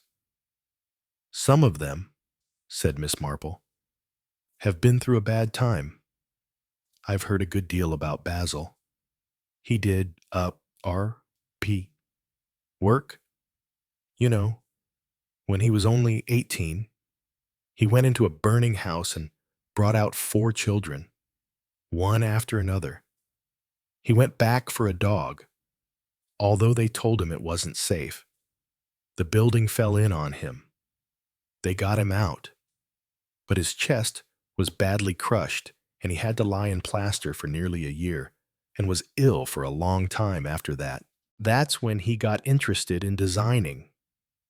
"Oh!" The colonel coughed and blew his nose. "I never knew that. He doesn't talk about it," said Miss Marple. Quite right. Proper spirit. Must be more in the young chap than I thought. Always thought he'd shirked the war.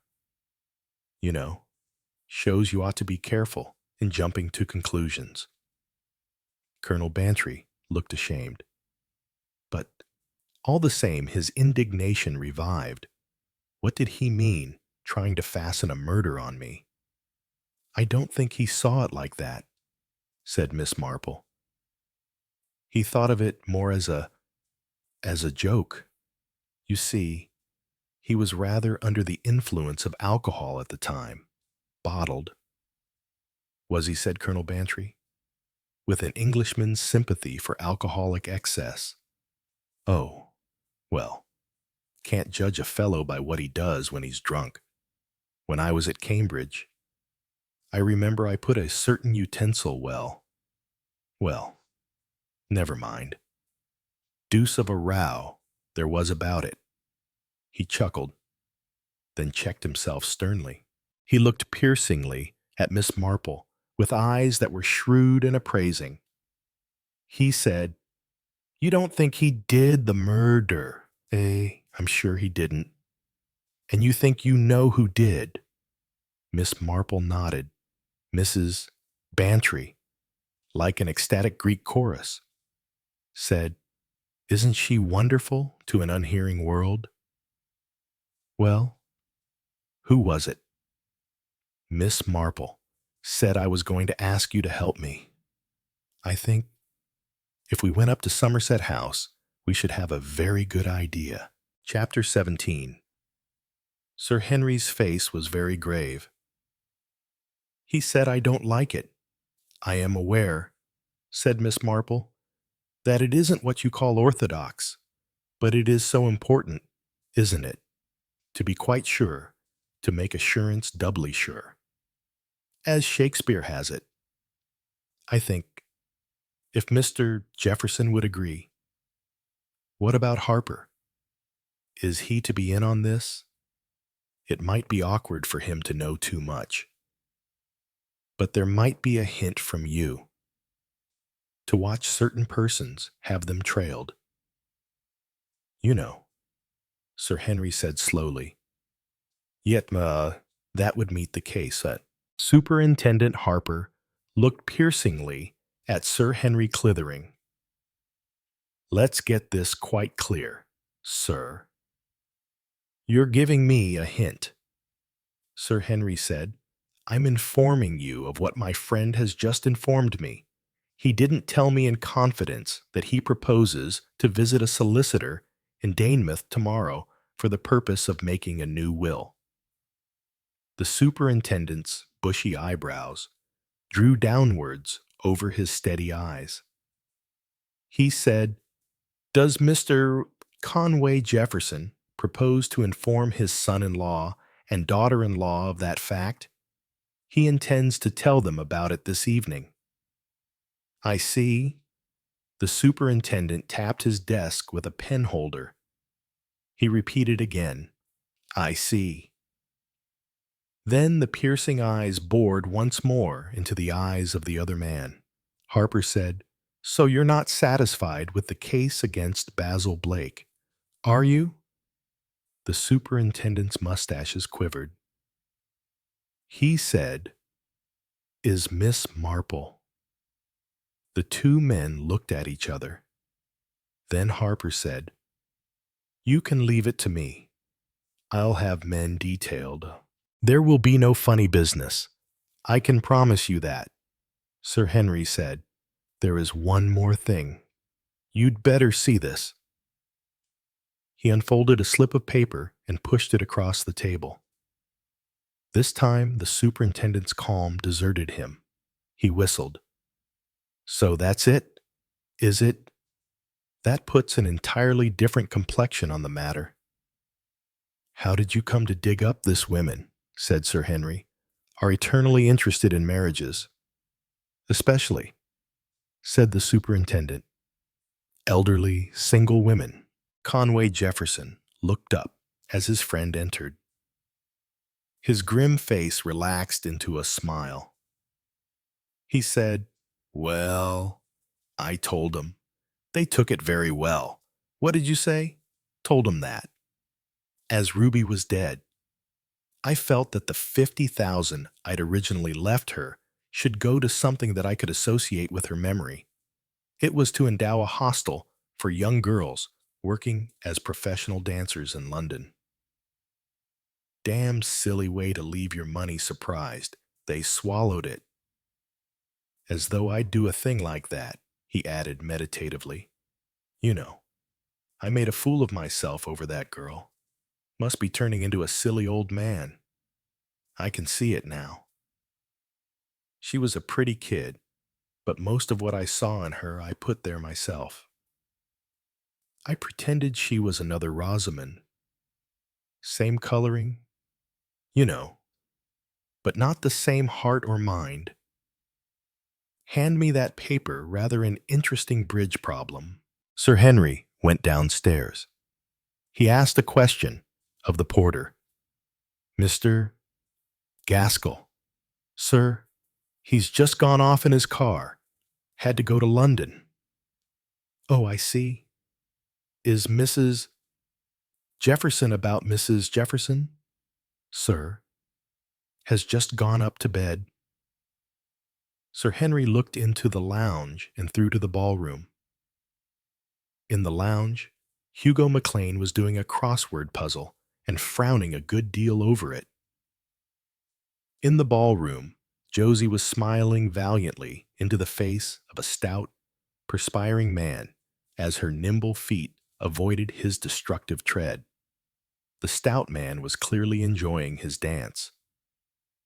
Raymond, graceful and weary, was dancing with an anemic-looking girl with adenoids, dull brown hair, and an expensive and exceedingly unbecoming dress. Sir Henry said under his breath, and so to bed, and went upstairs. It was 3 o'clock. The wind had fallen. The moon was shining over the quiet sea.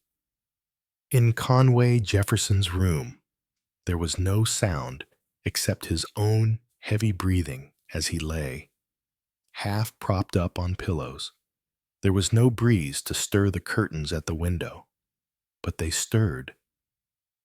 For a moment, they parted, and a figure was silhouetted against the moonlight. Then they fell back into place. Everything was quiet again, but there was someone else inside the room. Nearer and nearer to the bed, the intruder stole. The deep breathing on the pillow did not relax. There was no sound, or hardly any sound. A finger and thumb were ready to pick up a fold of skin.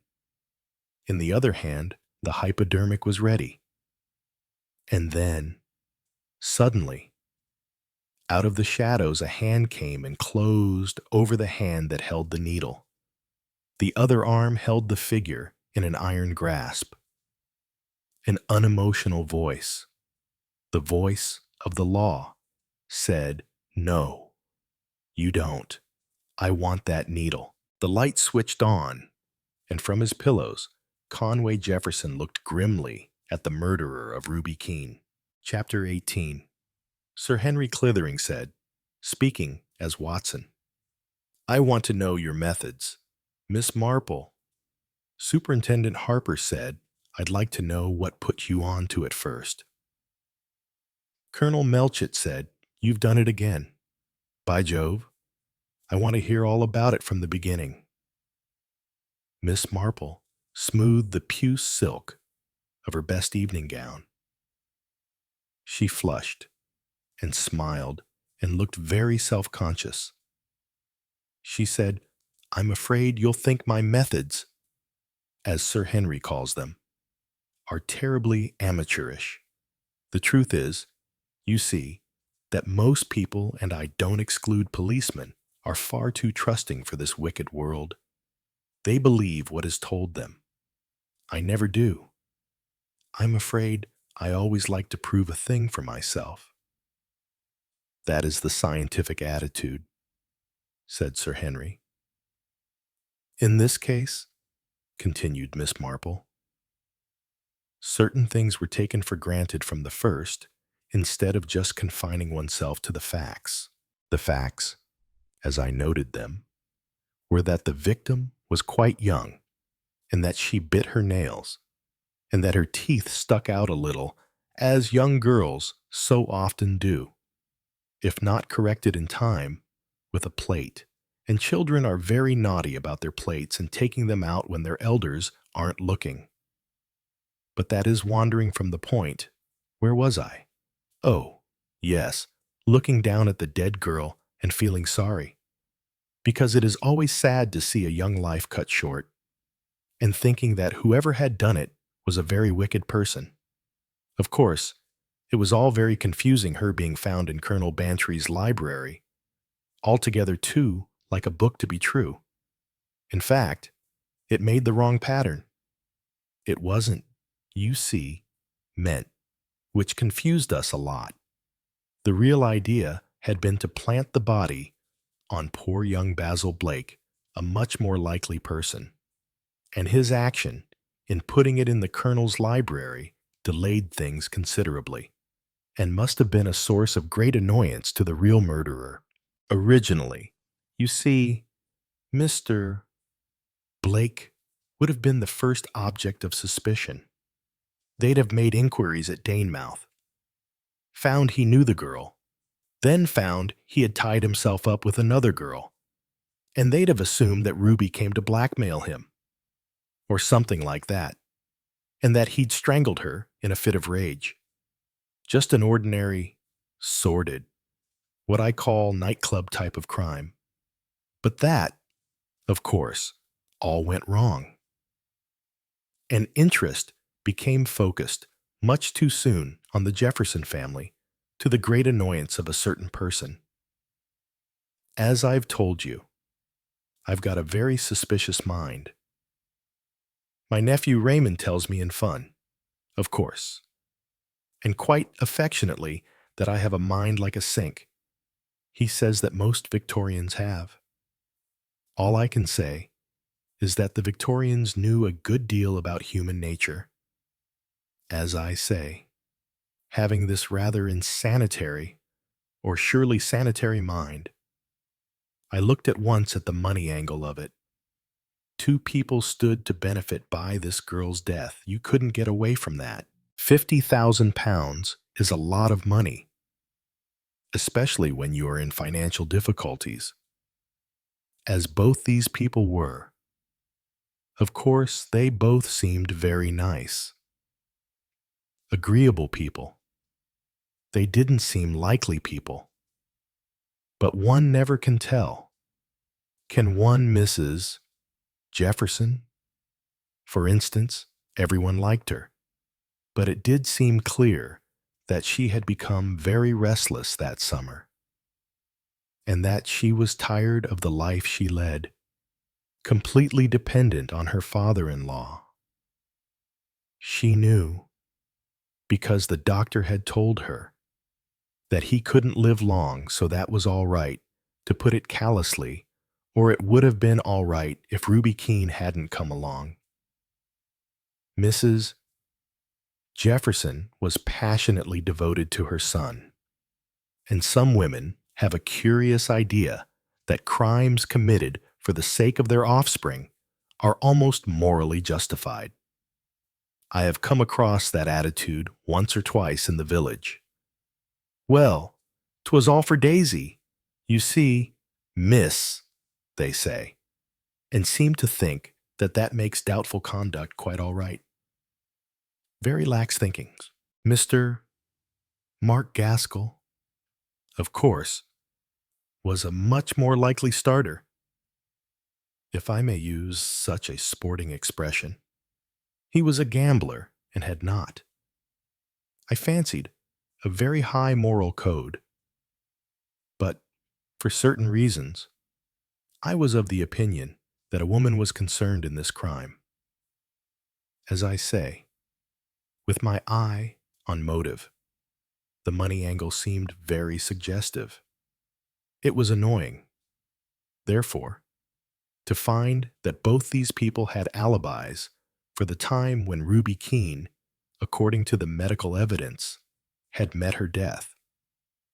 But soon afterwards, there came the discovery of the burnt-out car with Pamela Reeves's body in it. And then the whole thing leaped to the eye. The alibis, of course, were worthless. I now had two halves of the case, and both quite convincing, but they did not fit. There must be a connection. But I could not find it. The one person whom I knew to be concerned in the crime hadn't got a motive. It was stupid of me, said Miss Marple meditatively. If it hadn't been for Dinah Lee, I shouldn't have thought of it, the most obvious thing in the world. Somerset House marriage. It wasn't a question of only Mr. Gaskell or Mrs. Jefferson. There were the further possibilities of marriage. If either of those two was married, or even was likely to marry, then the other party to the marriage contract was involved too. Raymond, for instance, might think he had a pretty good chance of marrying a rich wife. He had been very assiduous to Mrs. Jefferson, and it was his charm, I think, that awoke her from her long widowhood. She had been quite content just being a daughter to Mr. Jefferson, like Ruth and Naomi, only Naomi, if you remember, took a lot of trouble to arrange a suitable marriage for Ruth. Besides Raymond, there was Mr. McLean. She liked him very much, and it seemed highly possible that she would marry him in the end. He wasn't well off, and he was not far from Danemouth on the night in question. So it seemed. "Didn't it?" said Miss Marple, "as though anyone might have done it. But, of course, really, in my mind, I knew. You couldn't get away, could you, from those bitten nails?" said Sir Henry. "But she tore her nail and cut the others." "Nonsense," said Miss Marple. "Bitten nails and close-cut nails are quite different. Nobody could mistake them who knew anything about girls' nails very ugly. Bitten nails. As I always tell the girls in my class, those nails, you see, were a fact, and they could only mean one thing. The body in Colonel Bantry's library wasn't Ruby Keene at all, and that brings you straight to the one person who must be concerned. Josie. Josie identified the body. She knew. She must have known that it wasn't Ruby Keene's body. She said it was. She was puzzled, completely puzzled, at finding that body where it was. She practically betrayed that fact. Why? Because she knew, none better, where it ought to have been found in Basil Blake's cottage. Who directed our attention to Basil Josie? By saying to Raymond that Ruby might have been with the film man, and before that, by slipping a snapshot of him into Ruby's handbag. Who cherished such bitter anger against the dead girl that she couldn't hide it even when she looked down at her dead Josie, who was shrewd, practical, hard as nails, and all out for money. That is what I meant about believing too readily. Nobody thought of disbelieving Josie's statement that the body was Ruby Keene's, simply because it didn't seem at the time that she could have any motive for lying. Motive was always the difficulty. Josie was clearly involved, but Ruby's death seemed, if anything, contrary to her interests. It was not till Dinah Lee mentioned Somerset House that I got the connection. Marriage. If Josie and Mark Gaskell were actually married, then the whole thing was clear. As we know now, Mark and Josie were married a year ago. They were keeping it dark until Mr. Jefferson died. It was really quite interesting. You know, tracing out the course of events, seeing exactly how the plan had worked out. Complicated and yet simple. First of all, the selection of the poor child. Pamela. The approach to her from the film angle. A screen test, of course. The poor child couldn't resist it. Not when it was put up to her, as plausibly as Mark Gaskell put it. She comes to the hotel. He is waiting for her. He takes her in by the side door and introduces her to Josie, one of their makeup experts. That poor child. It makes me quite sick to think of it. Sitting in Josie's bathroom while Josie bleaches her hair and makes up her face and varnishes her fingernails and toenails. During all this, the drug was given, in an ice cream soda. Very likely. She goes off into a coma. I imagine that they put her into one of the empty rooms opposite. They were only cleaned once a week. Remember? After dinner, Mark Gaskell went out in his car to the seafront. He said, "That is when he took Pamela's body to the cottage dressed in one of Ruby's old dresses and arranged it on the hearthrug. She was still unconscious, but not dead. When he strangled her with the belt of the frock, not nice. No, but I hope and pray she knew nothing about it. Really. I feel quite pleased to think of him being hanged." That must have been just after 10 o'clock. Then he drove back at top speed and found the others in the lounge where Ruby Keene, still alive, was dancing her exhibition dance with Raymond. I should imagine that Josie had given Ruby instructions beforehand. Ruby was accustomed to doing what Josie told her.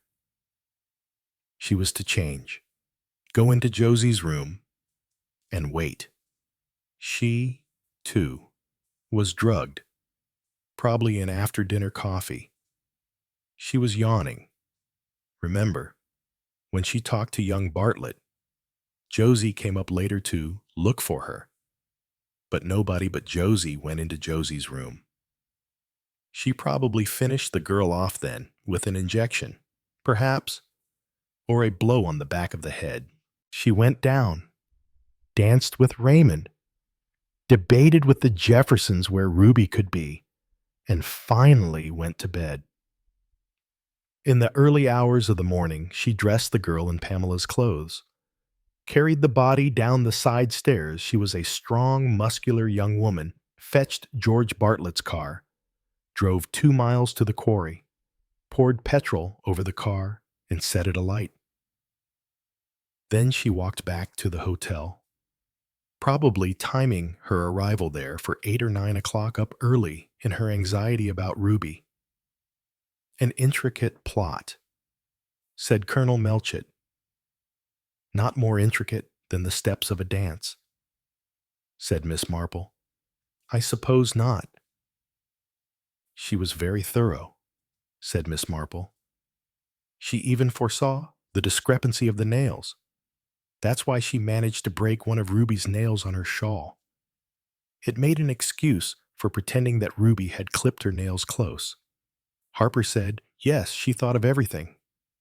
And the only real proof you had, Miss Marple, was a schoolgirl's bitten nails. More than that," said Miss Marple. "People will talk too much. Mark Gaskell talked too much. He was speaking of Ruby, and he said her teeth ran down her throat. But the dead girl in Colonel Bantry's library had teeth that stuck out. Conway Jefferson said rather grimly, and was the last dramatic finale your idea, Miss Marple?" Miss Marple confessed, "Well, it was, as a matter of fact. It's so nice to be sure. Isn't it?" "Sure is the word," said Conway Jefferson grimly. "You see," said Miss Marple, "once Mark and Josie knew that you were going to make a new will, they'd have to do something. They'd already committed 2 murders on account of the money. So they might as well commit a third. Mark, of course, must be absolutely clear. So he went off to London and established an alibi by dining at a restaurant with friends and going on to a nightclub. Josie was to do the work. They still wanted Ruby's death to be put down to Basil's account. So Mr. Jefferson's death must be thought due to his heart failing. There was digitalin, so the superintendent tells me, in the syringe. Any doctor would think death from heart trouble quite natural in the circumstances. Josie had loosened one of the stone balls on the balcony, and she was going to let it crash down afterwards. His death would be put down to the shock of the noise. Melchett said, ingenious devil. Sir Henry said, So the third death you spoke of was to be Conway Jefferson? Miss Marple shook her head. Oh, no. I meant Basil Blake. They'd have got him hanged, if they could. Or shut up in Broadmoor, said Sir Henry. Conway Jefferson grunted. He said always knew Rosamond had married a rotter. Tried not to admit it to myself. She was damn fond of him. Fond of a murderer. Well, he'll hang as well as the woman. I'm glad he went to pieces and gave the show away. Miss Marple said she was always the strong character. It was her plan throughout. The irony of it is that she got the girl down here herself, never dreaming that she would take Mr. Jefferson's fancy and ruin all her own prospects. Jefferson said, poor lass, poor little Ruby. Adelaide Jefferson and Hugo McLean came in. Adelaide looked almost beautiful tonight. She came up to Conway Jefferson and laid a hand on his shoulder. She said, with a little catch in her breath, I want to tell you something, Jeff. At once, I'm going to marry Hugo. Conway. Jefferson looked up at her for a moment. He said gruffly, about time you married again. Congratulations to you both. By the way, Addie, I'm making a new will tomorrow. She nodded. Oh yes, I know. Jefferson said, no, you don't. I'm settling £10,000 on you. Everything else I have goes to Peter when I die. How does that suit you? My girl. Oh, Jeff. Her voice broke. You're wonderful. He's a nice lad. I'd like to see a good deal of him in the time I've got left. Oh, you shall. Got a great feeling for crime. Peter has, said Conway Jefferson meditatively. Not only has he got the fingernail of the murdered girl, one of the murdered girls. Anyway, but he was lucky enough to have a bit of Josie's shawl caught in with the nail. So he's got a souvenir of the murderess, too. That makes him very happy. Hugo and Adelaide passed by the ballroom. Raymond came up to them. Adelaide said, rather quickly, I must tell you my news. We're going to be married. The smile on Raymond's face was perfect. A brave, pensive smile. I hope, he said, ignoring Hugo and gazing into her eyes, that you will be very, very happy. They passed on, and Raymond stood looking after them. A nice woman, he said to himself. A very nice woman, and she would have had money too. The trouble I took to mug up that bit about the Devonshire stars. Oh well, my luck's out. Dance, dance, little gentleman. And Raymond returned to the ballroom.